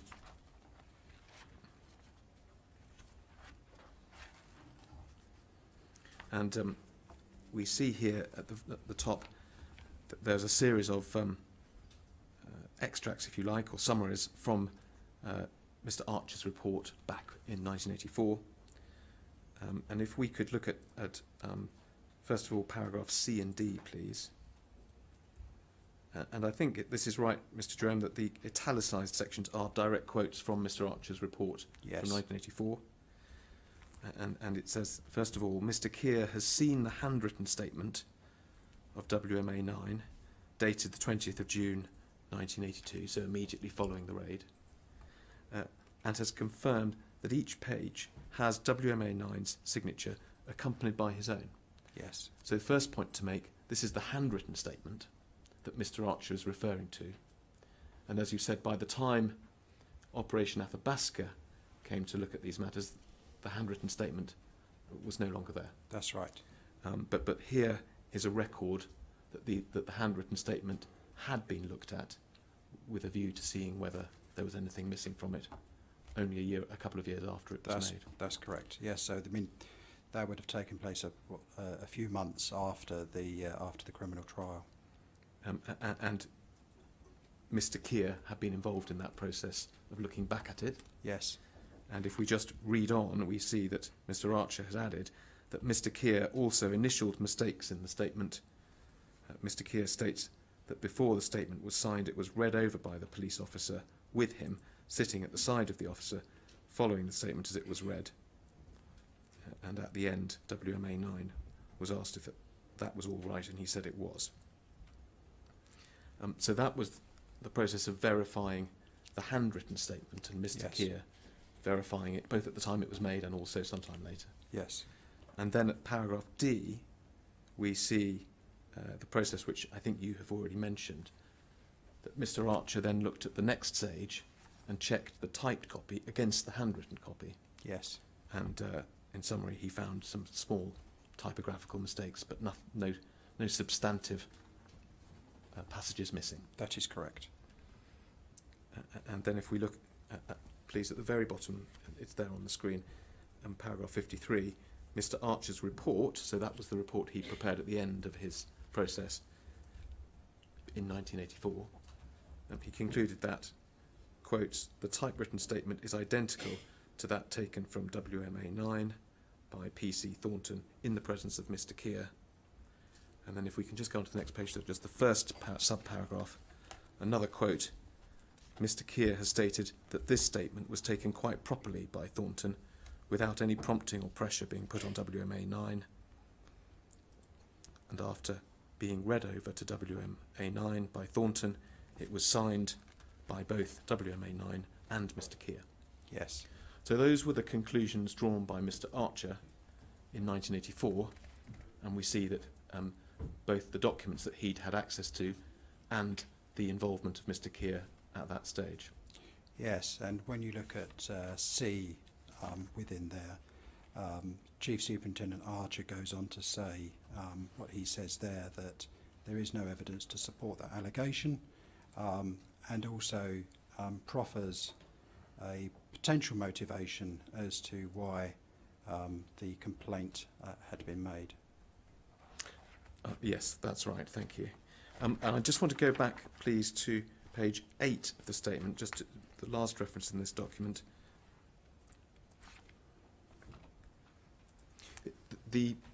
Mr. Archer's report was, I think we've seen, dated early 1984. Yes, possibly, January. Yes, and possibly some of his investigation at the end of 1983. If we look at, oh sorry, no, could we go back to, I meant page 8 of the Helena report. So IPC 30834, yes. If we could look at paragraph 44, please. It's not entirely clear why Mr. Keir prepared a statement in 1986. Mr. Jerome, I don't think this investigation really established it. This would have been a couple of years after Mr. Archer's investigation, but at any rate, there was such a statement, and we see that in that statement, Mr. Keir states that about a year after my first contact with the individual, which was in 1982, at the request of the police, I returned to Richmond Social Services Department and read through the record of interview with WMA9. I think it must mean the interview with WMA9. There's no suggestion that Yes. the boy was there when he read it through. And then made a statement stating that it was a true record to the best of my knowledge. That's right. So he appears to be referring back to the Archer process. But again, a year or two later, he still seems to be confirming the validity of that initial statement. So there is a consistency there between Keir signing the statement that had been made by WMA9 at the time of it having been taken, and then 4 years subsequently giving a further statement saying there that it is true record to the best of his knowledge. Yes. And we've adduced the Helena report into evidence. Mr. Jerome, I don't want to take any more time on it, but in summary, what was the conclusion drawn by investigators about the complaint that Mr. Keir made in 2012? It's worth also saying that the investigation also spoke to the officers who conducted the interview of WMA9, and they absolutely refuted the allegation that firstly that anything had been doctored, and secondly that those words of Uncle Leon and the big house had been mentioned as well. So the conclusion was as a result of Op Helena, and consistent with the investigation that was undertaken by Chief Superintendent Arger, that there was no substance to those allegations at all. Thank you. Joe, I'm about to move on. Would this be a good moment to take our break? I should say before you raise, I think we may go a little bit later than our normal time today, but I hope not too much later. Thank you, Mr O'Connor. We'll return at 25 to 4.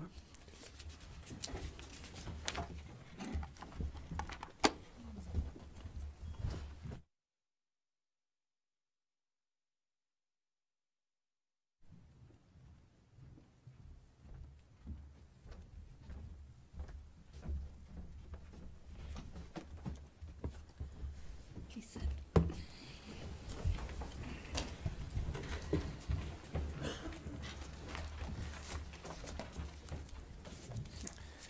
Mr Jerome, moving on, one of the most well-known allegations about the Elm Guest House is that there was a list of the great and the good, a list of its prominent customers, very often described as the Elm Guest House list. Yes. Was that something that Operation Athabasca investigated? Yes, it was. Was a single Elm Guest House list ever found?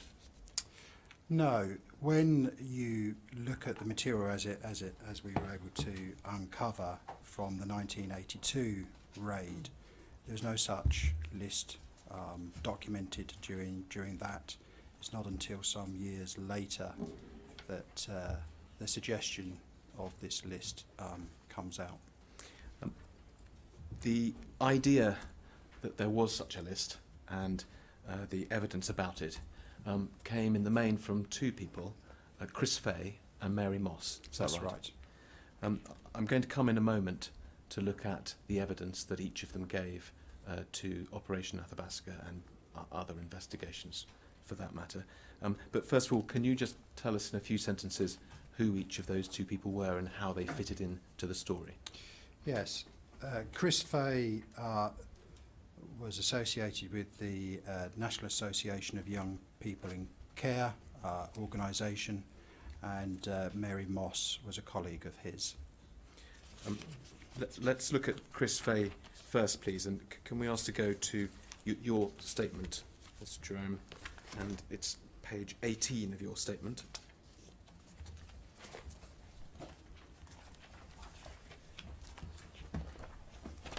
And starting at the bottom of that page, it said there that Mr. Fay contacted the police in December 2012.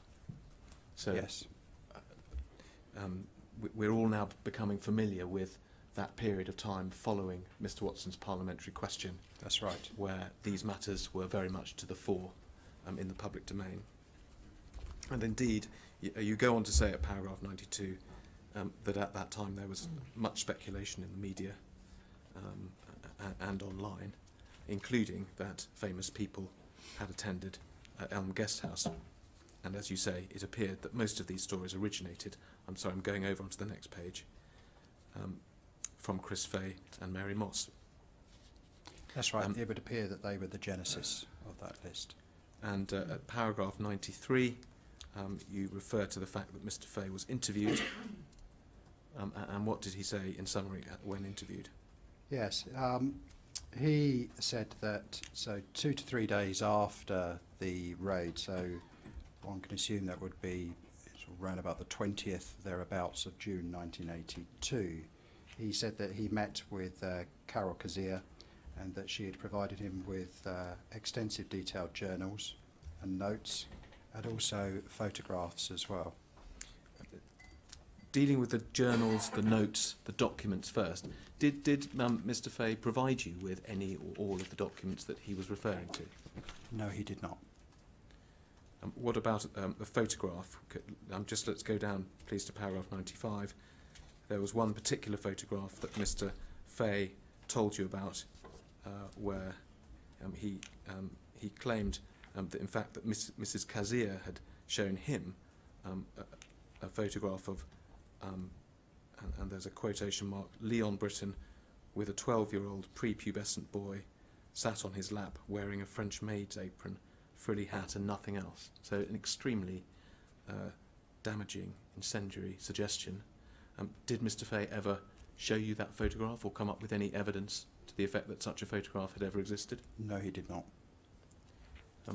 Just going back to paragraph 94, please. You've listed there a list of prominent people who Mr. Fay claimed had attended the Elm Guest House. Leon Britton, Harvey Proctor, Cyril Smith, Anthony Blunt, someone called Commander Trestrail, that was a Metropolitan Police officer. Yes. And Nicholas Fairburn. Yes. Tell us about what, if any, evidence Mr. Fay ever produced to support those claims. So he made those claims. There is no evidence that he was able to provide us to back those claims up. And if we can look at paragraph 96, please. You say that officers were unable to corroborate the existence of an Elm Guest House list from any independent source. Although, as you've said, there were allusions to such a list in some of the earlier records. Yes.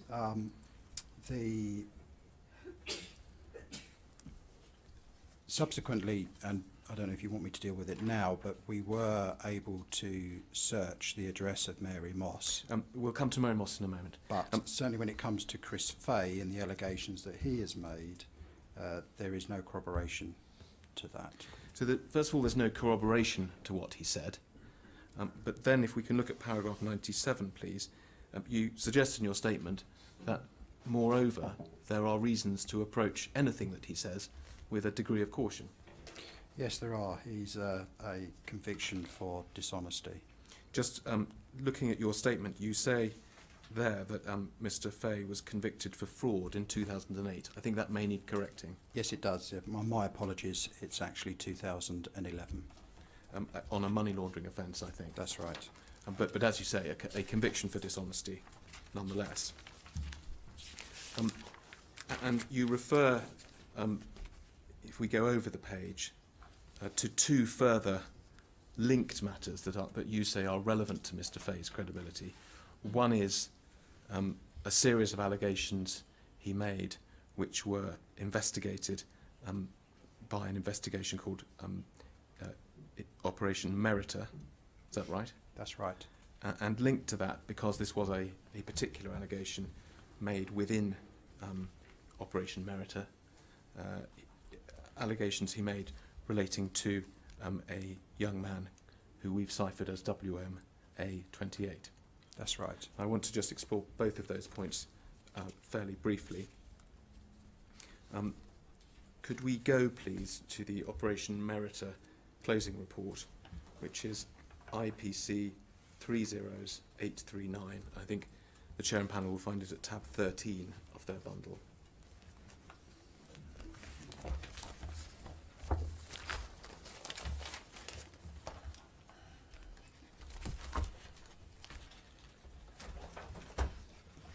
Chair, this is another of the reports that we'd invite you to adduce in its entirety. Can we go to page 12, please, of the report?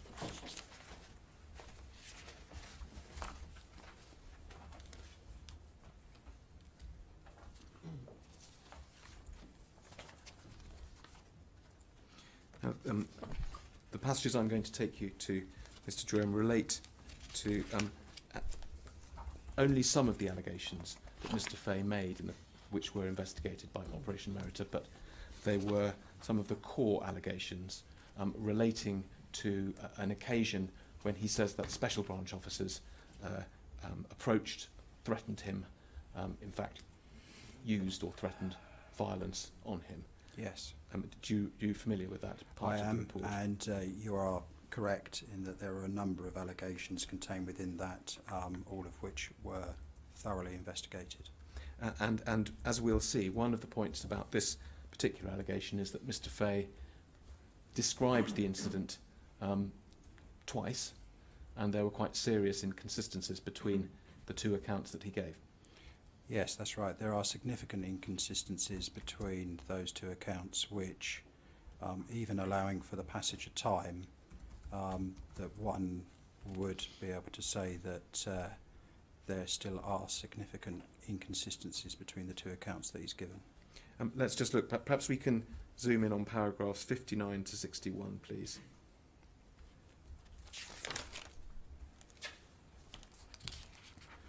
Just in terms of the date, we are talking about, I think, around 2015. Is that right? That's right. There's 3 months between the first statement that he gave and then the second statement that he gave in March 2016. That's right. So it's late 2015 and early 2016. That's right. So and talking about events that had happened 20, 30 years earlier. That's right. But only a relatively short period between the two statements. That's right. And if we look at paragraph 60, we see that in the first statement, that's December 2015, Mr. Fay stated that he was approached by 2 large white men who had guns.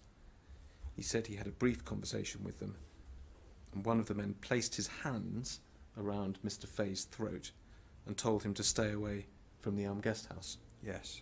That was the totality of the account he gave. That's and that's the first account. 3 months or so later, he told the story again in a further statement, and on this occasion, we're looking at paragraph 61. He expands on the details. He included specific words spoken by the men. He described how the men were wearing dark grey suits and had dark or black guns in brown holsters under their left arms. And the report states that the particular difference in the second statement is where Mr. Fay stated that one of the men removed his gun and held it against Mr. Fay's temple, his head, warning him by saying, "Keep your nose out of Elm Guest House." And this same man was then said to have tapped Fay on the cheek, saying, "Be a good boy." And Mr. Fay, on this occasion, also said that when the special branch men, as he asserted they were, left, he followed them, and he was able to say, even 30 years later, that they'd got into a sky blue Ford Capri and was able to give some of the registration plate. That's right, and there are 2 mentions that he makes of the sky blue Ford Capri. That is the first mention that he makes. Tell us what the Metropolitan Police, what Operation Winterkey drew from the inconsistencies between those statements.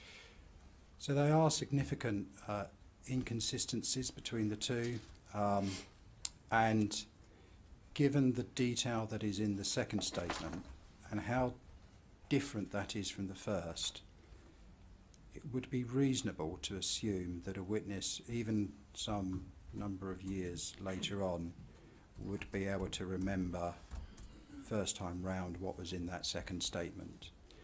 A man putting his hands round your throat is very different from a man pointing a gun at your head. Yes, and given the fact that having as is alleged, a gun placed on your temple is a very, very extreme action to have taken against you, and that would trigger a very deep memory of what had occurred.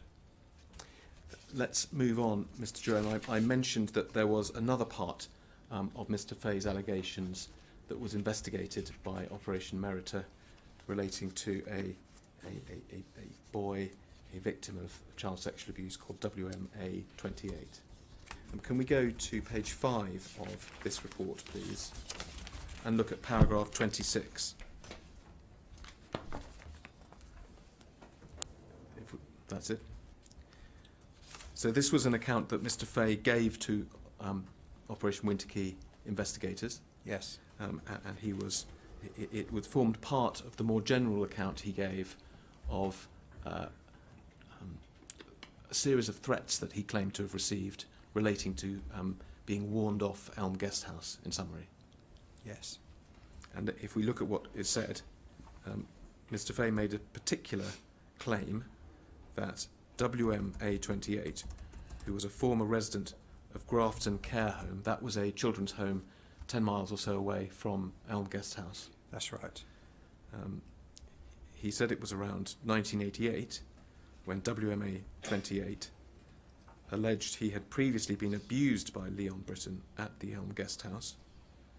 Fay said special branch officers had attended WMA 28's home address where he lived with his grandmother, and they apparently asked him to keep quiet about Elm Guest House. So this is special branch officers visiting someone who, on Mr. Fay's account, had been abused by Leon Britton, and telling that boy, as he would have been, to stay quiet. That's the allegation. That's the yes. claim. Yes. And Fay said that the special branch officers again approached the boy on the day he made this allegation to NAPIC, that's the organisation Mr. Fay was part of. Yes. And at that time was asked to keep quiet about Elm Guest House. He said that prior to reporting his allegation to NAPIC, WMA 28 had attended Richmond Police Station to make the same allegation, and the boy had told Fay, this is according to Fay's claim, that he had been fobbed off at the police station. That was Mr. Fay's account that he gave to officers from Operation Winter Key. Yes, it was, and he wasn't able to provide the provenance of how he knew that. Then if we go to page 9 of the report and look at paragraphs 47 through to 51,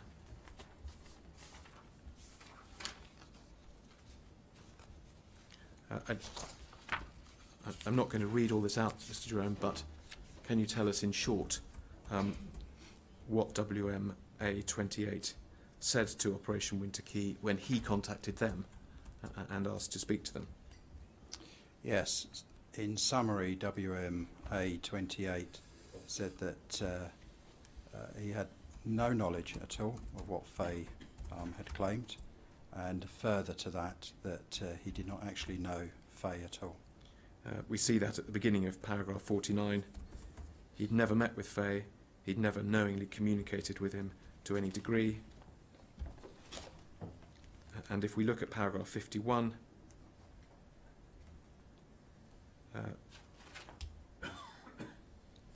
WMA 28 said he'd never been to Elm Guest House, he'd never been abused by Leon Britton. That's right. The reason we went to Operation Merit, and that's fine, thank you, we can take that down, was issues around the credibility of Mr. Fay, and what conclusions did Operation Winter Key draw, what conclusions do you draw about Mr. Fay's credibility? Before coming to those conclusions, just to help the inquiry with relation to the Sky Blue Capri, which was mentioned twice, Winter Key did conduct extensive inquiries into that partial registration number, which I won't describe. They went through the records at the time and were unable to find a vehicle matching that description that was registered to anything that was connected to law enforcement. That shows the lengths that Operation Winter Key went to try and understand the credibility or otherwise of Absolutely Mr. Fay's right. claims. Incredibly thorough. And can you now tell us in a few sentences your conclusions? And the conclusions are that the credibility of Chris Fay is called into question, that there is evidence that does not prove his claims, and in fact prove that some of the claims there's absolutely no substance to those at all, and the overall conclusion is that there is no evidence to substantiate any of Mr. Fay's claims. That's Chris Fay. Mr. Jerome, let's move on, if we may, to Mary Moss, the other of the two individuals whose evidence has founded this idea of an Elm Guest House list. If we can go back to your statement, please, and it's page 20. At paragraph 100, Mr. Jerome, you say that Mary Moss published online a list of Elm Guest House attendees. That was in January 2013. Yes. And that the list included celebrities and famous people from the 1980s. That's right. And I think it's right that Operation Winterkey wanted to get hold of whatever documents Mary Moss had that might substantiate her claims. That would be crucial and important evidence. Did you ask Mary Moss to have those documents? She was asked on a number of occasions. And did she provide them? She declined. I think at one stage she provided her documents to the BBC, or some of them. Is that right? Yes, that's right. And did you then ask the BBC for them? And they also declined. Presumably because Mary Moss hadn't given them permission to give them to you. That's right. And so in the end, what steps did you take, or Operation Winterkey take? Officers obtained a search warrant and effected an entry into her address in order to recover any material that might be relevant. And what was found on her property by way of documents that might be relevant to this issue? There was substantial material that the officers recovered. Specifically, there was a sauna appointments book, an appointments desk diary. There was also 40 boxes or so of various material, some of which was handwritten notes, press clippings, and other material that was discovered in her address. Was there here anything that could fairly be described as an Elm Guest House list? No, clearly there were notes and there were lists, but the provenance of that material could not be ascertained at all, and it was very unclear to the officers as to when those lists were generated and from what source material they were generated. So there's no evidence linking those to the earlier raid, and the provenance of them was dubious. Can we move on to the next page of your statement, please, and just look at paragraphs 106 and 107? I just want to look at these paragraphs and then ask you about some of the language that's used in them, Mr. Jerome. You say, when the documents, and that's, I think, the documents at Mary Moss's property that you've just mentioned, Yes. were reviewed by officers, there were suggestions that multiple people had attended Elm Guest House at one time or another, but often without specific dates having been provided, and there were no specific allegations. That's right. And then you go on to say that from the material seized from Mary Moss, Operation Fairbank officers identified the following people as possibly having been connected with Elm Guest House. And then there's a list. We'll come back to the list in a minute, but in those two paragraphs, very sort of careful and cautious language is used. You talk of suggestions that people had attended Elm Guest House and the possibility that people were connected with Elm Guest House. Yes, that's right. And the reason for being careful is coming back to what I said previously, which is the provenance of that material cannot be ascertained.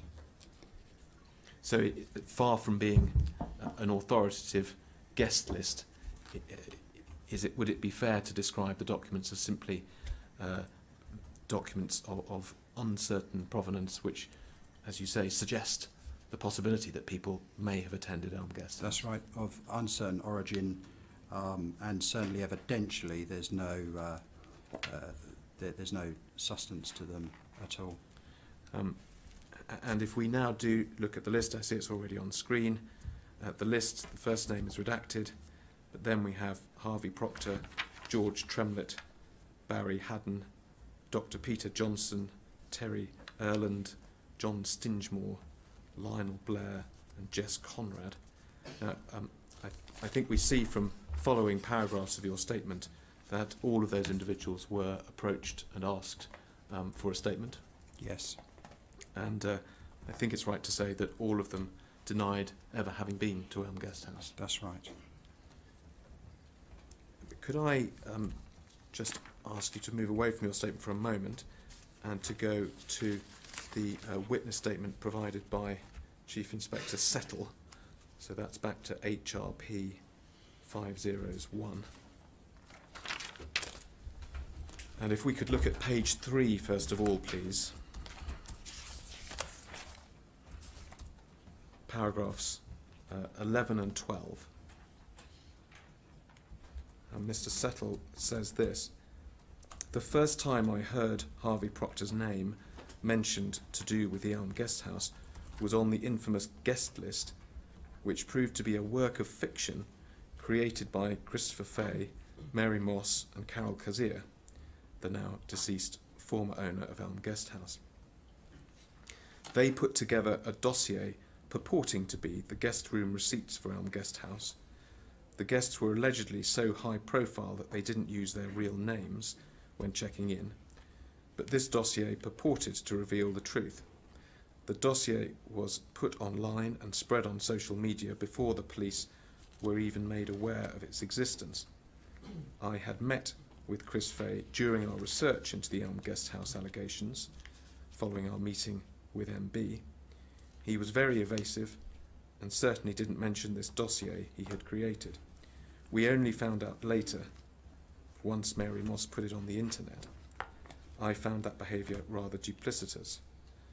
After investigating, it transpired that the names in the dossier were nothing more than a list of names of people who had been associated in the media or convicted of paedophilia, homosexuality, or any police officer who had had anything to do with the investigation. Despite the furore over the list initially, it was shown to have zero evidential value. And just holding that in mind, if we can look at one other reference, and that's page 7, it's at the bottom of page 7. It's paragraph 29, please. The media frenzy encouraged false information to spread, such as the infamous handwritten Elm Guest House list. Christopher Fay has admitted to writing that list. Christopher Fay is a former Labour councillor and a convicted fraudster. He's an exceptionally subversive individual, and I know that he has gone out of his way to try and coerce suggestible people into saying certain things, as was confirmed by the BBC Panorama programme in 2015. And when I investigated Elm House, just carrying on over the page, we interviewed Chris Fay a number of times, and his story changed each time he told it. I don't view him as a credible source. A number of points there, Mr. Jerome. Let me put 2 or 3 points to you, and then I'll ask you if you have any more general response to what Mr. Settle says. First of all, the allegation that Chris Fay was not credible. I think we've covered that. Do you agree with that? Yes, I would, and I've already said so. Secondly, the assertion that the list, the documents, have zero evidential value. Do you agree with that? I would, and I've already said the same too. Thirdly, the assertion that the list, if list it was, is a work of fiction, and that Chris Fay has admitted writing the list. I don't think it's clear as to the origin and who the author or authors of that list are, but it's certainly very clear that evidentially that list has no value, and how it's been created is certainly dubious. Thank you. Is there anything else you want to say about Mr. Settle, those sections of Mr. Settle's statement? Not about those sections, no. Thank you. Can we then go back to your witness statement, and page 24 of it, just concluding on this issue of the list. Could we please look at paragraph 126 and zoom in on subparagraphs A to D?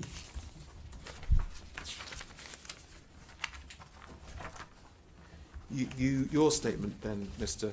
Jerome, contains some conclusions drawn from Operation Athabasca. And what you say is, first of all, no definitive Elm Guest House list has ever been identified. That's correct. Secondly, that other than WMA9, the child removed from Elm Guest House during the raid, no credible victim has ever come forward alleging a specific offence suffered whilst at Elm Guest House. That's right. Thirdly, WMA9 now denies having been subjected to any sexual abuse at Elm Guest House and denies making a statement in the original investigation. That's right. And finally, of these, no person of prominence has conclusively been identified as having abused a child at the Elm Guest House. That's right. Thank you. Let me turn to a different subject, please, and that is the criminal investigations into child sexual abuse at Grafton Close Children's Home. Yes. We referred to Grafton Close a few minutes ago in connection with Operation Merita, and I think you agreed with me. It's a children's home in West London, 10 miles or so from Barnes. That's right.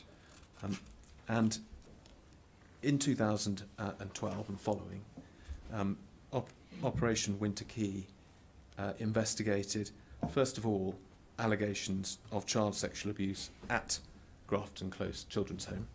That's right. And secondly, and relatedly, allegations that boys from Grafton Close may have been taken to Elm Guest House and abused there. That's right. I think the word that was used in the claim was trafficked. Yes. Can we look, please, at your witness statement, and it's page 26.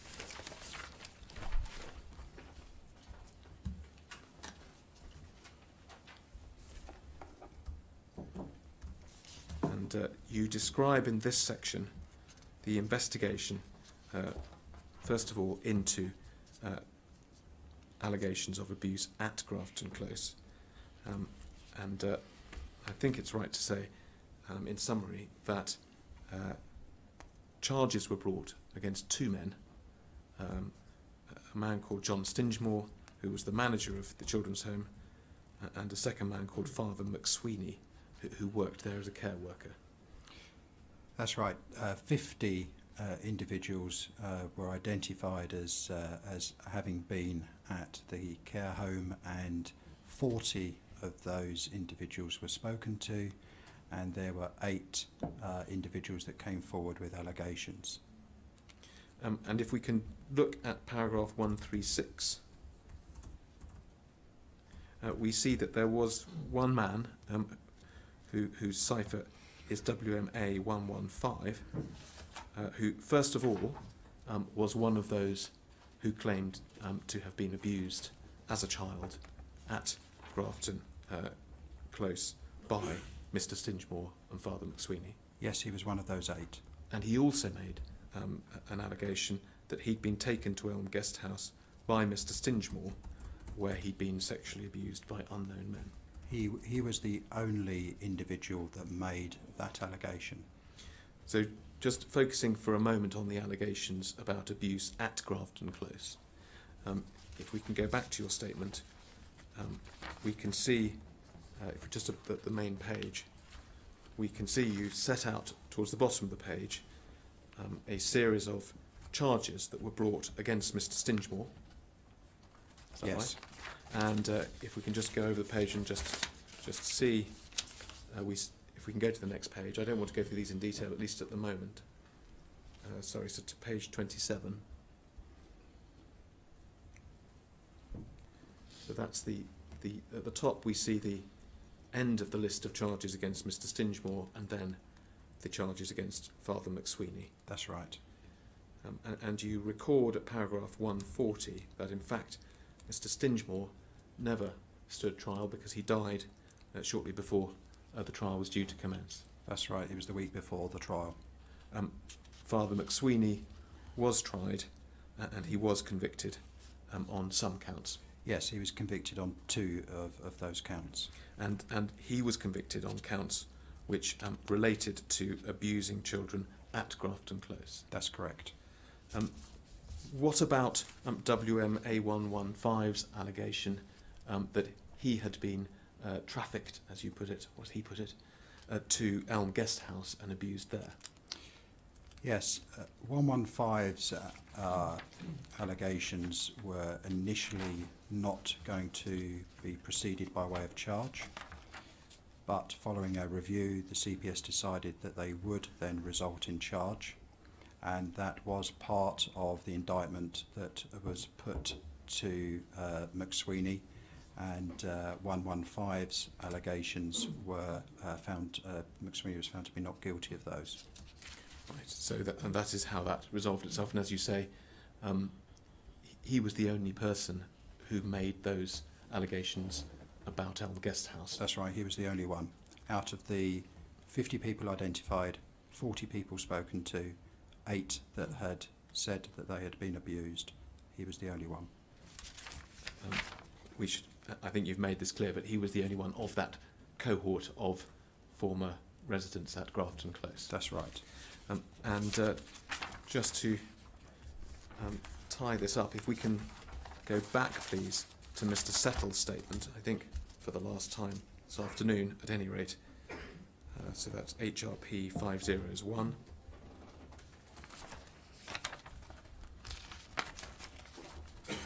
And go to page 4. And we see at the top of that page, paragraph 13. And we can see this starting at the second sentence. After my investigation, I came to the firm conclusion that the allegation that children were being prostituted out from a local children's home and taken there, I think he means to Elm Guest House, were completely false. I think we've established that one such allegation was presented to a jury who did not convict on that allegation. And that allegation related to alleged abuse at the care home. I thought you said that the allegation against Father McSweeney, one of the allegations against Father McSweeney related to Elm Guest House. No, so that was the allegation. So 115, that was put to the jury, found not guilty, and those allegations related to the abuse that was taking place at Grafton Close. I see. So the allegation related to Elm Guest House did not relate to Father McSweeney. That's right. In any event, Mr. Settle has expressed his view that those allegations were completely false. What is the Metropolitan Police's position in relation to those allegations? So I would say that that is entirely consistent with the evidence that I have given to this inquiry this afternoon. I see. Thank you very much for that, Mr. Jerome.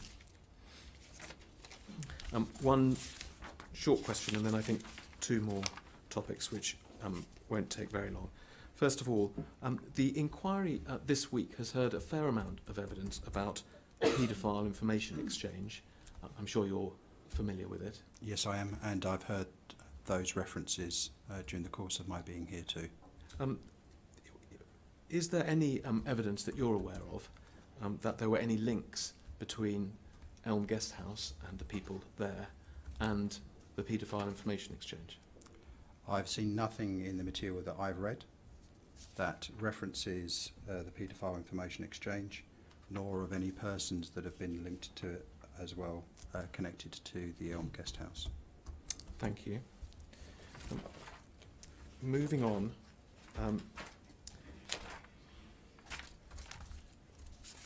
a discrete topic which relates to the night of the raid, or the events surrounding the raid in 1982.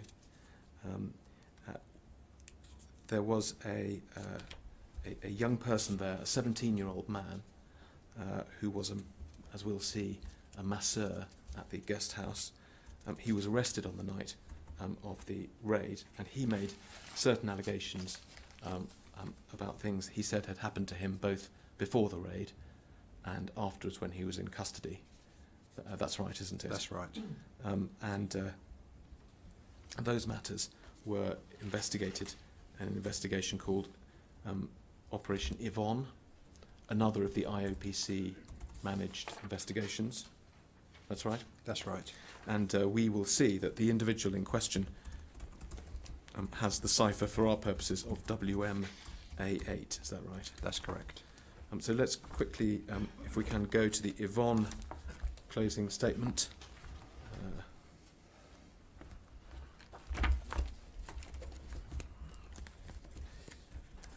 Yes. I think for the chair and panel it's behind tab 16. It's IPC. Oh, yes, we have it. Now we should say, Mr. Jerome, we see immediately that this is one of the closing statements, which is still in draft, we heard about that procedural position from Mr Mahaffey earlier in the week. Yes. Chair, may we adduce this into evidence as with the others?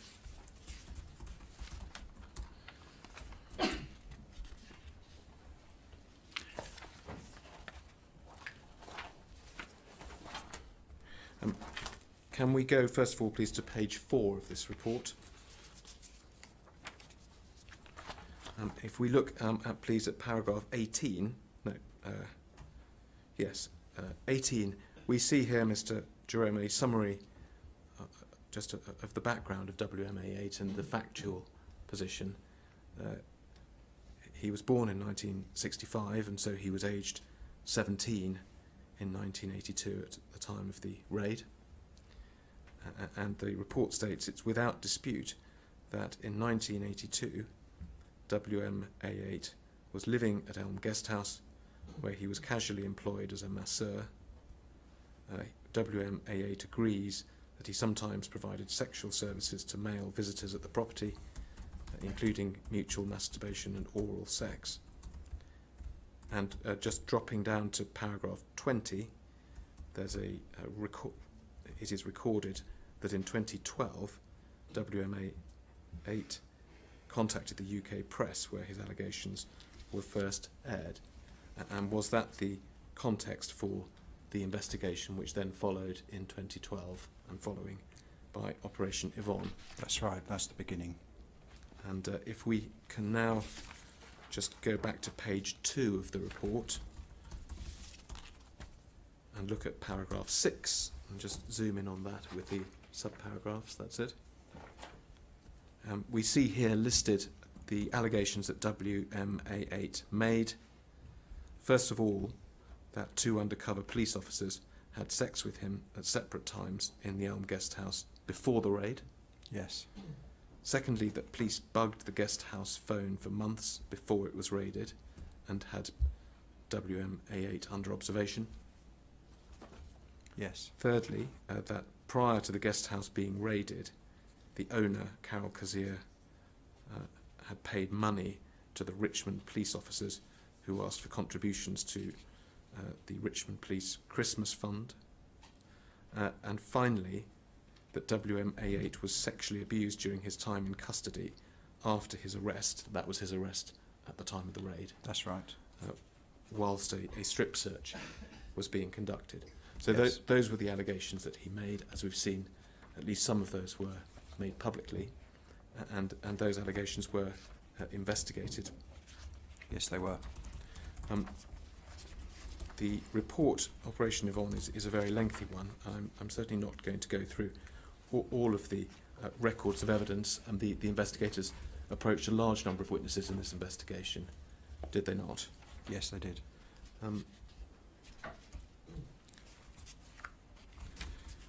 I think it would be helpful perhaps to go to the evidence that was provided by the senior officer in charge of the raid.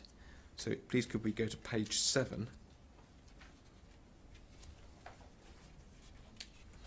If we could zoom in first of all on paragraph 35, we see that the witness was a man called Brian Locke. Is that name familiar to you? Yes, it is. And who was he? So he was the chief inspector in charge of the raid. He was the senior officer. We see at paragraph 35 he described himself as the uniformed officer in charge on the day. Yes. There's a passage where he describes very much as you have, Mr. Jerome, the events leading to the raid, the report of concern, and then the surveillance outside Elm Guest House. That's right. Then if we look at paragraph 38, we see Mr. Locke stating that he decided to deploy 2 heterosexual undercover police officers into the address. That's right. He remembered the name of one but not the other. As you described, he states that the officers were sporadically deployed over a number of weeks. And then he explains the decision to conduct a raid and how it happened. Yes. If we can go to the next page, please.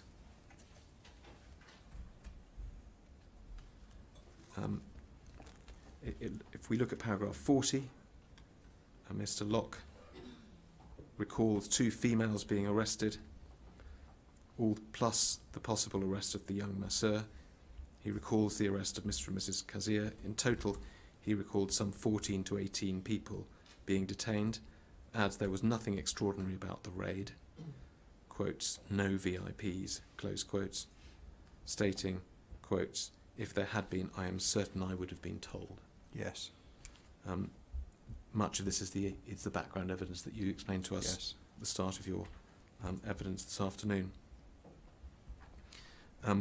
Paragraph 41, Locke agreed that the wider aim of the evening was to conduct the raid, secure any prisoners, and get the boy out of the house. Yes. He explains that after the raid, the case was handed over to Richmond CID. Yes. At paragraph 42, he says he has no knowledge of the premises being covertly bugged by police, as this was then a new tactic. Yes. He explained how he'd ran the operation himself with no outside assistance, but that he may have reported the events to his chief superintendent. Yes. We see at the end of that paragraph he says that there was no such thing as the Richmond Police Christmas Fund. Yes. At paragraph 43 he mentions the fact that the raid had occurred prematurely because the device that one of the undercover officers was using had been triggered ahead of time. Yes. In fact, by Mrs. Kazir inadvertently. That's right. And then finally this, at paragraph 44, Locke emphasises that no one was arrested and released before reaching Richmond police custody. He adds, I totally trusted my sergeants and inspectors. He said that a strip search of WMA8 was, quote, very unlikely to have occurred. And he clarified this by stating that an inspector's authority would have been needed for this to take place. He stated, quote, strip searches would only have been done for drugs, and it wouldn't have been done without a police surgeon present. And he also asserted that he believed it was absolute rubbish to suggest that any police officer was ever intimately involved with WMA8. That's right. Now, as I've said, there were a large number of other individuals approached, witnesses spoken to. As I've already mentioned, one of the undercover officers had died in the intervening period, but the other one was spoken to. Yes. And what was his evidence? His evidence was completely denied all of the allegations that had been made by WMA8. In fact, even WMA8's legal team provided information to Operation Yvonne that was inconsistent with his claims. Is that right? That's right. So certainly casting doubt on the veracity of those claims, and in addition, there were inconsistencies between the claims that were made as well. And in the end, what were the conclusions drawn by Operation Winter Key in this investigation? The conclusions were that there was no evidence to substantiate the claims that had been made by WMA8. Thank you, Mr. Jerome. I'm not going to take that any further with you this afternoon, and I'll move to the last matter that I want to address with you, and that is the question of links, if any, between the Elm Guest House and the death of the young boy called Vishal Malhotra, who, as we'll see, died at very much the same time as the raid, or shortly before it. Can we go, for these purposes, to your witness statement, please? It's paragraph 151, which is on page 29.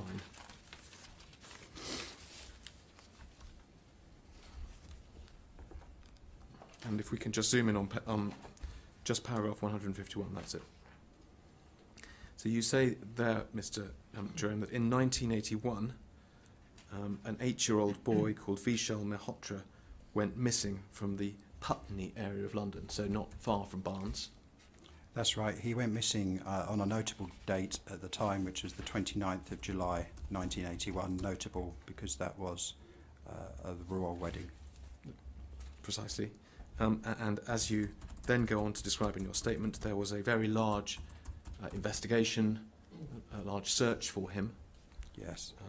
I think there are references in the documents to divers in the river, large police teams searching wasteland and so on. That's right. But in the end, he wasn't found. Not then, no. And it was in fact some time later, a little less than a year later, in 1982, that his body was found in a shallow grave in Sussex. That's right. And to date, nobody has been charged, even with his murder. Unfortunately not. It's an unsolved case. It is, despite the best endeavours. So that was all 1981, 1982, around that time. And did this story come back into public consciousness around 2012, as we've seen with other allegations this afternoon? So it came back in 2015 as a result of LBC running a number of radio programmes about missing children, and that prompted, certainly in relation to my statement, 2 allegations that were investigated.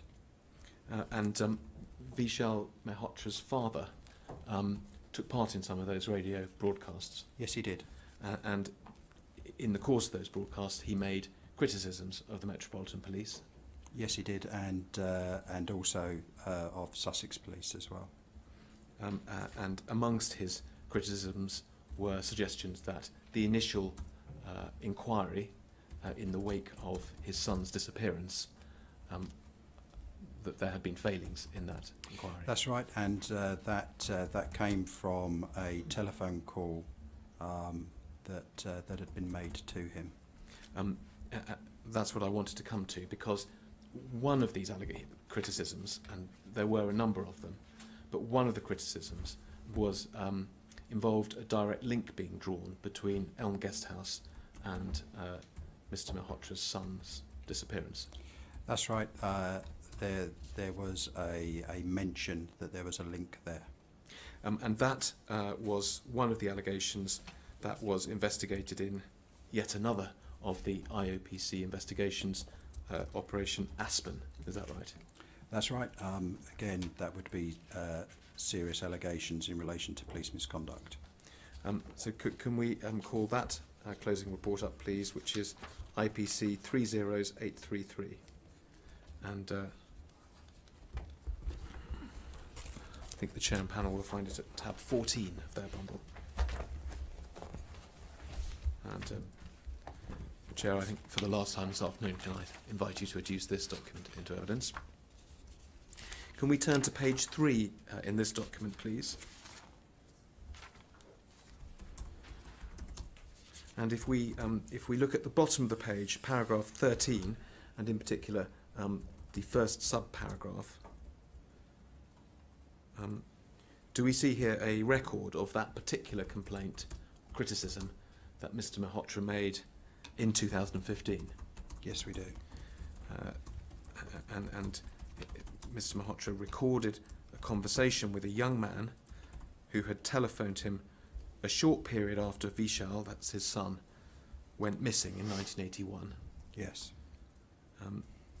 And offered information in relation to the Elm Guesthouse and high-profile persons being allegedly involved in Vishal's disappearance. Mr. Mehrotra alleged that he passed the recording on to police, but that they dismissed it, due either to negligence or corruption to protect prominent persons. That was his allegation. That's the allegation. Yes. Clearly a very serious allegation. Absolutely. And one which draws together the rumours or the stories around Elm Guesthouse and makes a possible link between those and the sad disappearance of Mr. Mehrotra's son. Yes, it does. And was that allegation investigated by the Operation Aspen officers, Mr. Yes. Jerome? Yes, that's right, it was. And I think we can see what those investigations found if we can turn on to page 16 of the report. We can look at these paragraphs, but Mr. Jerome, perhaps in your own words you can describe what the findings of the investigation were. So the allegations were thoroughly investigated, and what they found was that as part of the investigation, with the consent and full knowledge of Mr. Malhotra, there was a recording device placed onto his telephone on 2 occasions covering 2 periods of time. The Aspen investigation found a transcript of a telephone call that had been made to Mr. Malhotra. They were unable to find the actual recording of it itself, given the passage of time, but they had managed to find the transcript. And they were satisfied, having looked at the transcript and Mr. Malhotra's allegations, that that was the telephone call that was being referred to by Mr. Malhotra.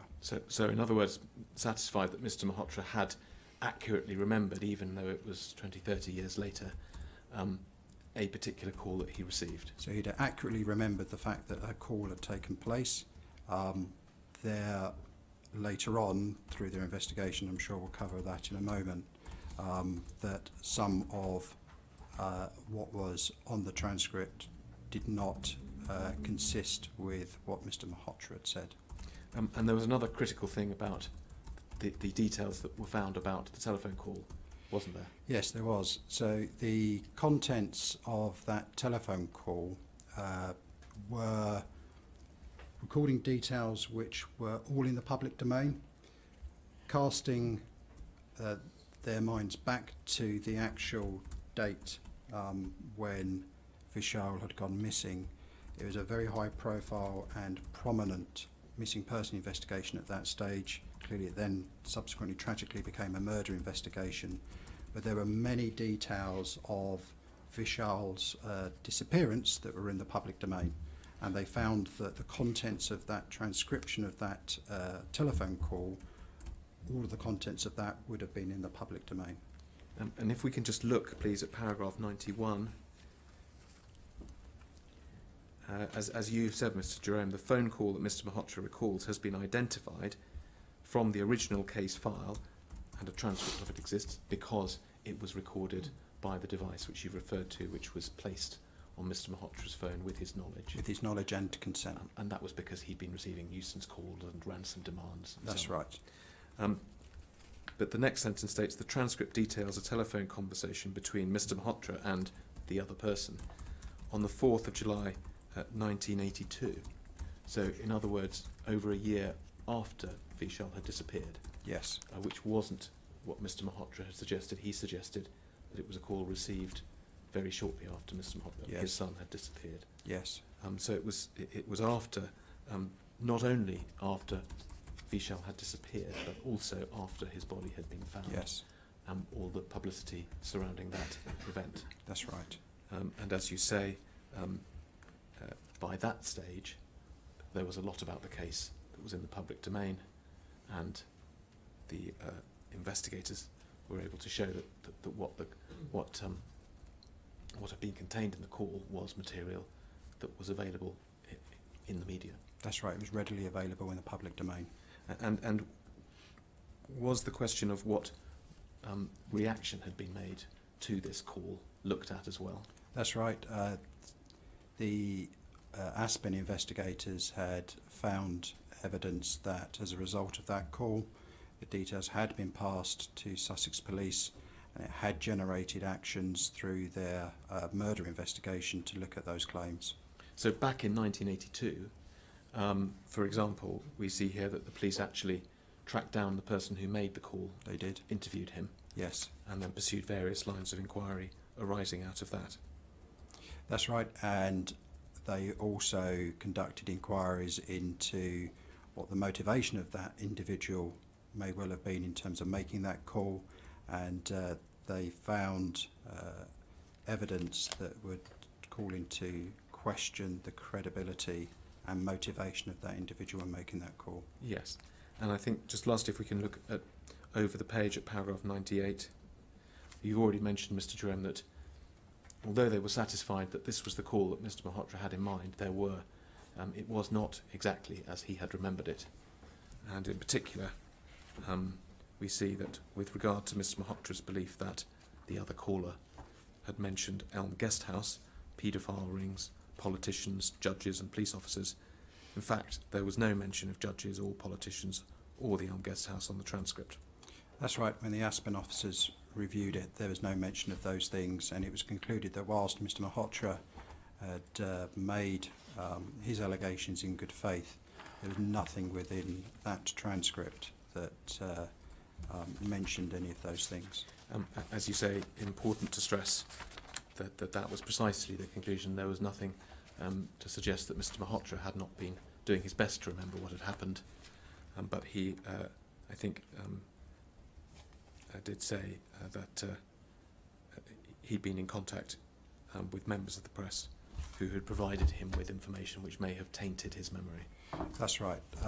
The conclusion was, again, that it had been made in good faith by Mr. Malhotra, but when you look at the time when those allegations were made in 2015, and coming back to what I've said previously in terms of the amount of media activity that was taking place around that time, and also the fact that Mr. Malhotra had conversations with individuals from the press, the investigating officers made the assumption that it may well be that some of that had clouded Mr. Malhotra's recollections. The Vishal Malhotra case is still open. Yes, it is. So far as you're aware, are there any credible evidential links between his death and Elm Guest House? There's none at all in terms of those links, and as with any murder inquiry, officers will be reviewing that case, and if there is anybody who has any information in relation to that, that will be followed through. But there are no links to Elm Guest House that I have seen. Thank you very much. Those were all the questions I wanted to ask you, Mr. Jerome.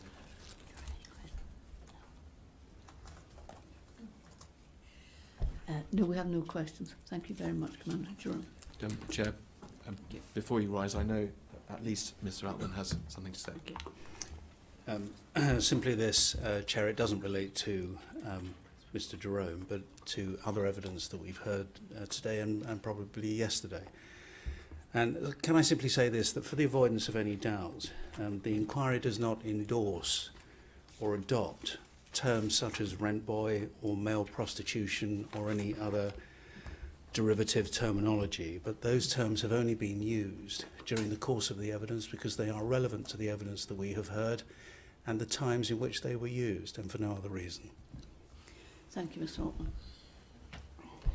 That concludes today's evidence.